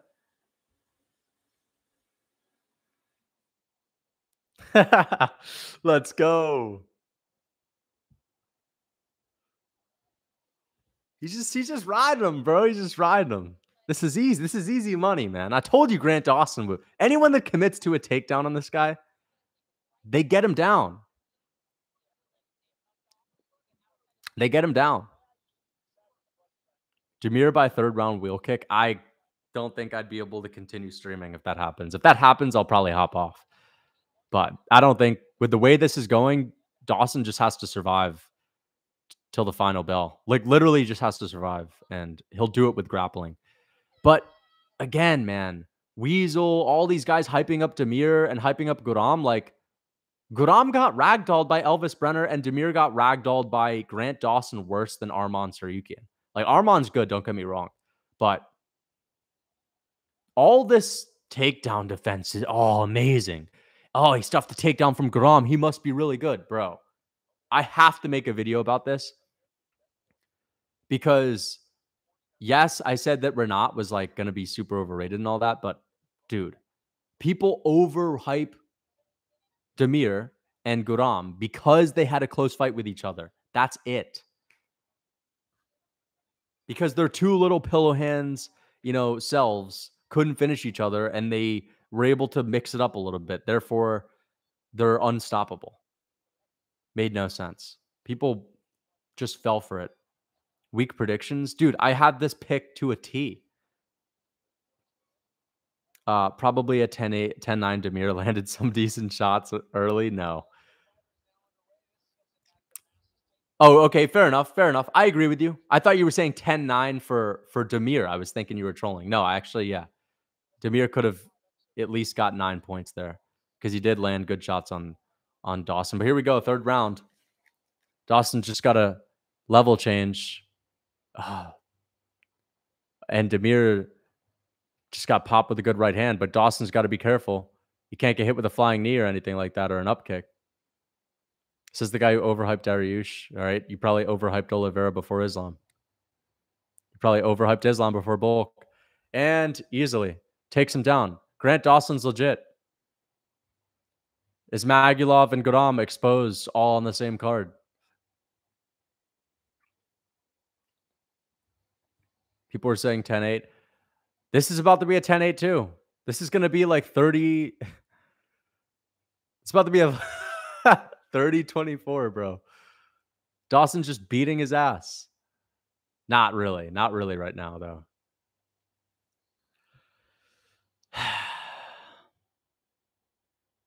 Hold the brakes, boss. He hasn't won yet. No, he's basically... Look at this. Look at this. He's just mocking him. Look at him. He's just smiling at his corner right now.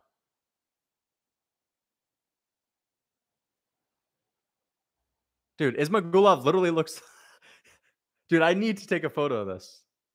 He's actually... okay, it's over. Bro, he's getting made to look like a fool. But yeah, Demir's Magulov, yeah, bro, because of that OV and the fact that he stuffed a couple of Garam's takedowns, yeah, he's a god. Monster.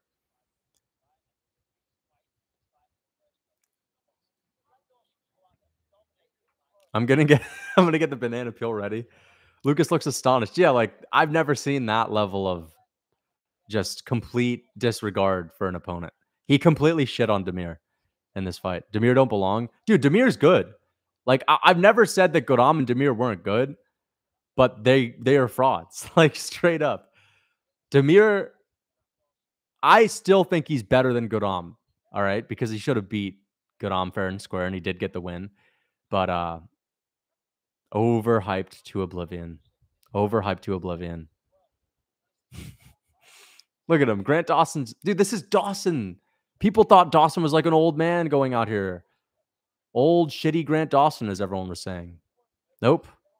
Solid guy that's improving. That, may have had a couple of fights where he looked a little rusty. But those were from 2021. He's 29 now. And I know Demir's only 32, but, like... He doesn't look it. American Habib? No, this is not Habib. Habib is not this. This is like the American. I was about to say something that, this is like the 55 version of, yeah. I'll just let that one, I'll pause that one out for a little bit and then I'll say it later on. But yeah, it's not Habib. Habib would be on top of Demir trying to pound him out. No, not Colby. I was going to say something else.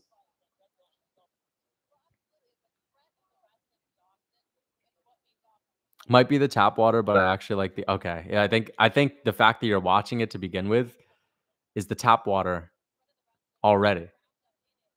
American algae. Yeah, okay, basically. No. He's the 55 version of Aljo without good striking. 55 Aljo without good striking. Aljo is actually good at range.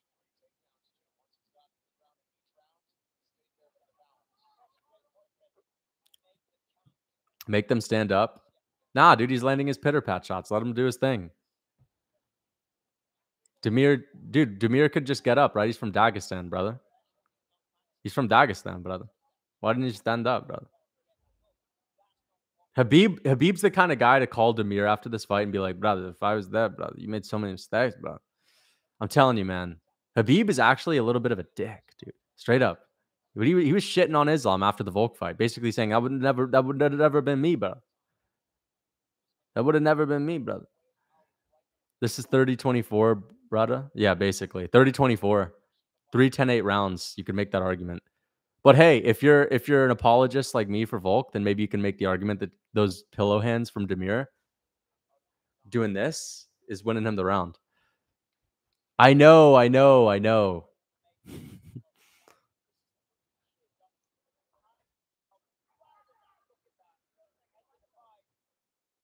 know he's not from Dagestan, obviously.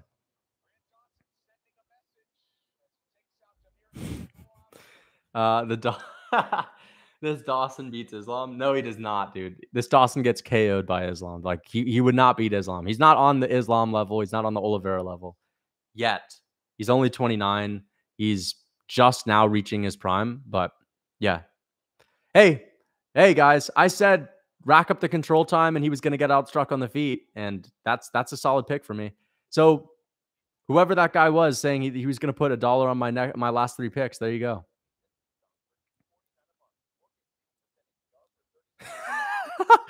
No way, dude. I cannot believe no one is coming back to my video to comment about the ones that I actually get right. Oh, yeah. But let's just bring up Kevin Lee. Fucking Kevin Lee, dude. Imagine Dawson gets flatlined next fight. It depends on who it is. Like, if he's actually fighting someone that's really, really solid, he might. But I think I might pick Dawson to beat a guy like Fiziev. How good is Jared Gordon? I know, right? Jared Gordon put up a much better fight than that. But to be fair, this was like Dawson a few years ago, and you know, he was still filling out his lightweight frame. Like that was only shortly after he moved up to lightweight. So he's just gotten better. But yeah, Jared Gordon actually like put up a real good scrap. Still got submitted, but put up a real good scrap. Can't wait to see Tracy's reaction if Sean gets the KO. Yeah. If he gets the KO, I'll go crazy. Let's hear the scorecard. 30-26.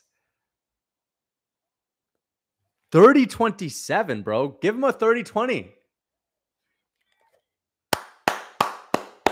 Anyway, Demir's Magomedov back to retirement. He'll post about it tomorrow, and then he'll come back 3 months later. Really good win for Grant Dawson. Just completely exposed this guy. What is he doing this for to Bisping? I mean, to be fair, Bisping did say great fight to him. He was probably confused about that, so. All right, you're 2-0, Lucas. I told you, man. 10% you. Dude, Grant Dawson's a little bit cringy. I'm not going to lie. 10% you. I thought he was going to say this ain't even half of me.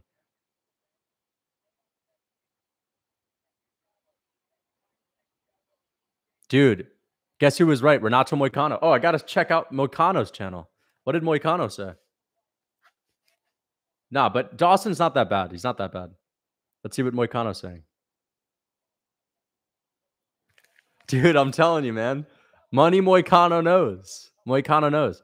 Lucas sounds like Dawson? No, I don't. I don't sound like Dawson. Dawson is good. Dawson's legit. Again, just because Demir and Guram are fraud doesn't mean that they're not good. Like, Dawson just beat a good fighter, you know? And he just fraud checked Demir. All the MMA analysts are shitting their pants right now. Oh, I got clowned for picking Kevin Lee. Great. They all picked, Guram, and I picked Guram too, but they picked, Demir's gonna destroy Dawson. Dawson ain't really that good. And I'm like, bro, just wait till someone actually really tries to take him down. Like he got exposed by Arman.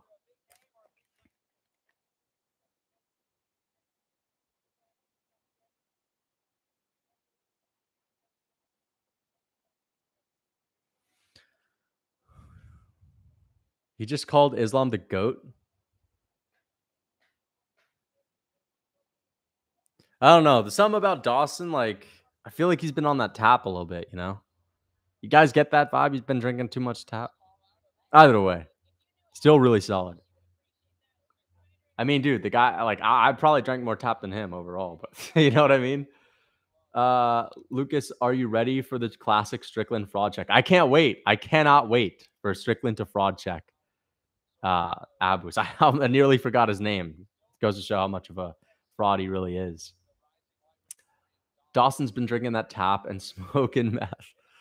Oh, Joanna Young J Chech in the dude, she looks so much older. Lucas is becoming Guram. I'm becoming Guram. Guram doesn't drink tap, dude. I got to give it to him. Even though he's a fraud, dude, he's shredded, and the guy is a fucking hard man. All right. Guram is a Marine. He kind of looks like a Marine. Dawson's a Marine, bro. I don't know about that. Abus wouldn't be hyped if he was called Lucas Frank. Yeah, maybe not. Probably not, right? He would just be like, again, oh, look, this guy's flashy, but we're going to have to give him another, guy making his UFC debut after his Dana White Contender Series fight.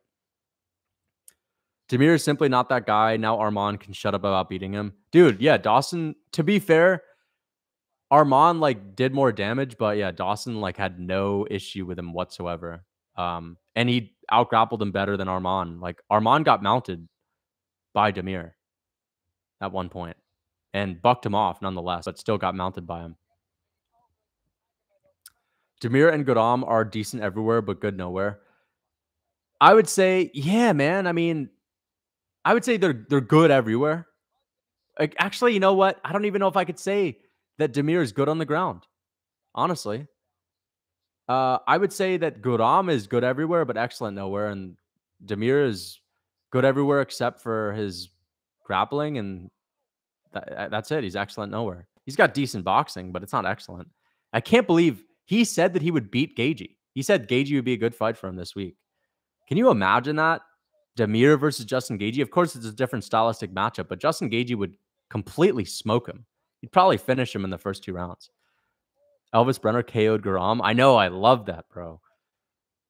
Yes, I just wish that I'd picked Renat, and then tonight would have been going so much differently, bro. I would have been on the fucking high the whole time. And of course, Renat had to bring me down to earth, and now I'm going back up. I'm still not past that. If Strickland can win the main event, I'll be level with it, right? I'll be level with the fact that I was so wrong there, but every other pick that I've had is pretty damn solid. Even getting the Benoit Bonfim pick wrong, dude, I saw nobody giving Benoit any chance or credit to win at all. At all. And people will clown me and say, I don't fucking know. Oh, he doesn't know MMA. Bro, I do. Like, a lot of these picks that I get wrong, bro, I'm like telling you guys how these guys could possibly win. I'm telling you that Benoit is a black belt in judo, that he's out-grappled this guy in the past. Brother, please stop. All right, whatever. Who are you rooting for? Oh, I'm rooting for Strickland. I don't care about Abus. Like, if he wins, I'm actually going to be pissed. Like, not only because I'll get my pick wrong, but just because, like, I don't know, he's just coming out of nowhere. Dawson's top 7? I think so. I think Dawson's legit, dude. Like, not even Armand did that to him, and Armand wanted to. Of course, Armand took his back once, and he couldn't maintain it at all. To be fair, Armand, he's not trying to take your back the whole time. He was also gunning for, like, ground and pound, and he's just a different fighter. And he's still 30-27 Demir, but Armand is the top 7 guy. I think Dawson would have a chance against Fiziev, and I know people would say, oh, that's crazy, but dude, who the fuck has Fiziev really been tested against? Like, who's really committing that heavily to the takedowns? Like, I get it. RDA tried to take him down, and RDA is a good grappler at this point in his career, but I'd have to watch that back to see if he really committed to them. Fiziev has good takedown defense, and he's actually got better takedown defense than Demir. That's true, but even Gagey took him down. RDA shot 16 times. Bro, I'm telling you right now, Guram shot like 10 times. in their fight. So 16 doesn't necessarily mean like he committed to these. But I am saying Fiziev is better takedown defense. No, no, no, no. I'm not saying Fiziev is at the Demir and Guram level. I'm not saying that. I'm not even saying I would necessarily pick Dawson. I'm saying he could win that fight. I'd have to rewatch the RDA fight to see if he's really committing to them. But again, Fiziev is solid. I've never ever said that Fiziev was a fraud. I said leading up to the Gaethje fight, even though I picked him to beat Gaethje, I said that Fiziev isn't as like amazing as people think because he doesn't have a great gas tank and his power is overrated. But yeah, he still is good. He's a top 10 guy, solid top 10 guy. Oh, Abus's walkout music?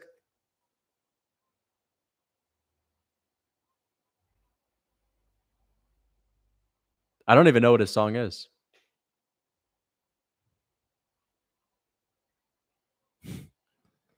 Oh, Gangster's Paradise? Now I know what it is, yeah. It's a good song. It's a good song. I'm surprised they didn't go with the typical like caucus music. How you feel about Strickland? I hope he wins this fight so we could see a potential build up with him and Adesanya. It's just good to see him at the top of the division so we can get these moments, from Strickland. But he's unhinged for sure.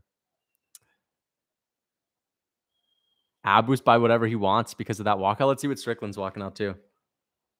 Ah, of course, the usual. Civil War music.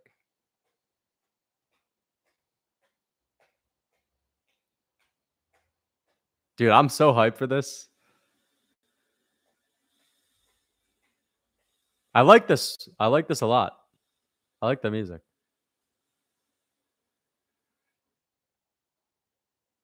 It's a shame he doesn't fight like that, though.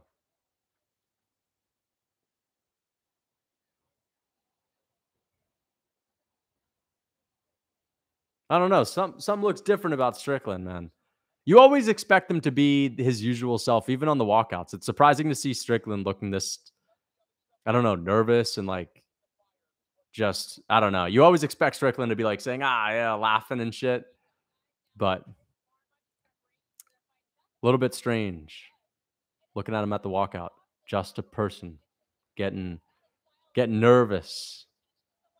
Dude, Strickland got a tan, bro. What is up with that? He's been off the seed oils, man. Even in the thumbnail, you guys see the thumbnail? Tan Strickland. No more seed oils from Tan Strickland. Lucas, stop coping. Coping about what? What am I coping about? It's okay, just breathe. What are you talking about? Sean Strickland by flying armbar. Pre-cope. Okay. Apparently I'm pre-coping.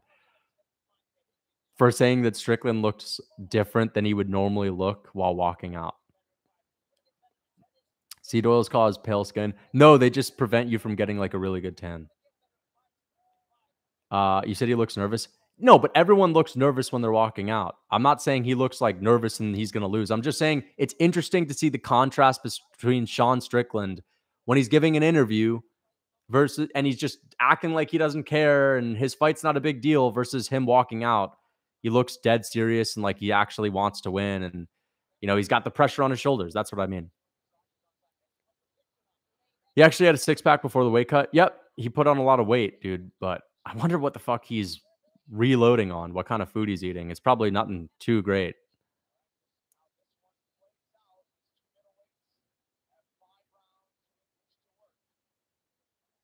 Sean Strickland is unreadable. Yeah, I mean, that's true. But yeah, here we go. Dude, if Abus gets this win, I'm going to be shocked. Imagine Sean dies. Goofy fighter movement.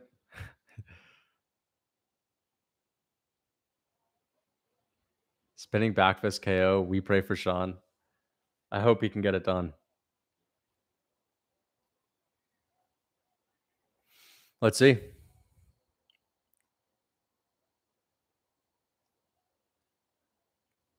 Dude, I'm hyped. I'm so hyped for this.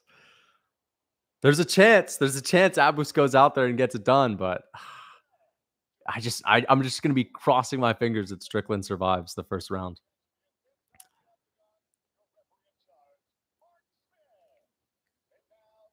Yeah, Abus manhandles your boy. Dude, you've been saying this for a while, but we'll see.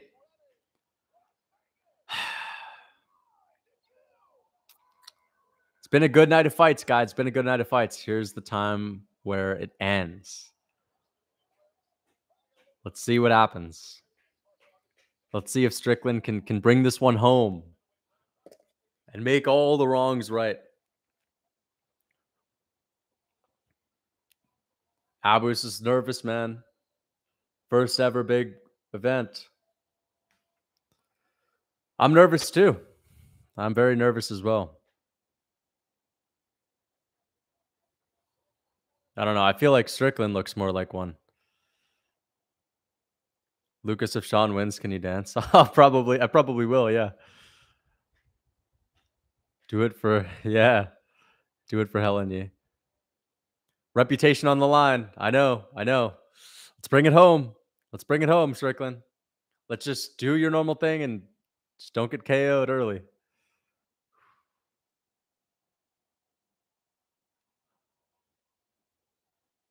Here we go. Abus looks like he's gonna go for that finish right away.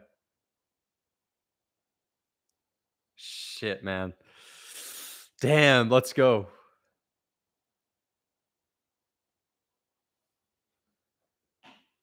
Adopted home city. I don't know. That's a weird way of putting it.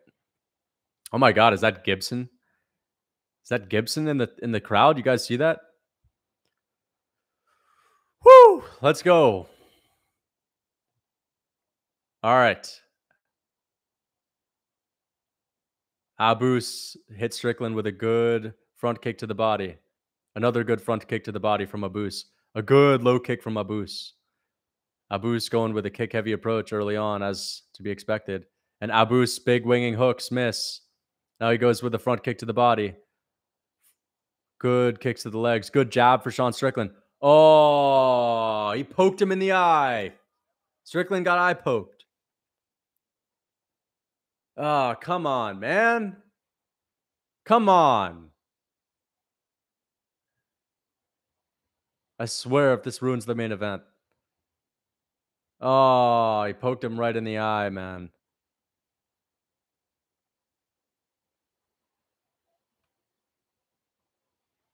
God damn it.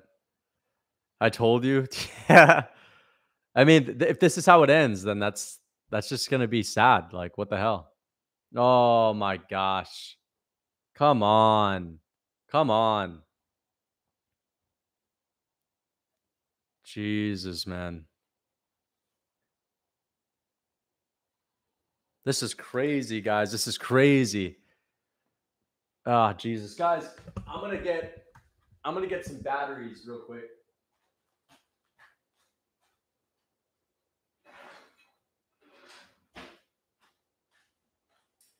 Ah, fuck it. We don't really need batteries right now.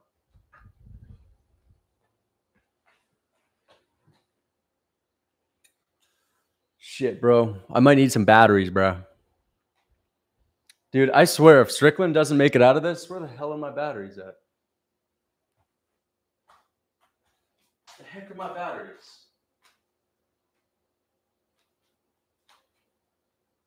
All right, whatever.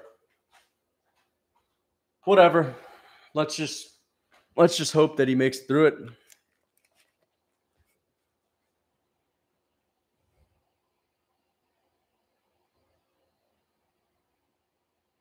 Not either fighter's fault. I mean, it's not intentional, but like this is just he looks like he's not going to continue. He's good. Oh, he's blurry, bro. He might get KO'd now. This is crazy, man. Come on. Dude, I feel like Strickland's the kind of he's not going to continue. I'm calling it now. He's not going to continue.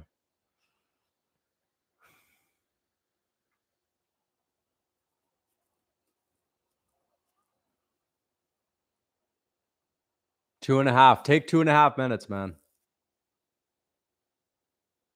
God damn it, man. No, don't say all right. You just said 2.5 minutes. Oh my gosh. I swear to God, dude.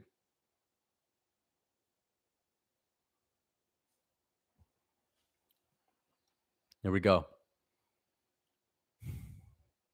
Come on, man. This is bad for Strickland. Abu's just poked him in the eye. Fucking hell, dude. Good front kick from Abus. Good question mark kick and another front kick from Abus.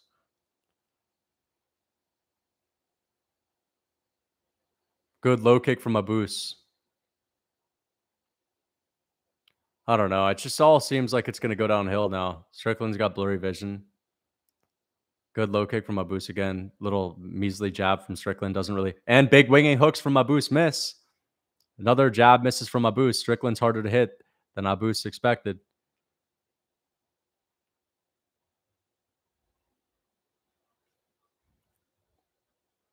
Dude, imagine if Strickland didn't actually have any issue from that eye poke and he just used that to mess Abus's game up. Big winging hook. Missed. That missed. Didn't look like it landed. But Abus is doing pretty well. He's winning this round. Strickland is fighting, just playing it safe early on. Playing it safe. As he should. Good jab from Strickland. Good front kick from Abus. Missed jab from Strickland. And again, a missed right hand from Abus. He's having a really hard time finding the chin of Strickland. Really hard time finding the chin of Strickland. Good front kick to the body from Abus. Dude, those front kicks are nasty. But he's missing all of these big winging hooks, man. Good jab from Strickland. Yeah, dude. Strickland caught him with a good right hand there. Good jab from Strickland. Good low kick from Abus. But I don't know, man. He's going to have to keep low kicking all night to really mess Strickland up. Good low kicks. Strickland does not really check kicks, as we know. And now Abus is taking a really good approach, just chopping those legs down. Missed that right hand, landing a lot on the guard. Good jab from Strickland after Abus landed a good shot to the body.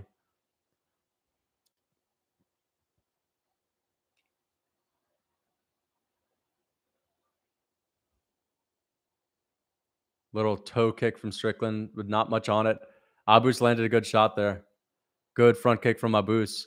He's disguising these front kicks really well. Good right hand to the body from Abus. Abus is definitely just outclassing Strickland right here. Good jab from Strickland. Really good jab from him.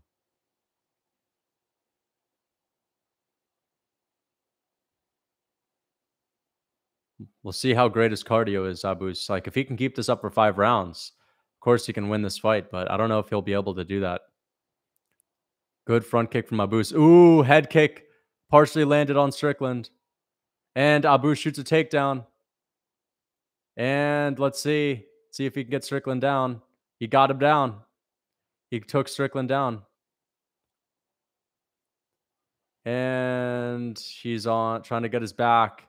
And Strickland has his back taken from Abus. But now Strickland's getting up to his feet. And now Strickland's fine. But man, Strickland is getting outclassed here. Even though he got right up to his feet, that good takedown defense, nonetheless, still got taken down, got his back taken. Abus is looking all right. Abus is doing better than Magomedov, but Abus looks tired. Look at that. You guys notice that body language? He looks tired.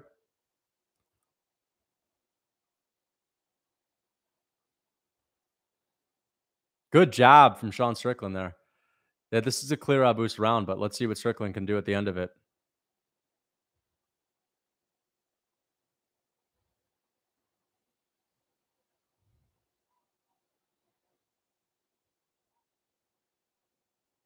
Good jab from Strickland there. Another good jab from Strickland. But the right hand still has yet to find the home. And Abus just caught Strickland with a really good left hand. Yep. Clear round for Magomedov. Very clear round for Magomedov. To be fair, let's look back. Did Hermanson win the first round off Strickland? I don't think so. Did Jared Cannonier win the first round off Strickland? I don't think so. Not many people take that first round from Strickland. Only Alex Pereira. So he's doing well compared to Amavov. I think Amavov did all right. I think Amavov actually did pretty well in the first round, but not this well. This was definitely a very good round for Abus, but he's definitely looking a little tired. But that eye poke, hey, it's not ideal, but I think Strickland has recovered. It's safe to say he's starting to recover.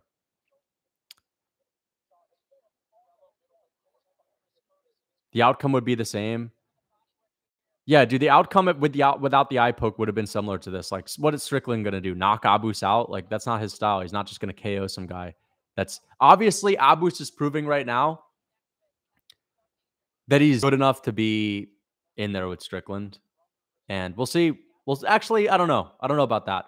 He's doing really well. He's proving that he's dangerous and that to most middleweights, he's going to fuck most middleweights up. But we'll see. Maybe he's a fraud and cannot go past the second round. We'll see.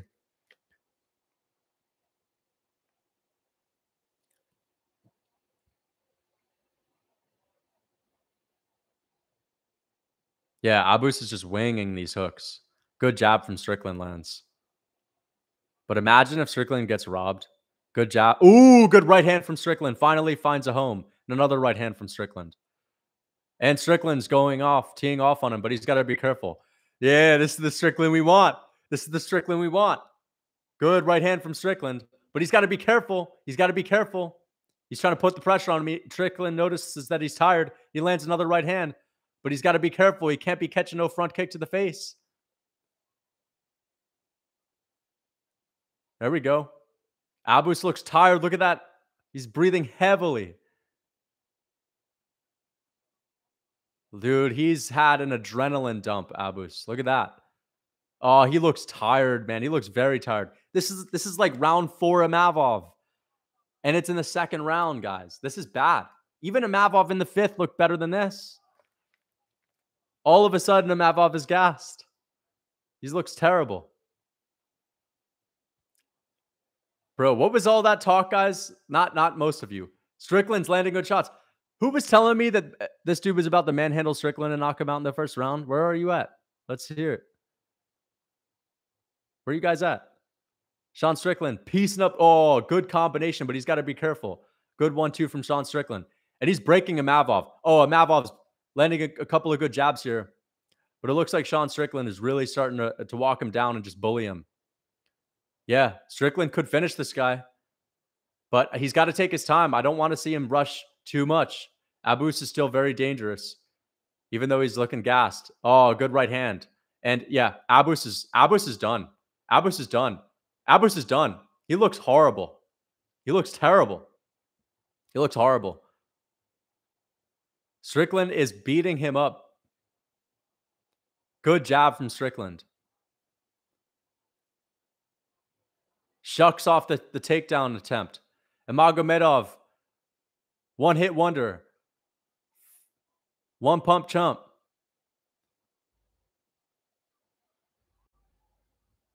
Doesn't have nothing for Strickland after that first round. How do you go from like outclassing Strickland like that to just getting completely obliterated in the second round and completely gassing out? Fraud check. He's getting fraud check. Abus is a fraud, as most of us suspected. Lots of fraud checks tonight. And Strickland just teeing off on him. Teeing off on him. Strickland's got to be careful, though. Oh, good jab from Strickland. Good body shot from Abus, but that's all he has. That's all he has for the rest of the fight. And Strickland, not a lot of pop in these shots, but still, Abus is taking them. Looking like he wants a way out. Strickland's just piecing him up. This is a Sean Strickland dream. This is where Sean Strickland wants to be in a fight. Dude, but he's not talking to him. Oh, imagine if Abus pokes him again. Fraud checked. Yep, fraud checked. This is the third fraud check of the night. Sean Strickland walking him down. Boom. 1-2 down the pipe. Oh, good right hand from Sean Strickland. Ah, dude, Strickland knows that this guy is breaking. He doesn't want to be here. Oh, he doesn't want to be here. Oh, dude, he doesn't want to be here. He's turning his back to Strickland. He doesn't want to be here. He's quitting. He's bolting. He's bolting. The referee's going to step in. The referee's going to step in. Sean Strickland beating his ass on the ground. Beating his ass. And Sean Strickland gets the TKO. Finishes Abus Magomedov and fraud checks him in the second round. And we're back on a high. We brought it back up. Sean Strickland just fraud checked Magomedov that basically wilted and just quit, turned his back to Strickland and couldn't take it anymore, gassed out after the first round. As I thought he was going to gas. I didn't know it was going to happen that quick. Wow. I did not think it was going to go that way. And Magomedov did really good work in the first round. I was saying, how many people just take the first round from Strickland?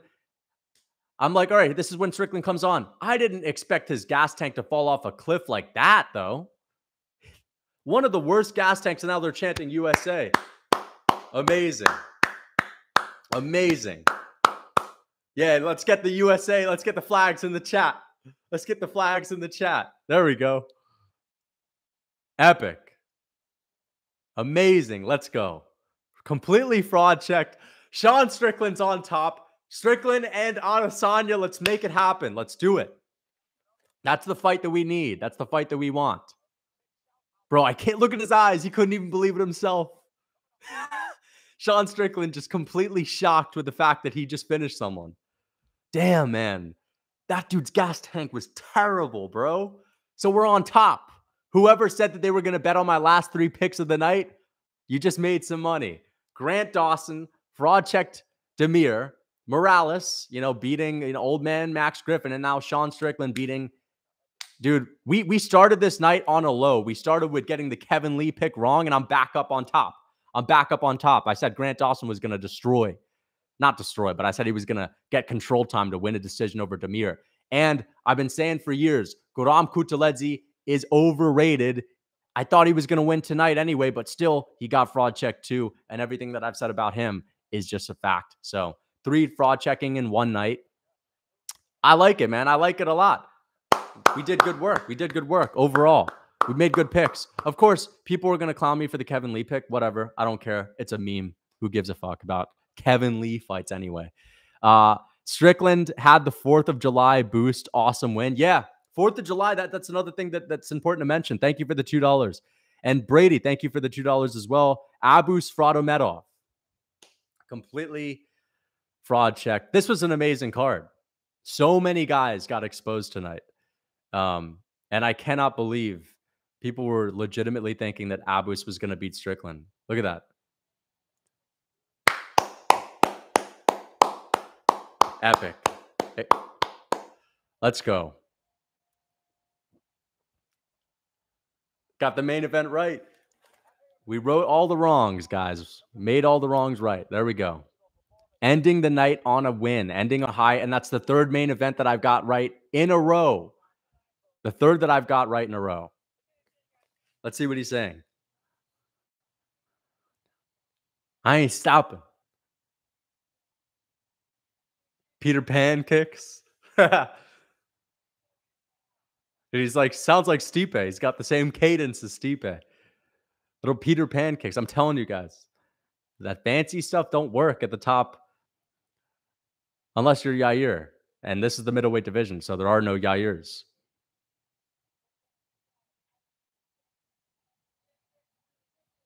They paid him really well. Awesome. Dude, he should call out Izzy. Him and Izzy, let's hear it. Some of you guys are ahead of me on the stream, so I guess you're saying he just called out Izzy. Dude, let's see it. Him and Izzy in Australia. Bro, imagine. Yeah, man. Calling him the first and only Chinese champion. Abus will ragdoll your boy. Famous last words. Yep. Thank you for the $3. I appreciate the $3. Thank you so much. A lot of people were saying that.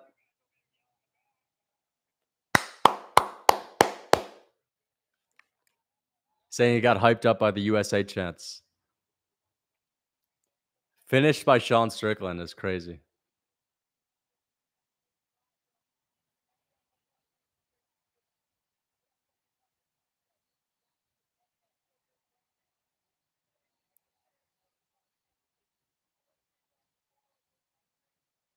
bringing bringing back morals to our country. The Sean Strickland quote. Wow. Amazing. Amazing. Incredible. What a card, man. What a card. What a card. The worst pick of the year, but I still got the main right. And I got all the fraud checks right too. So wow. I got some picks wrong, but I still got the ones that meant the most right. Aside from the you know, the Kevin Lee fight. But this guy, Abu's got that one round eye poke stamina. Bro, I'm just so happy that I got the main right. That's 3 main events in a row. Correct. And we're on to the next one. I get the fight night main events right, guys. So anyway, I'm about to get out of here. And I'm going to make my recap video. But I hope you guys enjoyed. I redeemed myself, yes. And until next time, take it easy.